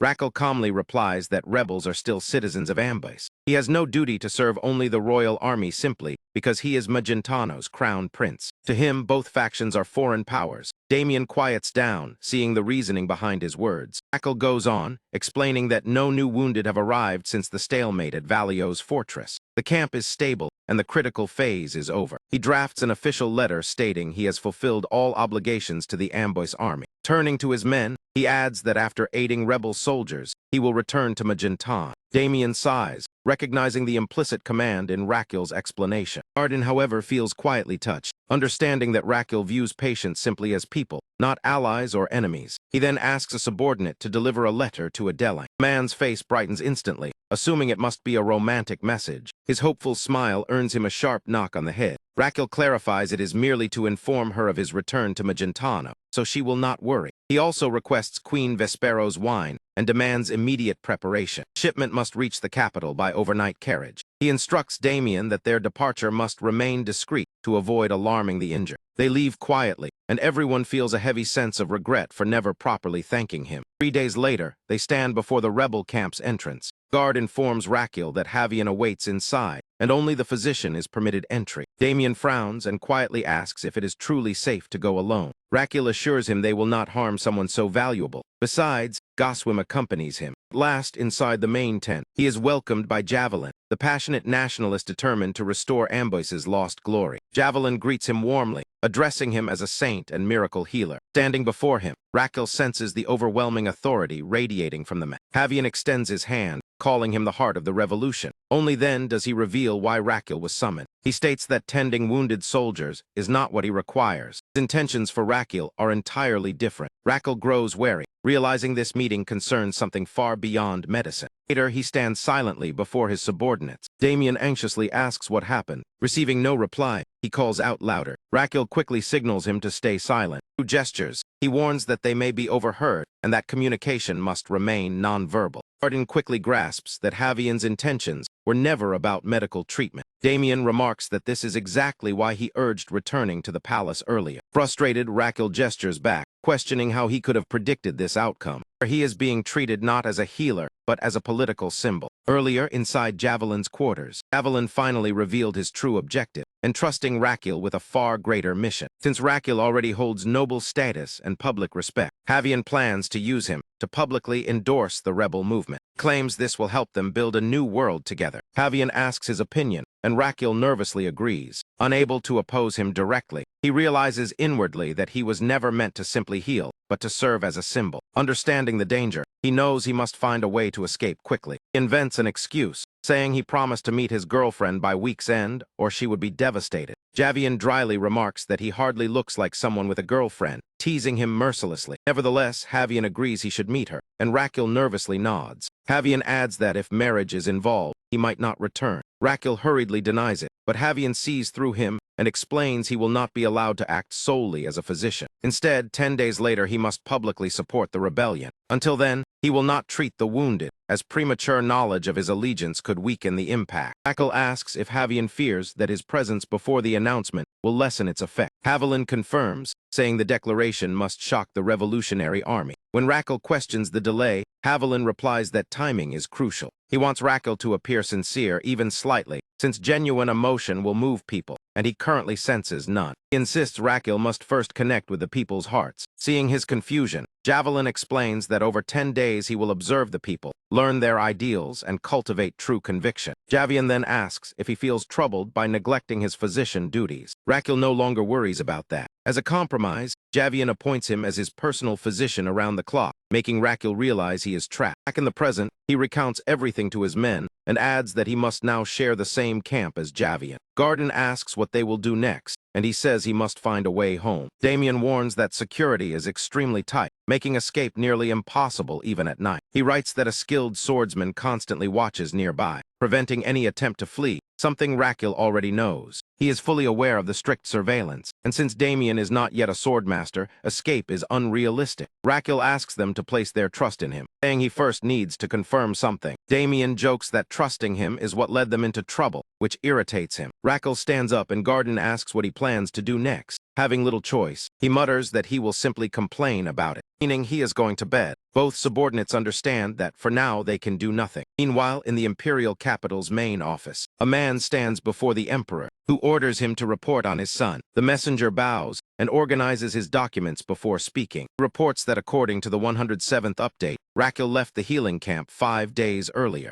The emperor immediately demands to know why. The reporter admits uncertainty, explaining that Raquel had initially planned to return to the capital, as told to Princess Adeline. He also mentions a letter sent to Adeline, which Raquel stated his duties at the camp were complete and that he was returning to his palace clinic. He further requested that Queen Vespero's liquor be delivered to him in the capital. The emperor asks if there is anything more, and after confirmation, dismisses the messenger. Alone, the emperor's expression swells with pride. He shouts excitedly about seeing his son safely back in the capital, and he laughs ominously, leaving those outside bewildered by his sudden reaction. Meanwhile, lying in bed, our boy quietly sheds tears, feeling he may not return home anytime soon. Suddenly, Javian stands beside him, stating he is awake. Raquel quickly rises to begin the morning check since he is under constant watch. Javian refuses, saying as a swordmaster he understands his own body well enough. Raquel forces a nervous smile, wishing they did not have to share a room since he cannot even rest properly. Javian answers evenly that as a swordmaster he is fully conscious of his own physical state. He then suggests they share breakfast together during the meal. Javian finishes ahead of him and tells Raquel to eat at his own pace.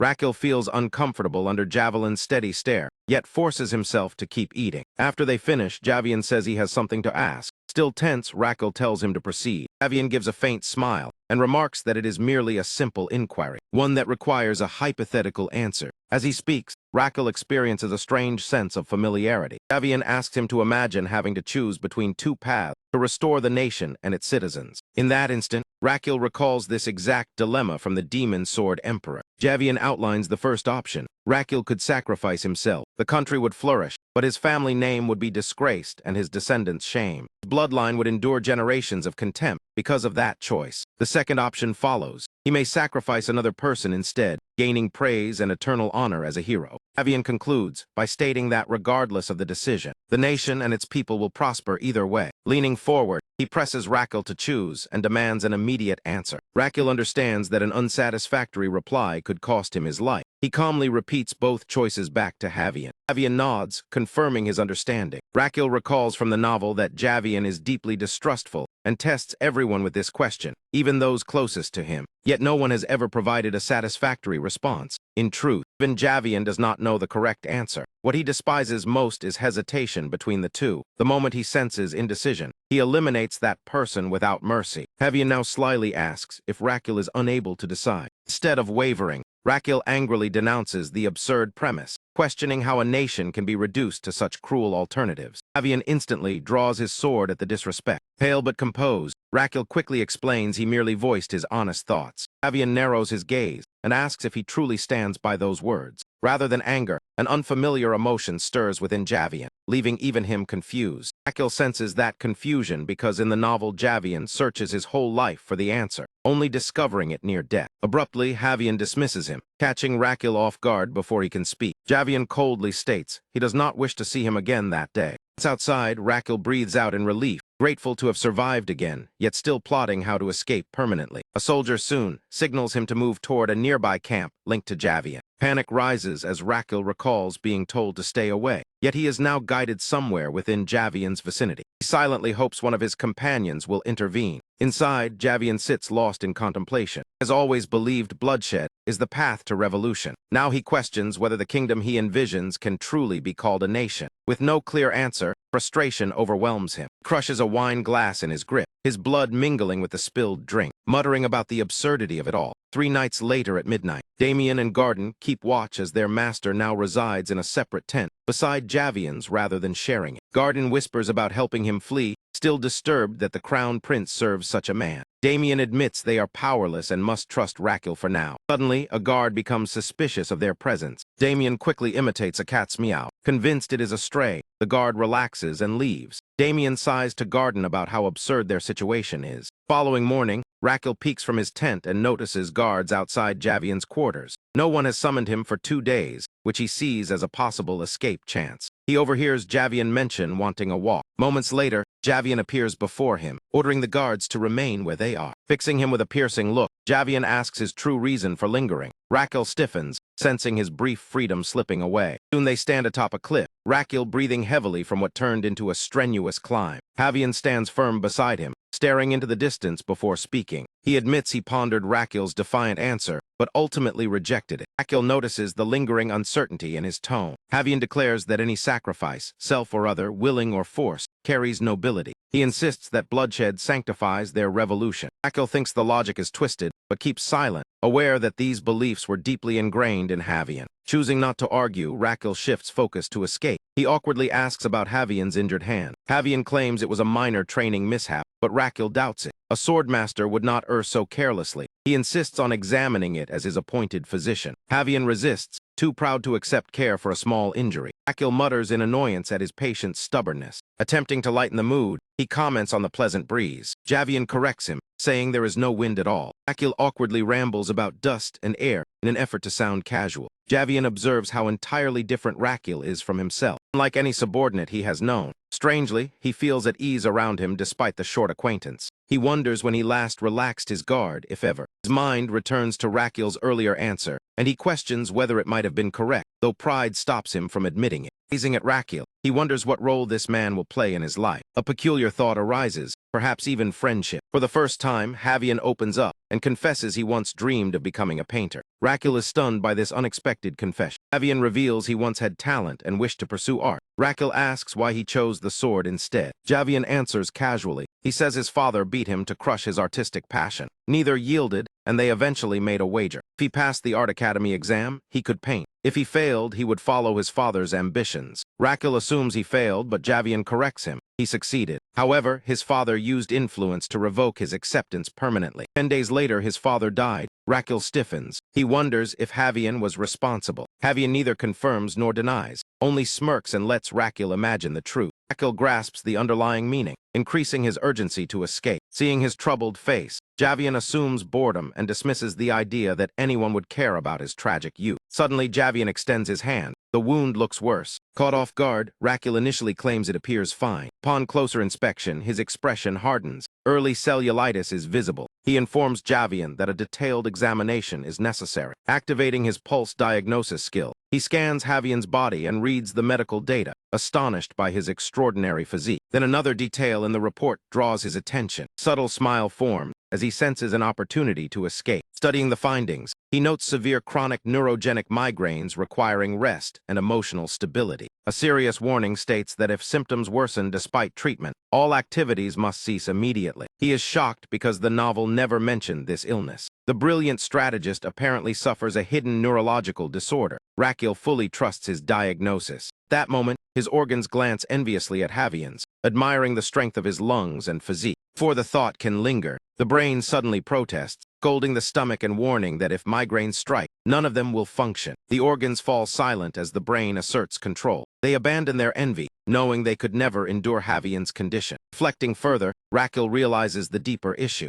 Javian's brain appears to torment his stomach through these neurogenic migraines. From experience, he understands that persistent migraines often trigger serious stomach trouble. He realizes Javian's body has long endured unbearable strain. He gently asks about his head, seeking the truth. Javian confesses that his mind never rests, constantly strategizing about breaching Valois Fortress. He demands absolute honesty. At that moment, Javian senses he has been completely exposed. Our boy confirms it with a small knowing smile. Javian admits he now understands why Ryan is called a saint, as his perception surpasses ordinary insight. Touching his temple, he reveals the pain is far worse than a simple headache and wonders how Ryan discovered what he never revealed. Raquel shrugs lightly and attributes it to intuition. The answer leaves Javian stunned. He describes the pain as if every breath drives a blade deeper into his skull. Raquel soon learns this torment has followed Javian since childhood. The unending agony shaped his harsh temperament. Only painting once soothed him, as brush strokes briefly silenced the pounding in his head. For a while, he longed to pursue art because it eased his suffering. But ambition replaced artistry. The sword supplanted the brush, and he realized that wielding it allowed him to transform inner torment into outward power.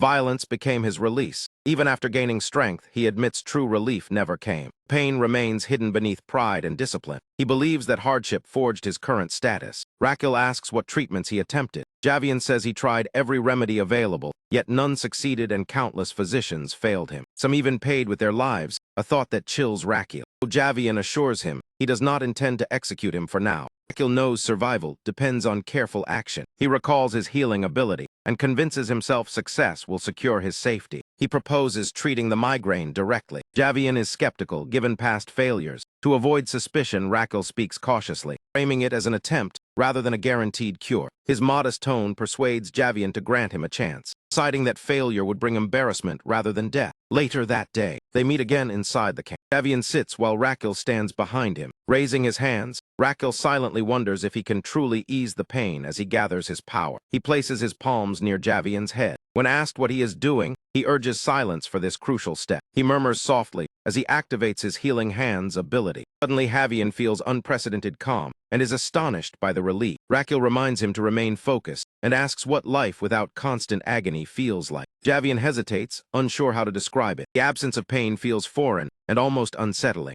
Tears unexpectedly gather in his eyes as he admits he never believed Rian could truly end the torment. Raquel cautions that celebration is premature. The relief will last only a day, shocking Javian. Raquel confirms, but promises daily treatments can keep the pain away. Javian asks if he will remain free until morning. Raquel assures him yes, provided he does not miss the next session, and Javian exhales in relief. Inwardly, Raquel notes events are unfolding perfectly. Dependence will grant him leverage and eventually freedom. Outwardly calm, he reassures him. Each morning he repeats the ritual, placing his hands over his head, letting gentle energy dissolve the migraine completely. Javian watches him with reverence, convinced such compassion belongs only to a saint. Raquel announces each session complete. Javian confesses life without Rian's help would be unbearable. Meanwhile, Raquel observes everything progressing as intended. One afternoon after treatment, Raquel says he has something important to discuss. When questioned, he explains he must perform a sacred ritual that night to preserve his healing power. He claims the strength he channels comes from the heavens, not himself. In the full moon, he must offer clear water to the moon from rise to set, or the blessing will fade. His gift will vanish for an entire month. Javian's eyes widen as he asks if the power would truly disappear.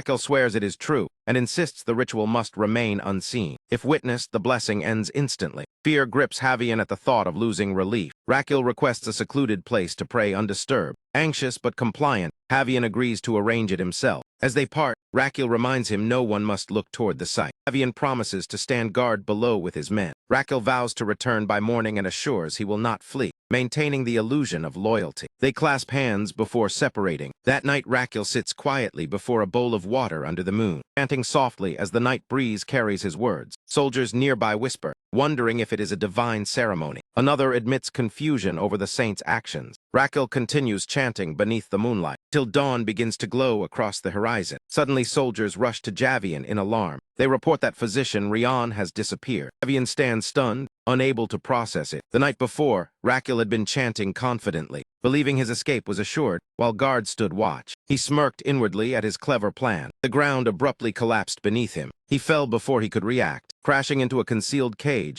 and shouting for help. Garden and Damien rushed toward him, raising alarm. Garden shouted they had arrived as instructed. Earlier in the northern area, Gaussium had delivered Raquel's secret letter to them, while Javian was away. In it, Raquel outlined his escape strategy, instructing them to gather in the forest below the cliffs before dawn. Though confused at first, they now understood. Damien asks how he knew about the hidden cave. Raquel calmly says proximity to Javian taught him the terrain. He claims sharp observation, though inwardly he knows it came from knowledge of the novel. In truth, Damien had discovered this place during the Great War in the story. Raquel urges them to hurry toward the kingdom's forces on the central plains. Once inside the cave, Damien questions its safety. Raquel explains both armies monitor this zone, ironically making it safest since neither can advance freely here. He gestures at the map, advising they rest until nightfall due to clear daylight visibility. Morning arrives quietly. Their calm shatters as a powerful voice echoes across the field calling for Rian, declaring the physician is hiding nearby. No horses were taken, and escape on foot was impossible under watch. Raquel instantly recognizes Javian's voice. Javian announces he will forgive the betrayal once, promising no life will be taken, but demanding Rian appear before he counts to 3. Within the imperial castle,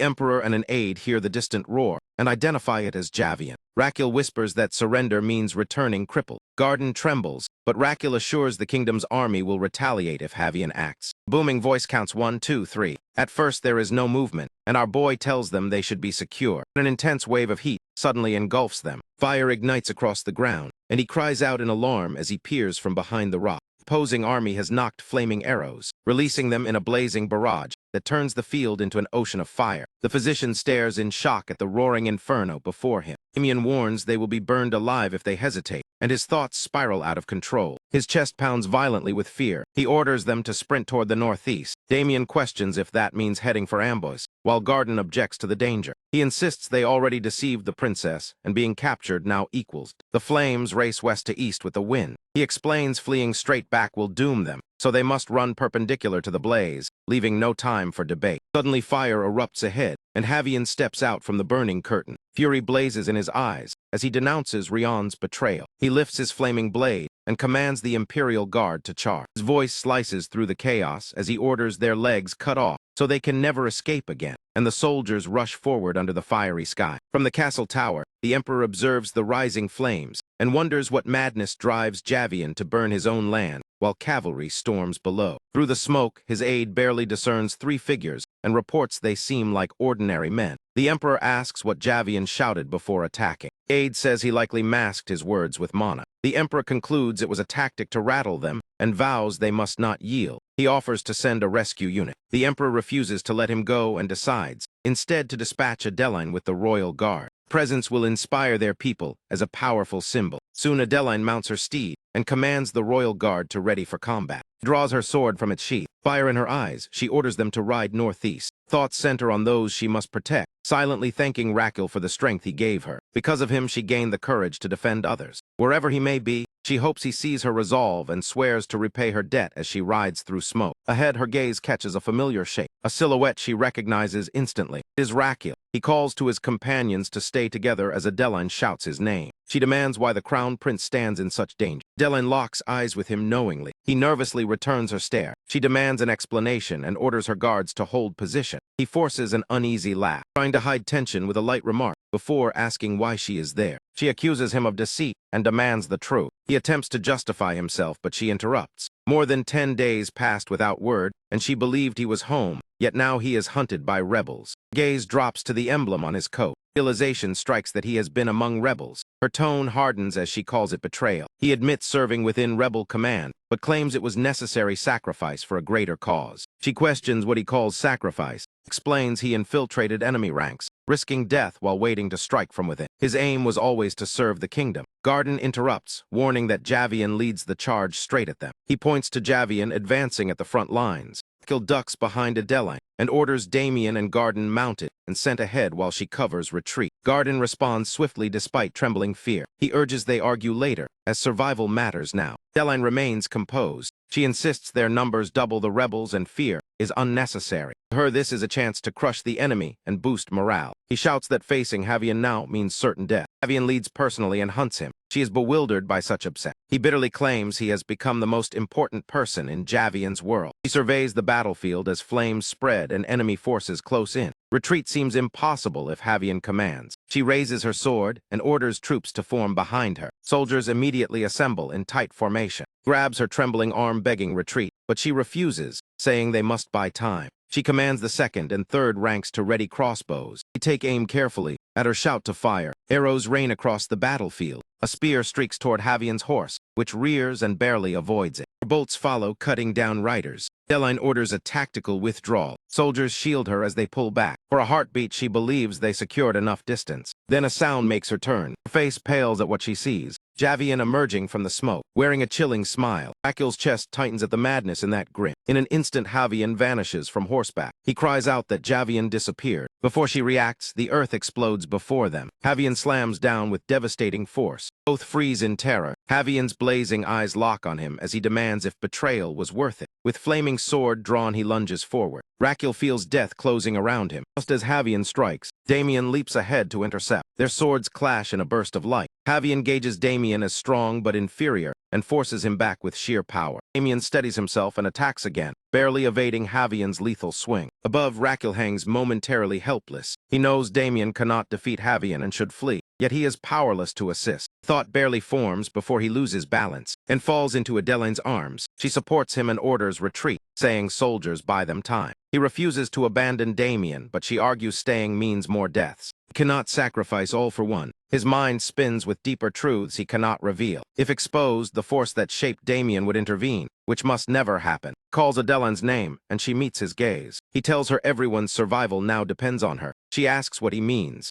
Urgently says from this moment, she must obey him completely and entrust her will to him. He whispers a daring strategy into her ear. Her eyes widen at the impossibility of his plan. He reassures her it can work, holding her hands though she thinks him insane. He turns to face the battlefield again, reflecting that some events bring consequences greater than their gains. Not all change equals progress. It seems like improvement can mask destruction. Chaos often disguises itself as advancement while worsening everything. Dark Sword Emperor embodies both ruin and rebirth, with Damien at the center of that endless cycle. In the ruins of a fallen dominion, where structure has completely unraveled, Damien continues to grow ever more powerful. He breaks reality apart once again and rebuilds it from scattered remnants. This weight becomes the path he was meant to walk, and he embraces it without hesitation. Raquel's mind wanders back to the scheme he devised earlier. Understands that halting Damien's growth and confining him within a hopeless predicament could be the key to forcing his genuine awakening. If that entity truly surfaces, the world itself would be doomed.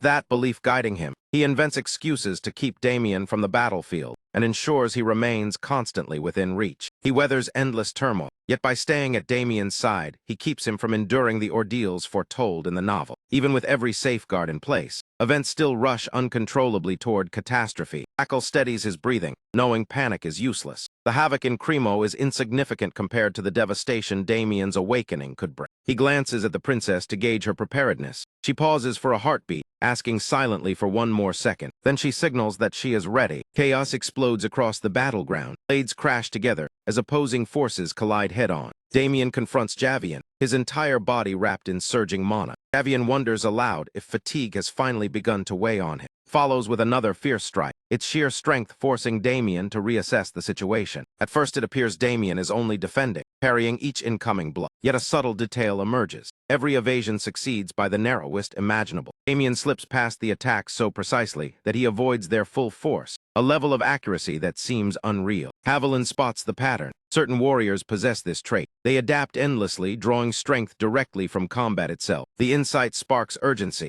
convincing him that Damien must be crushed now before he becomes untouchable. Haviland adjusts his stance and repositions his blade to attempt a different tactic. His movements accelerate to an astonishing pace. In a seamless shift, he materializes behind Damien. He strikes from a blind spot, yet Damien intercepts it again. The blade slams into the earth instead, the shockwave exposing Damien's overwhelming strength. Javian's disbelief deepens, because evading that maneuver demands superhuman reflexes. He concedes Damien's resilience, but declares the outcome is near. Damien regains his footing and asserts that he is far from finished. Javian dismisses the claim as hollow bravado. Weapons crash together yet again. In that instant, something changes. Javian abruptly alters his rhythm. With immense force, he sends Damien flying backward, smashing him into stone. Haviland advances to conclude the fight, mocking the clash as dull. Damien slumps against the rock face. Haviland lifts his sword for the killing strike. Strange reflections pass through Damien's thoughts as he realizes he never expected to die here. As the blade plunges toward his chest, an unsettling sensation washes over him. Time appears suspended while the weapon inches closer.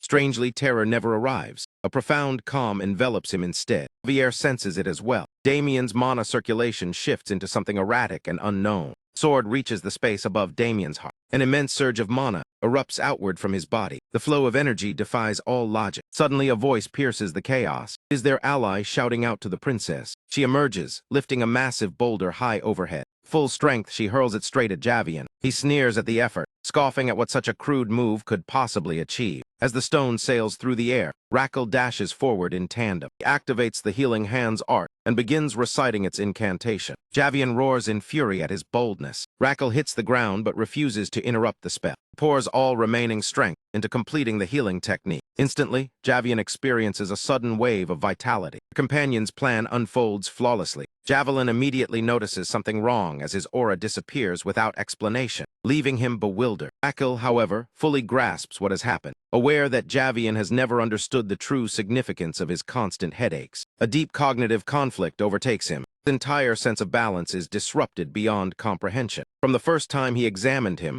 Rackle knew the reality of Javelin's stake. Every swing of Javian's blade throughout his life had been accompanied by a sharp pain in his skull.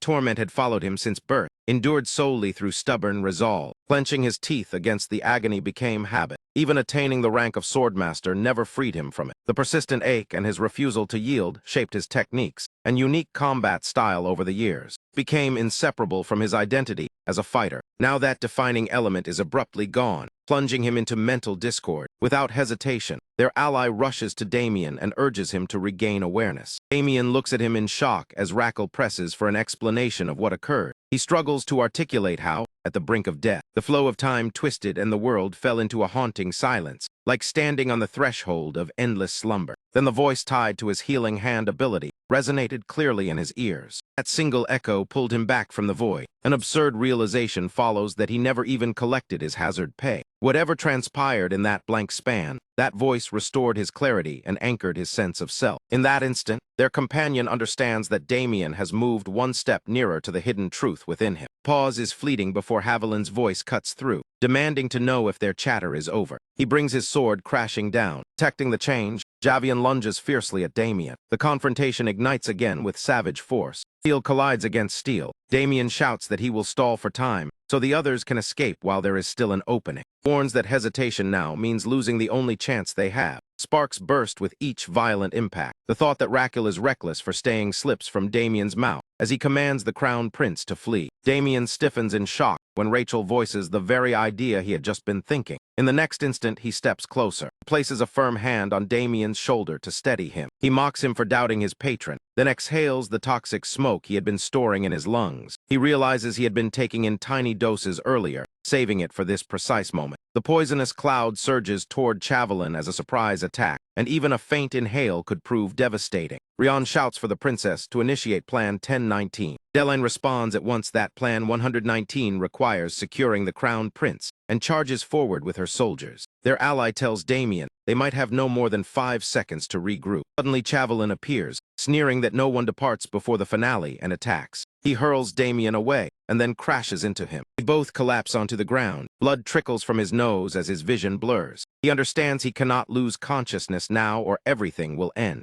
The scene shifts to a time before his departure from the palace. Royal Mage had approached Raquel and announced his intention to cast a disguise spell. Raquel questioned whether the enchantment would truly endure. With a sly grin, Zenites reminded him of the lightning strike once unleashed at him and asked if he genuinely doubted such a basic illusion. Raquel ultimately chose to trust him. Zenitus, nevertheless, cautioned that a single condition could undo the magic. He clarified that a physical impact powerful enough to knock him unconscious would shatter the spell. His mana would create a shield to absorb the first severe blow and prevent blackout. But that protection would activate only once, so vigilance was vital. In the present, a radiant light flares before Javelin as Rhea appears. Rian, standing before him, transforms back into Raquel, enveloped in brilliant glow. Javelin's expression contorts in shock as the truth sinks in. The revered saint is none other than Magentano's crown prince. Soldiers start advancing in a restless wave. Javelin unsheathes his blade and threatens them to halt unless they wish to witness their crown prince's corpse. With a fierce yell, he drives his sword into the earth. A violent shockwave erupts outward, hurling everyone including Adeline off balance. Raquel quickly evaluates possible escape routes and questions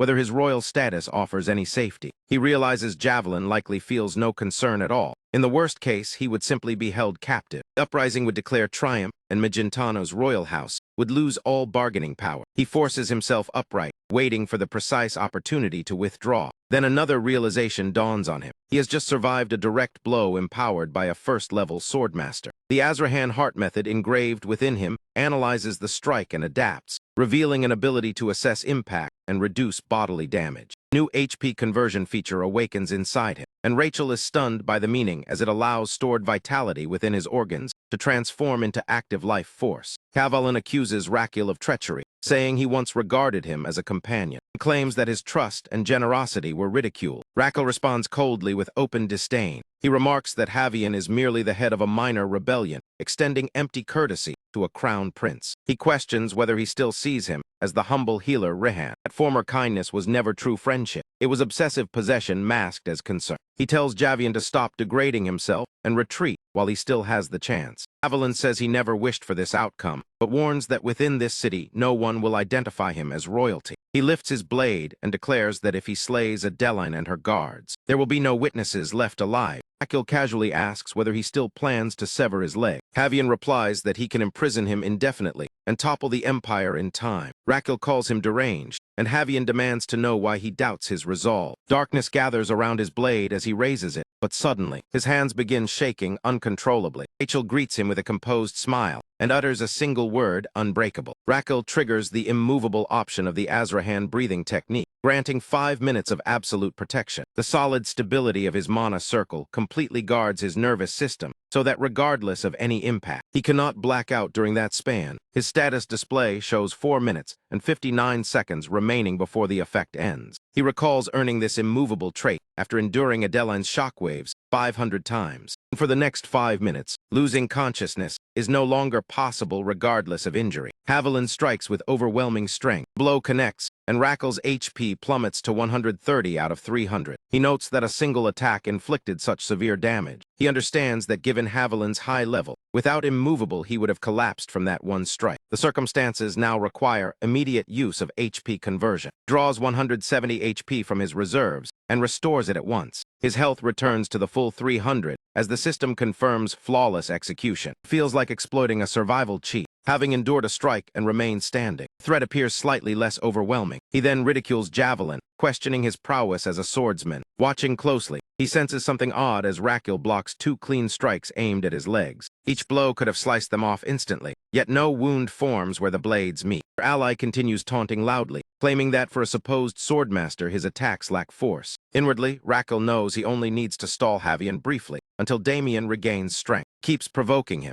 silently urging him to abandon restraint and reveal his full power. Javian charges at astonishing speed, declaring he will not be fooled by cheap tricks. His sword crashes down with immense force, slashing Raquel's HP sharply, dropping it to 190 of 300. Instantly, he converts 110 HP from storage, restoring himself to maximum once more. He smiles faintly, thinking that a true fighter always battles at full health no matter the peril. Abruptly, a barrier materializes before him. He senses the temperature shift and knows eternal frost has triggered again. The Asrahan breathing technique automatically produces this shield when charged with mana. He realizes that to wield it effectively, he must absorb surrounding mana and strengthen the icy defense. He regulates his breathing and allows mana to circulate through muscles, fascia, and nerves. His perception sharpens dramatically, making every sound and motion crystal. Javian advances once more, intent on finishing with a decisive blow. Raquel pinpoints exactly where the strike will fall. As the blade drops, he channels his technique and erects a vast shield. Impact detonates violently, rattling the ground as smoke surges up and blinds him completely. He strains to locate Javian within the thick swirling haze. The system triggers his meridian scanning ability, automatically locking onto Javian's exact location. Through the swirling smoke, Rachel follows his movements and quickly reads the assault pattern, realizing the downward slash is merely a feint, while the true attack slices upward instead. Havlon delivers a powerful swing, yet Raquel's barrier remains unshaken. With a soft chuckle, he mocks him, saying that despite all the boasting, Javelin's strength no longer feels overwhelming. Techniques now seem easy to anticipate at that instant. A notification appears before his eyes, declaring that amid the intense fight, his breathing art has advanced to a superior state. The ability upgrades to breathing technique single circle level 7. Javian keeps launching relentless blows, but Raquel now moves with refined speed and grace, his enhanced mastery letting him evade and guard effortlessly. Even his internal organs react, granting him an unexpected bonus of 1,000 HP to sustain the battle. His heart pushes him forward, warning that hesitation means death, and if he falls, everything within him perishes as well. The surge finally stabilizes, boosting his HP dramatically to 7-0. Endurance, durability, and healing capabilities all rise simultaneously. Their violent exchange drags on without pause, and Raquel continues to needle Javian, urging him to let go of his fixation. Deep down, he realizes his stamina is fading. He just has to endure until Damien makes his move. If he manages to delay Javian's assault, Damien will be able to retaliate without tapping into his ultimate power. To preserve energy, Raquel streamlines his defense, prioritizing balance over brute force, desperation pushing him to probe deeper as he brings up Javelin's history, pointing out how he hid behind the tale of his father's death, his calm delivery cutting sharper than any blade. Javian stiffens, eyes widening silently, and Raquel presses on, suggesting that he never truly despised his father enough to murder him, that it had merely been an accident. Fury erupts from Javelin as he shouts at Raquel to be quiet and drives his fist into the barrier. Raquel understands then that his guess was correct. He had pieced it together from Javian's sleep murmurs when they once stayed together, and judging by that reaction, he has struck the truth dead center. He continues relentlessly, stating that no one imagined his awkward first swing could truly end his father's life, not even Javian himself. In that instant, both father and son realized the frightening potential he possessed. Javelin's anger spirals completely out of control. His aura flares like raging flames, his blade blazing with savage force. Raquel steadies himself as the immovable skill begins to fade, a tense smile forming since this twist was never in the plan. The earth trembles as a massive explosion bursts forth, cloaking the area in smoke and rubble. As the dust slowly settles, Raquel spots Javian advancing through the lingering haze, sword lifted for a decisive strike, but before it can fall, a second blade collides with it in a ringing clash, revealing Damien confronting Javelin directly. And though Javelin mocks him for persisting, Raquel is stunned to see his guardian standing firmly between them. Moments earlier, Damien had regained consciousness amid the dense smoke, unsure if he had blacked out briefly. Nearby, a soldier is supporting the unconscious Adeline. At the same time, Javian and Raquel remain locked in brutal combat. Damien notices Javian's strength gradually returning and realizes he must intervene before it fully recovers. A flashback surfaces of Damien tirelessly training with his sword, slicing through wooden dummies repeatedly, determined never to repeat the failure of the Cremo incident. By channeling mana into each swing, he cleaves through stacked timber in a single motion, yet it still feels insufficient. He requires far greater strength to shield Raquel.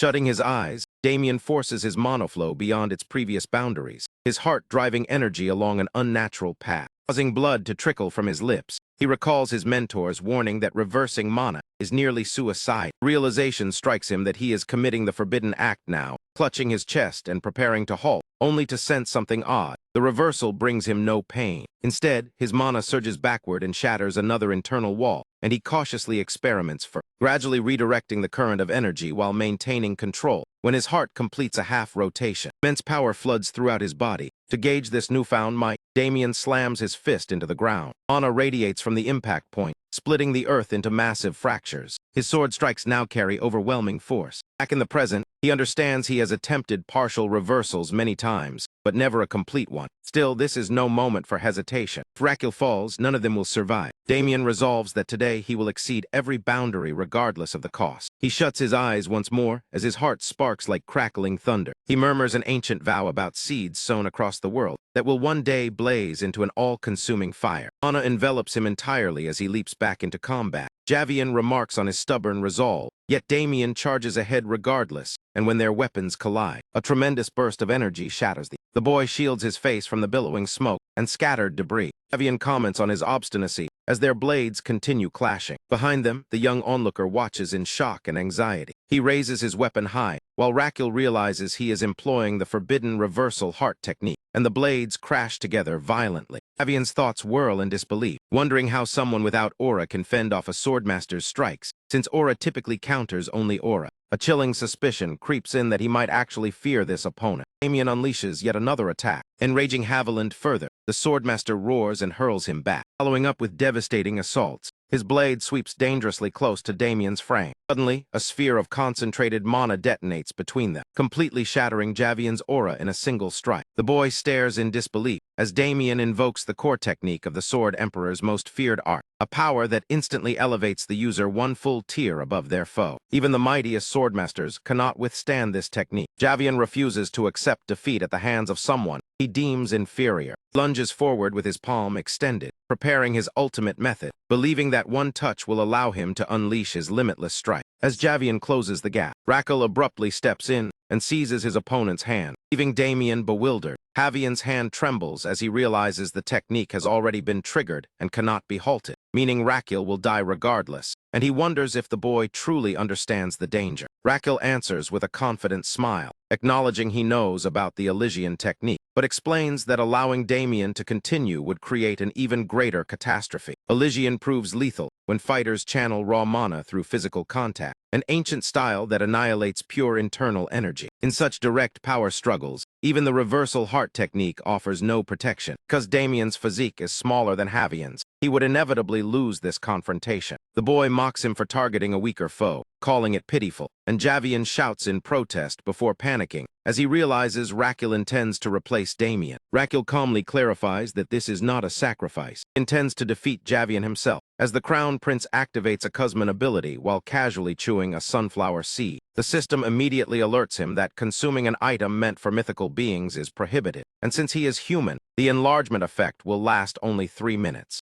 Sunflower seeds cause severe side effects in humans, prompting the system to advise immediate consultation with a traditional Korean physician. Adeline and the surrounding guards stare in disbelief as Raquel expands into a towering giant, while the system warns that once the effect ends, he will suffer extreme backlash and remain unconscious for 5 days. In the distance, the Emperor shouts at his aide demanding an explanation, and the aide confesses he has no idea what is happening. Raquel reminds them that he did mention the Korean doctor earlier. Now at colossal size, the Elysian technique cannot affect him. If he endures for these 3 minutes, he may prevent Damien's complete awakening, and he tells Chavalin to surrender and conclude the battle. Javian finds himself unable to release Raquel's grip. His veins are already rupturing as Raquel's pure mana overwhelms him entirely. Seeing his opponent refuse to yield, he reflects on his own journey, having risen through countless duels only to question if it all led to this humiliating scene. Raquel asks why he still clings on, as the timer shows merely 56 seconds remaining in giant form,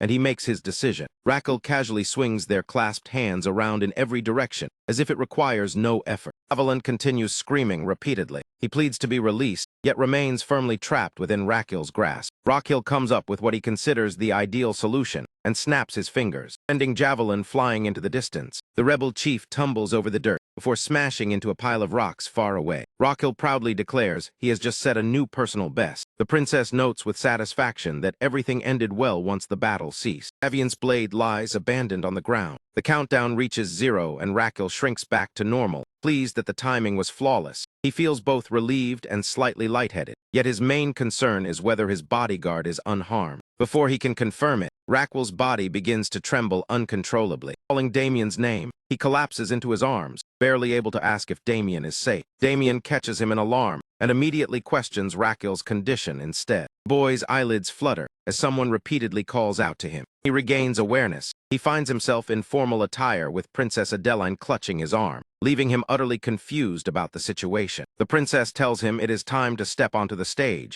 deepening his bewilderment. As he arrives, the host introduces him as the highlight of the event and thanks everyone for their patience. Thunderous applause sweeps through the audience. People crowd around offering their praise and congratulations. System message appears announcing he has achieved double circle level, catching Raquel completely by surprise. Even more astonishing, it states that slot 2 is unlocked and a new slot fusion function is available. Arden, casually mixing a drink behind a counter, explains the mechanics of slot fusion. It allows precise combination of items stored across separate slots. He casually demonstrates by producing a perfect glass of wine. Boy's thoughts spiral rapidly, questioning whether this entire experience is merely a dream. Suddenly the setting changes, and he stands in a vacant hall facing Damien, who demands to know what Raquel has done to him. Raquel anxiously insists he did nothing wrong, but Damien presses him, asking what happened while gripping a sword stained with blood, and accuses him of having known everything from the start. Rachel attempts to justify himself by saying he only wished to protect Damien. Damien steps closer, repeating his demand for honesty. Our hero tries to answer but realizes his lips feel sealed shut, unable to speak. He understands this is not truly Damien, but an inner voice interrogating him. As Damien lifts the sword, Raquel senses the inevitable, and the blade slices across his throat, forcing him to confront the thought of dying. The illusion breaks apart and Raquel jerks away, crying out as he bolts upright in bed. His shouting echoes through the chamber. Damien sits beside him asking if Raquel staged this on purpose. Grimaces nervously, wondering whether Damien is still partially awakened. Damien, wrapped in bandages and bruised, jokes that the nightmare will not erase the compensation he is owed. Raquel is stunned by that remark, relieved that Damien's first concern is collecting payment from him. That reaction confirms this is the normal Damien, and Raquel jokingly asks what kind of person he thinks he is, while inwardly feeling immense relief. He then asks to see Damien's hand, and when questioned, Raquel explains he intends to examine his pulse, leaving Damien puzzled by the sudden request. His true motive is to assess the progress of the reversal heart awakening. He mentions he already knows Damien reached advanced sword expert rank, prompting Damien to ask how he deduced that. Raquel reminds him of his diagnostic skills, saying he noticed the signs during their first meeting and warning that insomnia and heightened nerves will worsen. Damien nods and offers his hand. Raquel performs the pulse reading, and the detailed report categorizes Damien as human, which aligns with expectations. Still, clear changes from their initial encounter indicate the awakening is progressing. Overall, the report shows robust physical condition and excellent balance. However, extreme insomnia is detected. Residual internal damage from the reckless mana reversal remains and requires treatment and rest. Additionally, unknown foreign tissue is found in his bloodstream. It recently multiplied rapidly, but has now stopped expanding for unclear reasons. Reviewing this, Raquel concludes the awakening has temporarily halted, likely because he endured Javian's hidden technique in Damien's place. As long as it remains stagnant, the situation stays under control. He sternly orders Damien never to attempt mana reversal again. Damien argues he feels fine, but Raquel dismisses that claim, cautioning that another attempt would cost him his life. Damien calls that unfair and Raquel retorts that he should claim the throne if he dislikes the rules. He yawns casually and says that since the examination is done, he wants a full account of events during his unconsciousness, including Javelin's fate. Damien begins to explain, but a different voice interrupts, offering to clarify instead. Both turn and bow as the Emperor of Ambush enters the room. The Emperor asks to speak privately with the Crown Prince. Seated before him, Raquel listens as the ruler sincerely thanks him for delivering justice against the tyrant who oppressed the people. Representing the royal family, the Emperor expresses gratitude and extends a warm welcome, filling Raquel with satisfaction. A system notification appears acknowledging the formal appreciation from the royal house. Lost in his thoughts, he barely hears the Emperor repeatedly calling his name. He quickly regains focus and replies that he is honored to have offered modest help to the kingdom. The Emperor nods and reveals what Raquel most wants to know about the aftermath of Haviland's collapse. collapse. The rebels surrendered immediately, and all participants will face military tribunal. And Javelin is detained under charges of treason. Rakil asks about the rebel soldiers' future and learns they will avoid harsh punishment since many were coerced into fighting. Curious about Javelin's destiny, Raquel inquires further. The Emperor, calmly sipping tea, replies that Javelin will serve as experimental material. A man of such ability merits neither mercy nor honor, the Emperor states, insisting there is no cause for sympathy. He finally asks if this resolves Raquel's concerns. Raquel maintains a polite smile, while internally acknowledging the harsh realities of politics. The Emperor mirrors the smile, leaving Raquel with the uneasy sense that more is coming. The Emperor then mentions the letter, where Raquel addressed him as father-in-law. Raquel's mind blanks, as he recalls the matter he had completely forgot. He leaps up and bows deeply, apologizing for his earlier impropriety. He admits his feelings were genuine then, but after spending time with the princess, he realized they suited friendship better. The Emperor comments that sending his daughter to the capital was meaningless then. Raquel bows further, confessing he has no defense. Suddenly the Emperor laughs, saying youth is beautiful, surprising Raquel with the shift in mood. He continues that he once burned with passion too, losing interest just as quickly, assuring there is no resentment and asking if his daughter mistreated him. Perplexed, Raquel wonders what he means by mistreatment. The Emperor remarks that though she seems quiet, she has a fiery temper and asks if she ever struck him. Raquel confesses she attacked him roughly 500 times with full force. Outside, the princess overhears and flushes red with fury. Enraged, she storms in past the guards, slamming the door so hard both men turn as she shouts Raquel's name, loud enough to send nearby birds scattering. 3 days later, Rothschild prepares to depart from a gintana with Damien and Garden, both bowing to the Emperor in farewell. The princess asks to confirm he is truly leaving now. He assures her, and she reminds him she overheard his talk with her father and found his excuses amusing. Irritation flares again, as she continues arguing while Garden and Damien silently observe, Garden smiling at the youthful intensity. Raquel panics inwardly and decides to retreat, offering a formal goodbye and wishing prosperity to the Empire. Before he can escape, the princess seizes his arm, hugging him back and demanding to know where he thinks he is going. Leaning closer, she tells him he should at least grant her a fair opportunity next time. Raquel hurriedly climbs into the carriage, repeating that he must depart. Princess bids him a safe journey as the carriage pulls away.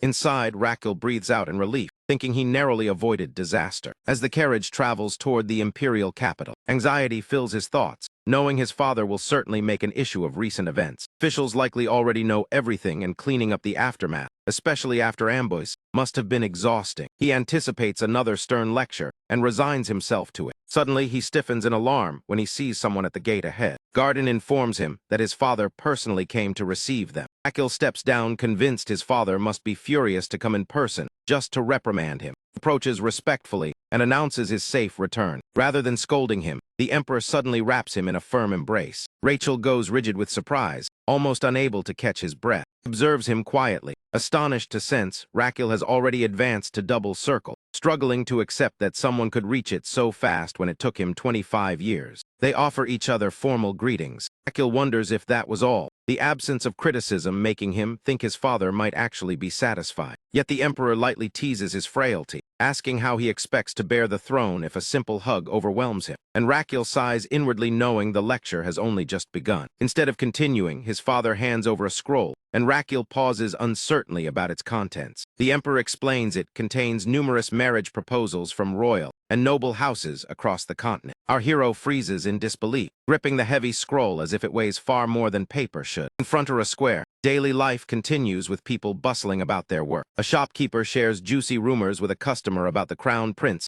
accomplishing something extraordinary in ambush. The customer eagerly asks if the stories are true, and the shopkeeper excitedly confirms every word. According to the gossip, the crown prince crushed the rebel faction and even defeated their leader with a single finger. The customer skeptically raises his own finger in doubt. The shopkeeper insists he speaks the truth and adds that stacks of marriage proposals are now pouring in, sent by princesses from every corner of the continent. Customer admits he once thought the prince too frail to wed, so his concerns were pointless, and the shopkeeper retorts that he should worry about his own troubles instead. Offended, the man clenches his teeth and demands clarification. Calmly, the shopkeeper suggests he finds steady work before dreaming of marriage, which makes the man flush angrily as he demands an apology for the constant insults. The shopkeeper coolly reminds him that his rent remains unpaid. The customer's attitude shifts immediately as he bows and admits his fault. That evening, Raquel reclines inside a traveling carriage feeling exhausted from the long day. Damien's voice breaks his thoughts and he turns toward him.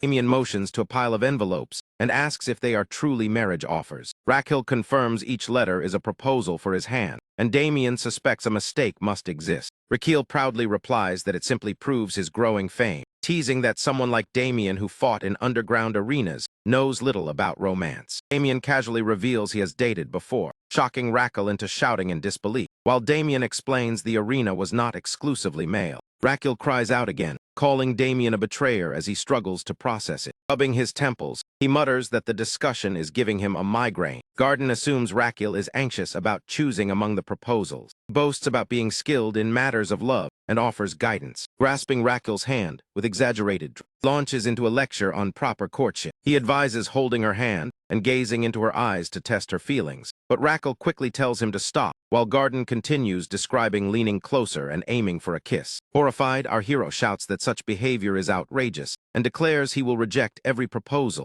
shoving Garden away. Damien tilts his head in confusion and asks why. Raquel explains the letters concern alliances and influence, sent because of his title and future throne rather than genuine affection. As the strongest heir, he has become the continent's most desirable match. He recalls that when he was seen as weak and near death, no one sent him anything and all proposals went to Theodore. Garden is surprised he was aware of that. Raquel says he overheard everything himself and learned Theodore rejected them all, insisting Raquel should come first. Pulling one envelope from the stack, Raquel notes that after Amboise he has suddenly become the prime groom. Garden argues that recognition of his talent and prospects makes refusing every offer foolish. Raquel remains silent in response. Inwardly, he knows the truth. He does not intend to claim the throne. Studying his reflection, he smiles, faintly thinking his aim is simply to live a long, peaceful royal life. He suspects the emperor has ulterior motives with these proposals and intends to turn any advantage to his favor. Suddenly energized, Raquel orders the carriage toward Theodore's palace. Garden looks startled while Damien jokes about overtime pay. Raquel repeats loudly to change direction at once.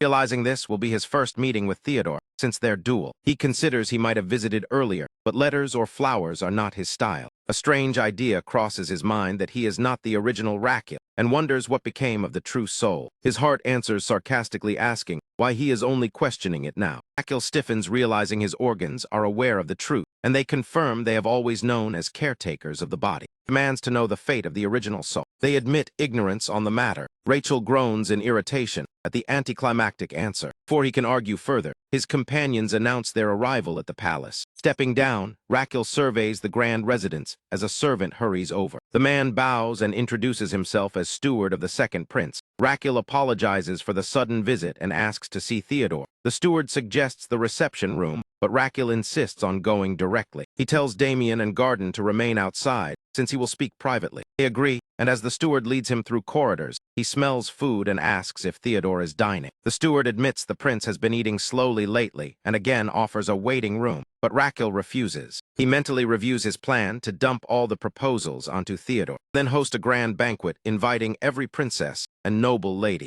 Once they see Theodore, they will surely fall for him at first sight. The second prince is tall, attractive, and athletic. Possessing no obvious flaws, Raquel feels proud of his clever strategy. Imagining its flawless success, they halt before a large door, and the steward announces them before opening it. Raquel strides in confidently, greeting Theodore, but when he looks up he freezes as the man at the table is overweight. Raquel assumes he entered the wrong chamber. He begins retreating to close the door when the man calls his name. Raquel stares in disbelief until the man insists he is Theodore, prompting a shocked scream. Stepping closer to inspect him, Raquel's thoughts spiral. His entire scheme to redirect the proposals collapses as he wonders what happened to Theodore. Theodore calmly says he is fine and remarks that a man should have a sturdy build. Raquel remains speechless while Theodore keeps eating. He admits that after losing their duel, he lost interest in everything else. Now finds comfort only in food. Raquel realizes he is stress eating. He suggests slimming down, and when Theodore asks what he means, Raquel clarifies he worries about his health. Theodore replies he feels comfortable as he is. Raquel insists it harms his body, but Theodore shrugs, saying since no one else suffers he accepts it. He orders dessert, and the steward promptly complies. Watching this, Raquel concludes his brother has lost drive and restraint. Changing him will require a more strategic approach. After brief contemplation,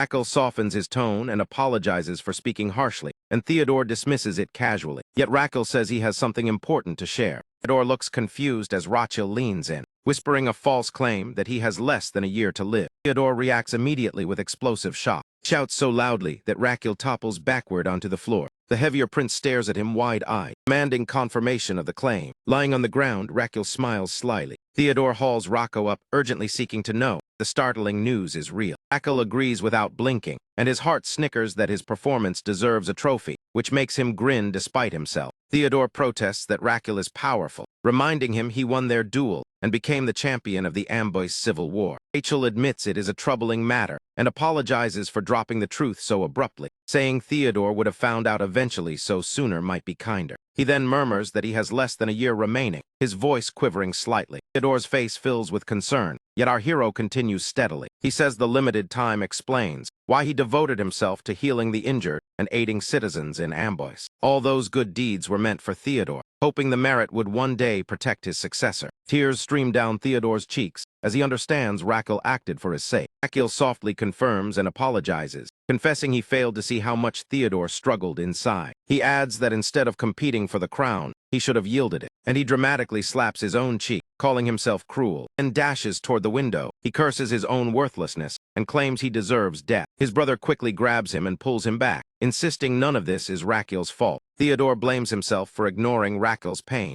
admitting one defeat shattered him and turned him foolish. Drops to his knees, accepting all responsibility. Raquel argues it is not Theodore's burden, but he stubbornly refuses. They continue arguing, each claiming the blame, until Raquel finally smiles gently and rests his hand on Theodore's shoulder. He says if Theodore truly regrets it, he should prove it with meaningful action, and Theodore agrees without hesitation. Raquel asks what he intends to do. Theodore declares firmly he will slim down within 2 months, and Raquel thinks the marriage scheme may be back on track. Following morning, Theodore runs laps around the arena, while Raquel observes from the side. Raquel admires his determination, but sees he still carries excess weight. Achieving real fitness will require months rather than weeks. Yet Raquel lacks that luxury of time and struggles to find an answer. Servant suddenly reports a package from the Princess of Amboise has arrived, and Raquel hurries off intrigued, believing it must be the famed Vesparo Queen Bee liquor. Storms into the annex, calling out eagerly, but his jaw drops at the sight. The barrel is enormous, complete with a ladder fixed to its side. The guardian appears out of breath, explaining the soldiers nearly collapsed transporting it. The exhausted men stand around as Raquel thanks them and dismisses them to rest, and Garden promptly falls over. Rocchio climbs the ladder and peers inside the massive container. The liquor seems fine by smell and sight, so he decides to test it before tasting. He summons his companion, the immortal sunfish Pabak, declaring he will be the first tester as Raquel's loyal friend. Excited, Pabak hops into the spoon and gulps it down. Seconds later, Pabak activates a skill, revives, gains a growth stack, and begins scribbling furiously in its diary. Raquel stares in confusion and opens the diary to read. Pabak angrily writes that the so-called delicious drink tasted terrible with excessive L-carnitine, making it salty, sour, and oily at once,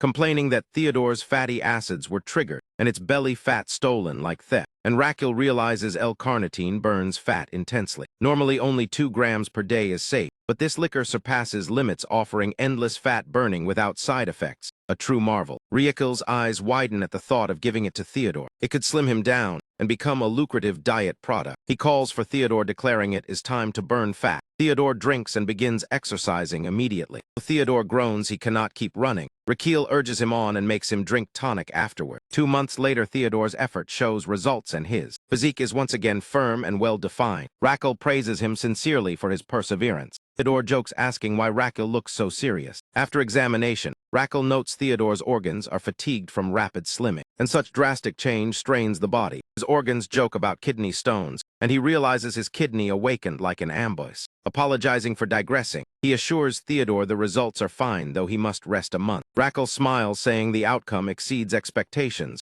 but recovery is needed. Theodore flexes proudly, claiming he feels lighter and joyful, yet vows never to drink that foul liquor again. Raquel insists it was not that awful and admits its effectiveness, thanking Theodore sincerely. With a sly grin, Raquel says gratitude is necessary, and Theodore asks what he implies. Raquel comments Theodore still fails to understand how reality functions, that the world runs on exchange and benefit, Theodore admits ignorance. Akio waves it off, saying youth deserves time to learn. He then states he has one simple favor. Theodore eagerly agrees, and Raquel reveals Theodore will marry in his place, leaving him stunned. Raquel reminds him he promised to do anything, and Theodore stammers speechless. Raquel sighs theatrically, suggesting he will ask another instead. Alarmed, Theodore clarifies he is not refusing, only shocked. Raquel smiles wistfully, saying the request seems strange, but time is short. Theodore proposes revealing the truth publicly. Raquel declines, fearing their father's frail health could worsen from such news. Tears gather in Theodore's eyes as he agrees and asks what he must do. Raquel explains they must redirect the noble lady's affections toward Theodore. At a loud clap, Damien and Garden enter, each holding cages packed with pigeons. Theodore realizes he has been drawn into an elaborate scheme. Raquel confirms and releases the birds, announcing a grand beginning, and the pigeons soar skyward carrying scrolls tied to their necks. Scatter toward various kingdoms, flying toward royal courts. In one palace, a princess spots a pigeon at her window and recognizes it as a message bearer. Another princess unrolls her scroll, wondering if it comes from Magentana.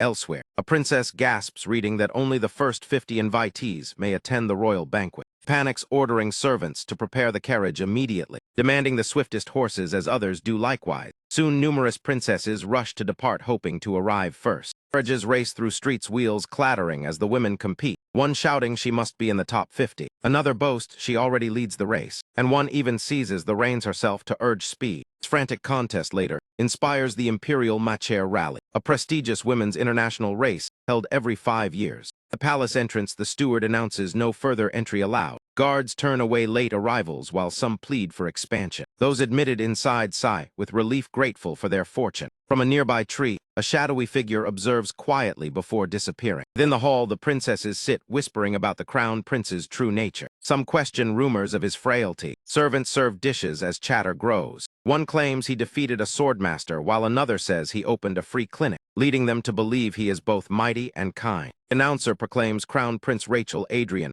Magentano's arrival, and excited gazes turn to the entrance. Instead, an elderly man hobbles in, leaning on a cane. The room falls into stunned silence. Raquel, disguised by magic, staggers weakly forward, and the princesses murmur in disbelief. They question whether this frail figure is truly the prince, some feeling deceived while others stare speechless. Meanwhile, he smiles, inwardly satisfied that Sir Zanetti's illusion works flawlessly. He feigns a stumble so Damien can steady him, thinking everything is unfolding perfectly, and keeps his composure. He is accustomed to seeing such stunned expressions directed at him. After a brief pause, he chooses to address the room, introducing himself as the evening's host and expressing gratitude for their attendance. The princesses whisper among themselves again, some grumbling about the long journey while others consider leaving altogether. Raquel announces that the banquet hall was generously provided by someone he wishes to present, his younger brother, Prince Theodore Palermo Magentana, who enters looking tall and striking. Princesses gasp in admiration and surge toward him. They bombard him with requests for dances and offer him drinks, and though he asks for patience, none of them listen. The hall grows increasingly chaotic as they compete for his attention,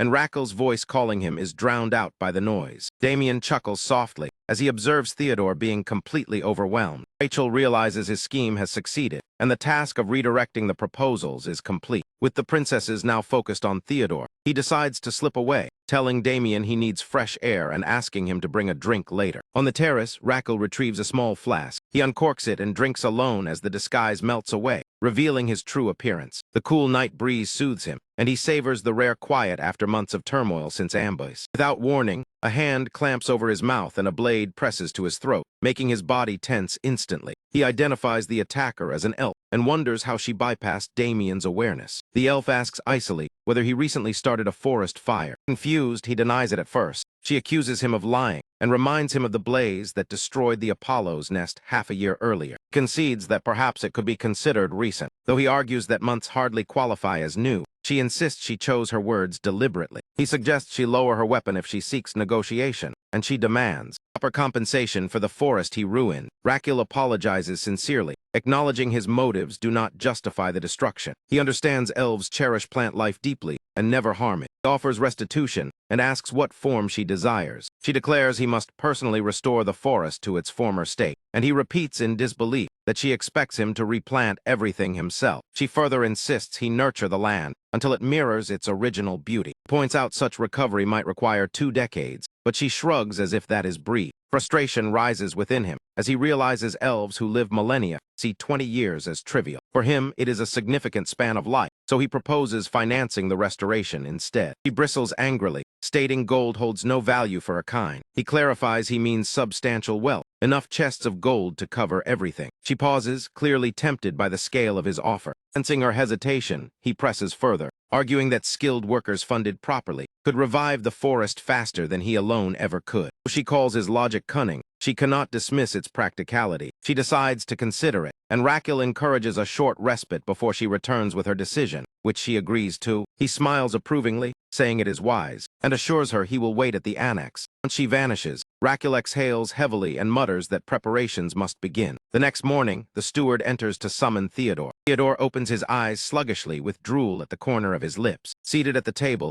he is reminded to rise, and he complains he drank too much the night before. The princesses remain sprawled throughout the hall in various states of drunken exhaustion. When he inquires about Raquel, the steward says he returned to the palace at dawn, surprising Theodore. Elsewhere, Raquel sits yawning on a bench, sensing the awaited moment approaching. Damien beside him asks who he expects. Rachiel replies it is an uninvited visitor, and reasons that anyone able to bypass a swordmaster's senses must possess extraordinary skill. A sudden gust swirls around the fountain. From its mist, an elf descends gracefully before them. Damien prepares to strike, but Raquel swiftly halts him. Damien assumes she is the intruder, and Raquel silently confirms, instructing him to lower his weapon. Damien senses her strength, yet cannot gauge its extent. The elf introduces herself as Sylvia, and suggests they exchange names before negotiations begin. Raquel notes her early arrival, but Sylvia says waiting longer would not alter her choice. Raquel suspects wealth alone is insufficient, and senses his offer lacks some. Though Sylvia clenches her jaw, she remains silent. Reading her thoughts, he promises to improve yesterday's proposal. Sylvia looks puzzled by his statement. Unsure what he intends, he calmly explains he intends to let her live. Sylvia recoils, asking what he means by that. Raquel assures her it is not a threat, explaining that without intervention her lifespan will be shortened regardless. He noticed signs the previous night. Breathing carried a faint rattle, and her breath held a scent of infection, suggesting she coughs up dark green mucus each morning. Sylvia questions why such details concern him. Raquel states he can cure her if she accepts his terms, and though she scoffs at a human's claim, she admits to occasional coughing and insists it is minor.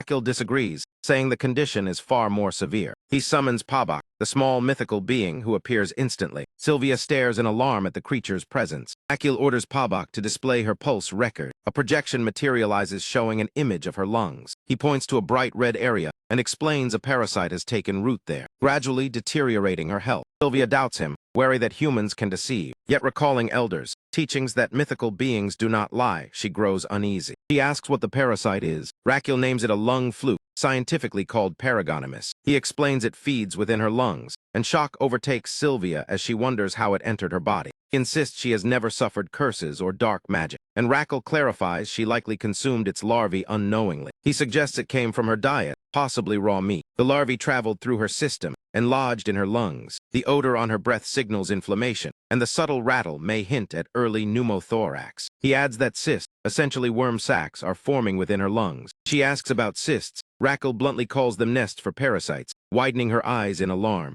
He lists symptoms such as fever, chills, bloody cough, fatigue, and mental strain, each worsening over time until death occurs. He realizes she has experienced many of them, but blamed overwork. Raquel advises her to accept his proposal if she wishes to survive. She hesitates and asks what happens if she declines. He answers plainly that no cure will be offered. Her thoughts whirl between the elder's expectations and her fear of death, remembering centuries of effort and unfulfilled dreams. Tears gather as she silently apologizes to her elder and resolves to accept. Wiping her eyes, she asks about the treatment, noticing an herbal scent on Raquel's attire. She assumes it will involve rare plant potions, but Raquel shakes his head, saying not a single herb will be used. Hope flickers in her eyes at first, till he points toward a massive minotaur grazing nearby. He tells her the animal lives off lacquer trees, and that its droppings are brewed into a scarce beverage called luwak coffee. According to him, a single cup would be enough to cure her. Sylvia's face drains of color as she grasps his implication. It comes from cow manure. She clamps a hand over her mouth, too appalled to speak. Raquel concedes it sounds absurd, yet insists the remedy is genuinely effective. The waste is produced by a creature sustained on potent medicinal trees. Even so, Sylvia remains doubtful. She struggles with the idea of swallowing something so revolting. He doesn't fault her reaction, since he himself would refuse it if he lacked solid evidence of its success. His mind drifts back to when he stood on the balcony the previous night. At that moment, his internal organs seemed to rejoice in an odd celebration. His lungs were applauded for detecting the parasite. His heart marveled at their hidden talent, while his kidneys chuckled. He joked about who would ever think to bargain with a lung fluke. Within Sylvia's body, the lung fluke lounges comfortably, as if attending a lively dance gathering. The kidneys approach playfully, pretending they too have come to enjoy the music. Fluke blushes and shyly accepts their invitation. They sway together as the kidneys tease her about her tastes in meat or fish. She says she enjoys both, and when they lean closer to ask what she hates most, she answers. In a hushed tone, she confesses her weakness, admitting a deep aversion to urushiol. The visiting organs acknowledge this information and prepare to depart. Suddenly she declares she will tag along, prompting their knowing smiles. Turning to reality, Raquel notes that urushiol is the key ingredient in lacquer. When sturdy herbivores ingest and digest it, substance changes into something irresistibly tempting to lung flukes. Sylvia looks baffled. Raquel bluntly asks if she can stomach boiling water blended with cow dung. Her expression contorts in shock. Sensing her hesitation, he steps nearer and reveals what he had concealed earlier out of fear it would terrify her. He explains the parasites do not stay confined to the lungs. Panic rises as she asks where else they could invade. Tapping his head, he says they can crawl along the optic nerves. They travel from the brain into the eyes. She echoes his words in disbelief about lung parasites reaching that far. He lists the dire outcomes: convulsions, splitting headaches, relentless vomiting, stiff neck, weakening limbs, and eventually death. Her last shred of composure shatters. Crying uncontrollably, she clutches his shirt. Through tears, she agrees to take whatever he gives her, repeating her consent again and again. Scene changes to Damien hauling cow dung, while both men cover their faces. They confirm the quantity is sufficient. Damien grumbles that guarding the royal successor shouldn't include dealing with manure. The prince insists this duty still counts as protection. Damien remembers with humiliation the act of gathering the droppings. He wonders how such indignity became part of his job. Facing the pile, he continues protesting that pulverizing dung is hardly typical guard work. The prince retorts that Damien has yet to reach Sylvia's level of strength. He apologizes, but explains that preparing the medicine shields him from infection as well. Thus it directly relates to his protective role. Raquel orders him to quit whining and grind it thoroughly. Damien complies with reluctance. He shuts his eyes and draws his blade. Slamming his fist down, he sends the dung pellets flying upward. The sword flickers in rapid strokes, reducing them to ever finer fragments, until they become a soft powder. He announces the task finished and inspects the result with approval. He then mixes the remedy and advises the patient to drink it hot, since cooling weakens its potency. A side note calls this the first brew of Uruak coffee in the Secondary Palace Clinic's updated manual. She eyes the cup uneasily before putting it down, still unsettled. She nudges it toward him, and he slides it back. He pushes it away once more, refusing anxiously. He picks up the cup and reminds her she vowed to do whatever was needed to recover. With reluctance, she takes it, telling herself it is not truly dung as she attempts a sip. The flavor assaults her instantly, her eyes widening as she fails to swallow while the odor overwhelms her. Raquel covers her mouth and compels her to gulp it down. After draining it, she sets the cup aside and asks if this truly will remove the parasites. Before he can respond, she is seized by violent coughing. He collapses, shaking uncontrollably, fearing she has been poisoned. In her mind, she imagines him confessing to deceiving her with toxin. Even while trembling, she swears she will take revenge. Then she notices something strange. Multicolored liquid gushes from her mouth. He nods in satisfaction at the expected result. She accuses him of yet another scheme, unwilling to trust him. He curtly tells her to look at what she expelled. Pointing at shapes within the vomit, he explains these are the lung flukes from her lungs. She asks how that proves treatment rather than poison. He states firmly that he never treats medicine as a joke. She wonders if she is fully healed now,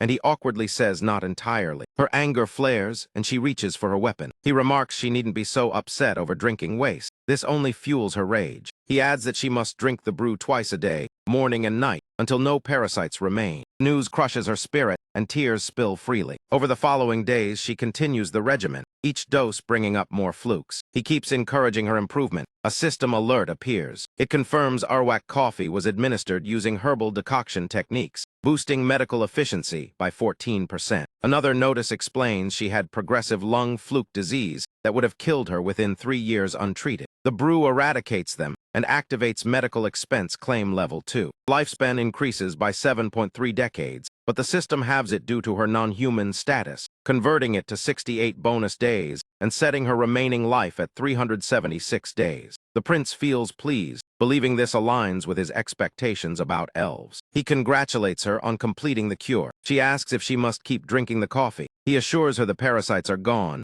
and despite the awful flavor, she feels grateful. He asks whether others among her people show similar symptoms. She wonders why he wants to know. Internally, he hopes treating more patients will extend his own bonus lifespan, though he disguises this motive aloud. She admits she has no information about her tribe's current health. Her answer surprises him. She has not been home for nearly 30 years. When he asks if she fled, she clarifies she serves as an executor managing outside matters. He asks why she never returns between assignments. She says the Great Elder scatters them like dandelion seeds, sending them wherever needed without pause. Frustrated at this dead end for finding more patients, he changes subjects. He refuses to forfeit payment for forest fire damages after working hard to secure it. Every bit of money counts. He turns the conversation to settling her medical fees. Confused, she asks about payment since she believed the treatment was free according to common talk. He pounds his palm against the table, demanding who spread such rumors. She replies that everyone assumed it. He clarifies that offering treatment never meant it was without charge. Produces a notice stating, only those who submit a medical registration form receive free care. Because she failed to file this form, regular fees apply. She questions whether such paperwork truly exists, and he insists it does while demanding immediate payment. His aides rush inside as he accuses her of attempting to leave without paying, expressing disappointment that an elf would act dishonorably after he compensated her for the forest fire and treated her diligently. She asks the amount owed, and he replies it is 100,000 magins. The staggering sum leaves her stunned, and she asks if she can pay in installments.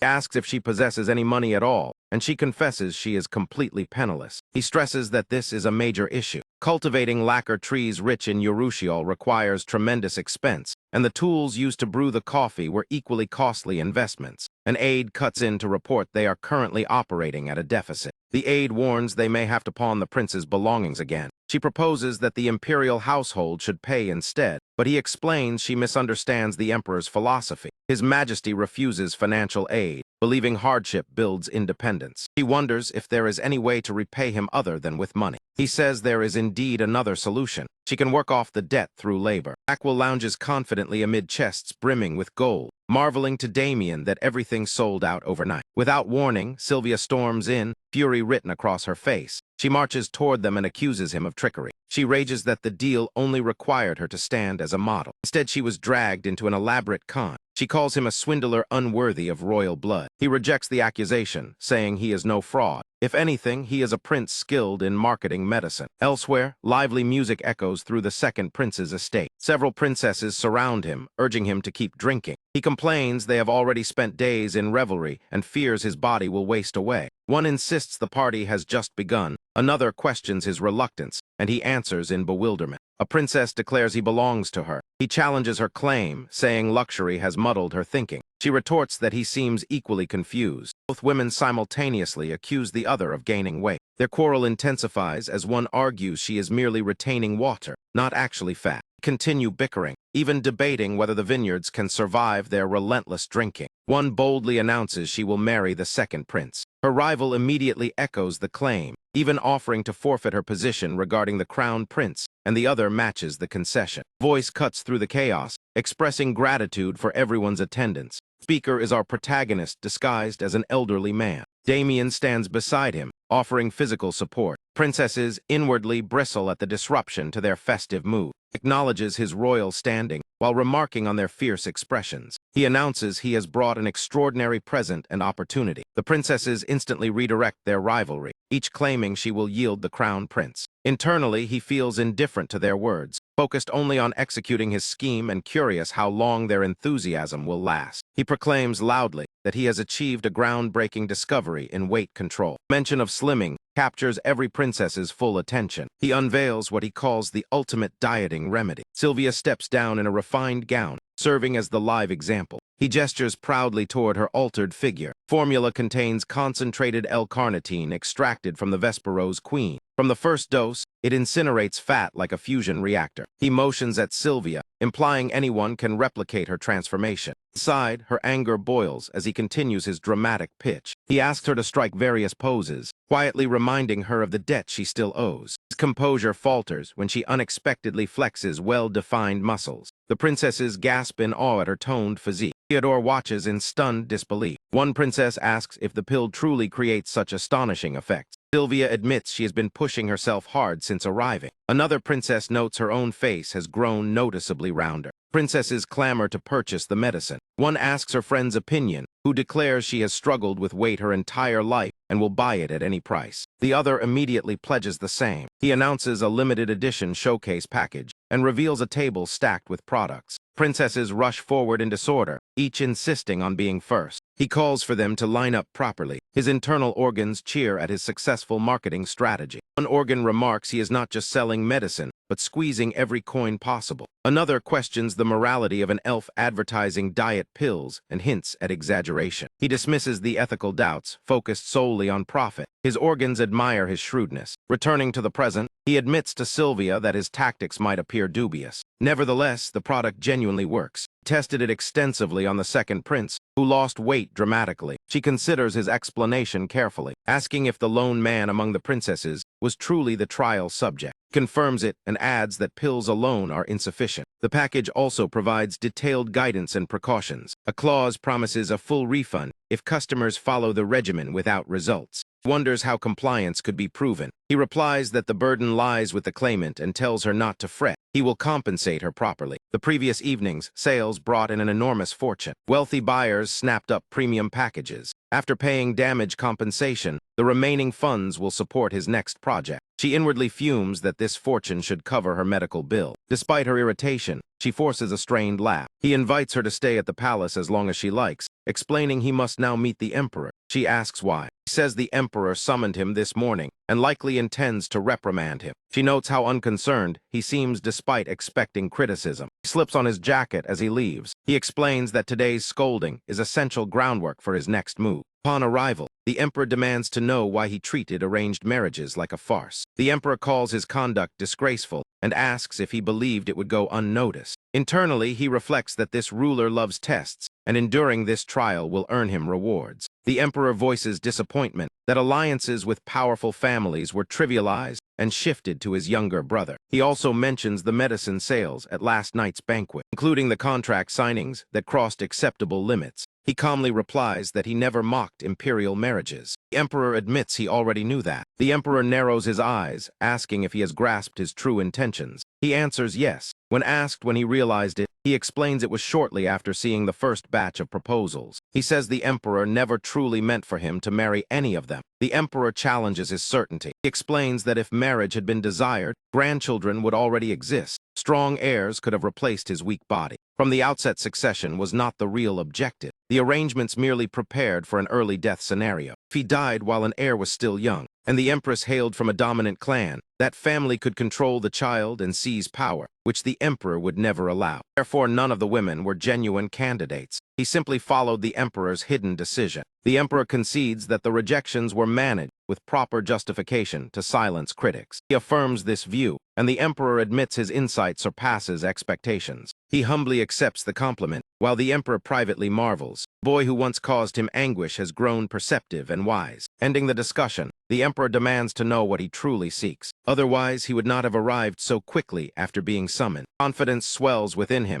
as he believes he has read the emperor correctly. He expects approval for most requests, thanks to his accumulated merits. He asks to be appointed honorary professor at Magenta Imperial Medical University, silently wondering if it will be granted as he bows. The emperor answers with a single word, no, and the refusal leaves him utterly stunned. He quickly reviews his strategy while reiterating his request. With his clinic's popularity rising, trouble looms. He and Garden can only handle limited patients each day. They urgently need more physicians, but a major obstacle remains. He lacks an official medical license, rendering the clinic illegal under imperial law. An unlawful clinic cannot employ licensed doctors, and legitimate physicians refuse to work there. He has two choices: obtain a license or secure honorary professor status, which functions similarly. Either path would allow him to recruit specialists in various disciplines. Establishing a full hospital would let him accumulate bonus lifespan more efficiently. Yet these hopeful thoughts fade. The moment the emperor declines, Raquel protests, listing his accomplishments and arguing that someone of his merit deserves the title. The emperor acknowledges his achievements, but insists he must prove himself further. As he walks away, he realizes this approach has failed, and he must devise a superior plan. He pivots, then drops to his knees before the emperor.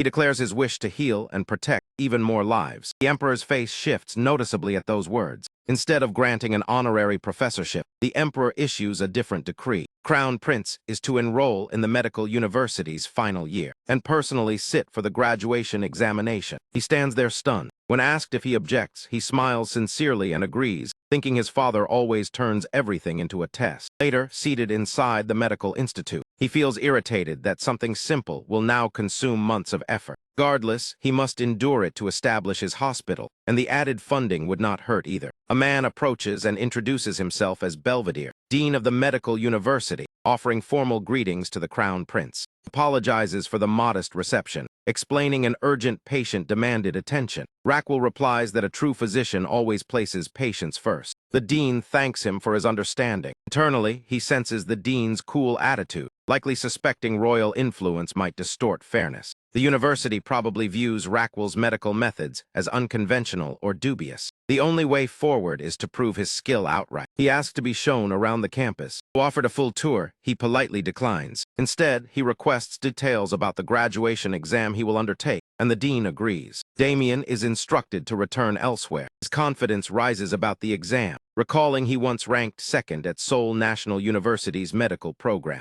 They arrive at a laboratory crowded with equipment and skeletal charts. Many students fill the room. These are the graduating students. The dean formally announces the Crown Prince's participation, and though attentive, their expressions remain as cold as his. Forced smiles fail to warm the chilly mood. The dean introduces His Imperial Highness Rackwell Magentana, who will join the graduation assessment. He instructs them to assist if needed, and they respond without enthusiasm. Not one offers a heartfelt welcome despite his status. Student raises his hand to question how the Crown Prince can take the final exam without attending the same classes. The dean replies that he may find certain subjects unfamiliar and suggests cooperation would benefit everyone. The student, Kellogg, argues this contradicts their founding principles. One must earn qualifications before assuming responsibility. He observes the exchange with quiet interest. During his introduction, no one mentioned his clinic, yet they challenge him openly. Strangely, he appreciates their stubborn integrity. Doctors should possess such conviction. The dean announces this year's graduation task. Groups of 6 will each be assigned one patient, and together they must cure that individual. Team selection will proceed by drawing lots. A box contains balls in 5 colors, and students will draw in turn. Those with matching colors become teammates. The Crown Prince is required to draw first. Student whispers to Kellogg to avoid ending up with him, fearing failure if paired together. Should Rackwell fail, his entire team would fail as well. Rackwell pulls out a green ball. Kellogg watches anxiously, praying not to draw green. He reaches into the box. When several students, including Kellogg and the shaggy-haired one, reveal green balls, despair spreads. Teams are set and patient assignments begin. Team 1, Rackwell's group, approaches their assigned patient. Dean parts the curtain and asks Mr. Miguel about his symptoms. Miguel replies that his legs no longer move. Dean nods in acknowledgement. He then closes the curtain and advises continued rest. Turning back, he outlines the case details. Most students know the patient already, but the explanation is repeated for the prince. The man suffers paralysis of both lower limbs without any trauma. The loss of movement occurred suddenly. Prior to paralysis, he experienced severe diarrhea from enteritis for days. Tingling and numbness began in his feet. Toe movement stopped 6 days ago, and the paralysis steadily climbed upward until both legs became immobile. The students whisper nervously about facing this case as their exam. Expressions look grim and hopeless. The dean stresses that the patient's future depends on them, and identifying cause and treatment is their duty. After addressing Rackwell directly, he departs. Kellogg asks the prince for permission to speak honestly, and Rackwell agrees. Kellogg requests that he not rely on royal authority to pass the exam. Rackwell asks what he means. Kellogg explains they likely cannot determine the cause within 3 days. Even the dean has failed to find it. They would rather fail honorably than depend on unfair advantage. Rackwell clarifies they want equal evaluation without influence. They confirm that is exactly their stance. He grows more impressed by their principles, says he understands, then asks what they propose, mentioning he already knows the cause. Kellogg reacts in disbelief, questioning if that is true. Rackwell confirms that the diagnosis became clear upon hearing the case summary. He begins outlining the root of the paralysis, and abruptly stops and smirks, saying such knowledge is not free. He refuses to disclose it without compensation. Kellogg wonders if he is mocking them, questions why valuable insight should be given away without return. Kellogg steps closer, insisting a patient's life is at stake. Rackwell studies them and asks if, after he diagnoses and cures the case, He alone would receive credit since they could not even identify the cause. The room grows tense. He reminds them that without success, none of them will graduate. Kellogg's anger flares, suspecting Rackwell is exploiting authority and practicing dubious medicine for amusement. His fists tighten. Classmates restrain him from behind. He turns back toward Rackwell, ready to argue, but instead accepts the terms. Rackwell adds that regardless of the outcome, they may need to delay graduation by a year, asking if they accept that. Kellogg answers that their training taught them patient welfare outweighs personal advancement. Still, they request another chance to examine the patient carefully. Rackwell permits them to proceed. They question Miguel about any injuries or accidents. He denies them, and they ask about serious falls. He says none occurred. From outside, Rackwell notes Kellogg's calm exterior despite pressure. Such composure builds patient trust, while visible anxiety would undermine it. Satisfied with their effort, he decides to step in. Entering, he announces he will now take over. Sitting beside Miguel for the first time, he greets him as the patient addresses him by title. He asks Miguel to remain lying down and clarifies he is here as a physician, not as crown prince, to provide treatment. He confirms the earlier enteritis and diarrhea preceded the paralysis, and Miguel agrees, noting numbness in his toes before movement ceased. Rackwell verifies there were no severe impacts to head, neck, back, or waist. Miguel confirms this, tears forming as he wonders why this happened, having thought it was mere fatigue. Rackwell asks exactly when paralysis began, and Miguel estimates about 6 days ago. He nods and then requests to take Miguel's wrist and check his pulse. The pulse indicates his overall physical condition is fundamentally sound. However, the signs of motor neuron demyelination caused by localized inflammation are obvious. The pattern aligns perfectly with acute inflammatory demyelinating polyneuropathy, or AIDP. His earlier suspicion is now fully confirmed. That conclusion, he temporarily ends the assessment. Stepping outside, he addresses the waiting students, who immediately press him for the cause of the paralysis. Rackwell states that the illness is Guillain-Barré syndrome, an autoimmune disorder attacking the peripheral nerves. Students echo the unfamiliar terms, clearly puzzled by autoimmune disease and Guillain-Barré. Kellogg asks what triggers such a condition. Rackwell admits that the exact cause remains uncertain. Though viral infections and immune dysfunction are leading theories, it may even appear after certain vaccinations. The word vaccination sends visible shock through the group. Their confusion deepens as he lists associations with Campylobacter, Mycoplasma pneumonia, Epstein-Barr virus, influenza, HIV, and COVID. These infections disrupt immune balance. The immune system mistakenly identifies the myelin sheath of nerves as an invader and attacks its own body. In his mind, he imagines neurons asking immune cells about their myelin, only for the immune cells to respond cluelessly,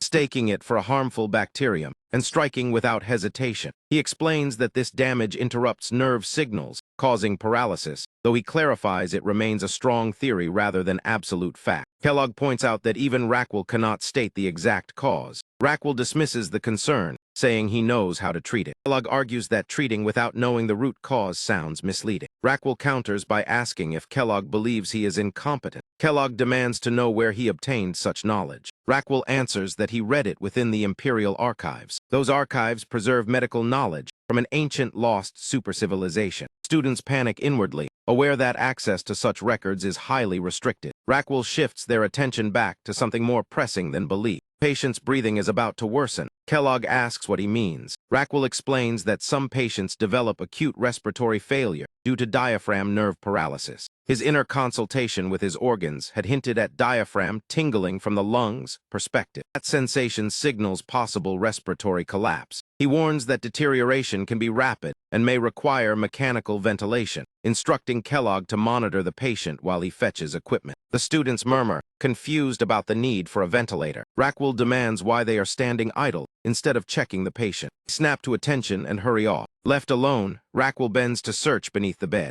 then sits on it, scanning the room and glancing toward the window, ensuring no one is nearby. He announces it is time to meet a new partner and pulls something from his belongings. Outside, hidden behind a tree near the window, a man keeps watch. Nearly exposed himself earlier. As Agent Number 3 of the Magenta Imperial Special Intelligence Bureau, he observes Rackwell's habit of talking to himself and staring out windows. The agent suspects Rackwell might be communicating with mythical beings and recalls how he once spent a decade bedridden, yet now rarely rests. He wishes the prince would calm down, so his surveillance shift could end. He wonders uneasily if Rackwell truly speaks to spirits. Suddenly, brilliant light bursts from the window. The agent is stunned by the unexpected glow. As he peers closer, Several mythical creatures appear, leaving him bewildered at their sudden arrival. Inside, Rakwell lies on the bed, cradling a newly summoned creature. He studies it carefully. The little being softly says the word Kamang. Rakwell reclines with Kamang nestled beside him, his health points dropping to 2,700. Creature gazes at him sadly. He wonders if something is wrong. Before he can reflect further, he feels blood running from his nose. Panic replaces confusion as he questions whether this is real. Kamang floats above while Rakwell pinches his nose to stop the bleeding. But then, the blood lifts into the air in a spiral and streams toward Kamang as if drawn by an unseen force. Within moments, the nosebleed ceases entirely. Rakwell stares in amazement, realizing the creature extracted his blood without touching him. Kamang drifts closer. It exhales a soft breath into Rakwell's mouth. Instantly, he feels refreshed. His nose clears and the sensation resembles standing in a forest. His lungs feel light and revitalized by the purity of the air. Smiling, he repeats the name Kamang, and the creature responds happily. He extends his hand, still astonished. The tiny being not only halted his bleeding, but replenished his lungs with clean air. He wonders if its powers combine suction and ventilation. Excitement stirs within him. He asks for Kamang's manual, and it tosses him a tiny booklet. Damp with saliva, it taps his face before landing in his hands. He opens it and reads through detailed descriptions of Kamang's abilities. Its large ears constantly monitor a patient's breathing and overall health in real time. A passive skill called hardy suction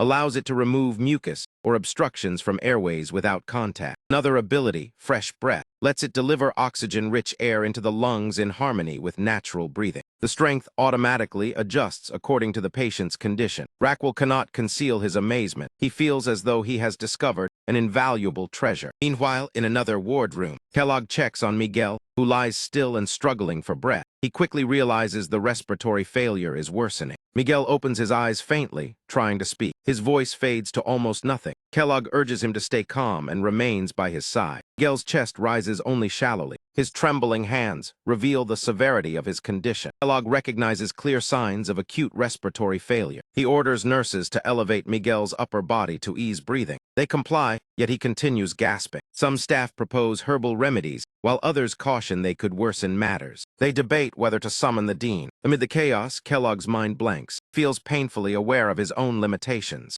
The tension breaks when Rakwell enters and tells everyone to lower their voices around the patient. Kellogg quickly reports Miguel's rapid decline. Without hesitation, Rakwell steps forward. He orders everyone to stand back, assesses the situation instantly, and calls for Kamang. The small creature appears and settles gently on Miguel's chest. The faint hum, it activates its power. It blows a stream of pure air into Miguel's mouth. Within seconds, Miguel's breathing steadies. The medical team watches in stunned silence. One whispers that it must be a mythical being. Another recalls legends of air-healing spirits. Kellogg feels humble. He once doubted Rakwell, dismissing him as absurd, but now sees his mistake. Watching Rakwell remain calm, while he panicked, fills him with embarrassment. Once stability returns, Kellogg asks what they should do next. Rakwell senses his sincerity and is impressed by his humility. He encourages him to think critically. Kellogg admits uncertainty, considering herbal treatment yet fearing possible harm. Rakwell praises his honesty, reminding him that real doctors rely on sound judgment, composure, and responsibility. Kellogg nods with renewed respect, expressing complete trust in Rakwell's expertise. Rakwell assures him there are still options without advanced tools like IVIG or plasmapheresis, and considers using a nerve bypass acupuncture method once applied to a werewolf. Before acting, he decides to pause briefly and observe Miguel's natural progress. The team agrees to this approach. Rakwell instructs them to keep watch on Kamang and inform him immediately of any changes. He returns to his private chamber. Rakwell lets out a long breath, utterly exhausted. Whenever he attempts to rest, a new emergency arises. He heads over to see him and asks to borrow a thorn for acupuncture. His entire body aches from fatigue, so he chooses to carry out the treatment personally rather than hand it off. Noticing Gossam's weary expression, he assures him he will proceed carefully this time. He starts the acupuncture, placing the thorn precisely at the designated point to stimulate his liver. A wave of warmth spreads as the organ reacts, restoring vitality. His health points begin to climb. Motivated, he shifts to the Taichung point, but the instant the thorn touches his skin, fierce heat ripples through his body. His face reddens from the sharp pain. He suddenly realizes he picked up the thorn infused with the K flavor. Agony shoots through his veins, and his muscles lock tight. He cries out as a surge of energy races wildly within him. A system alert appears, confirming the thorn carried the K flavor effect. His body spasms violently as the overwhelming reaction forces him into an accelerated recovery state.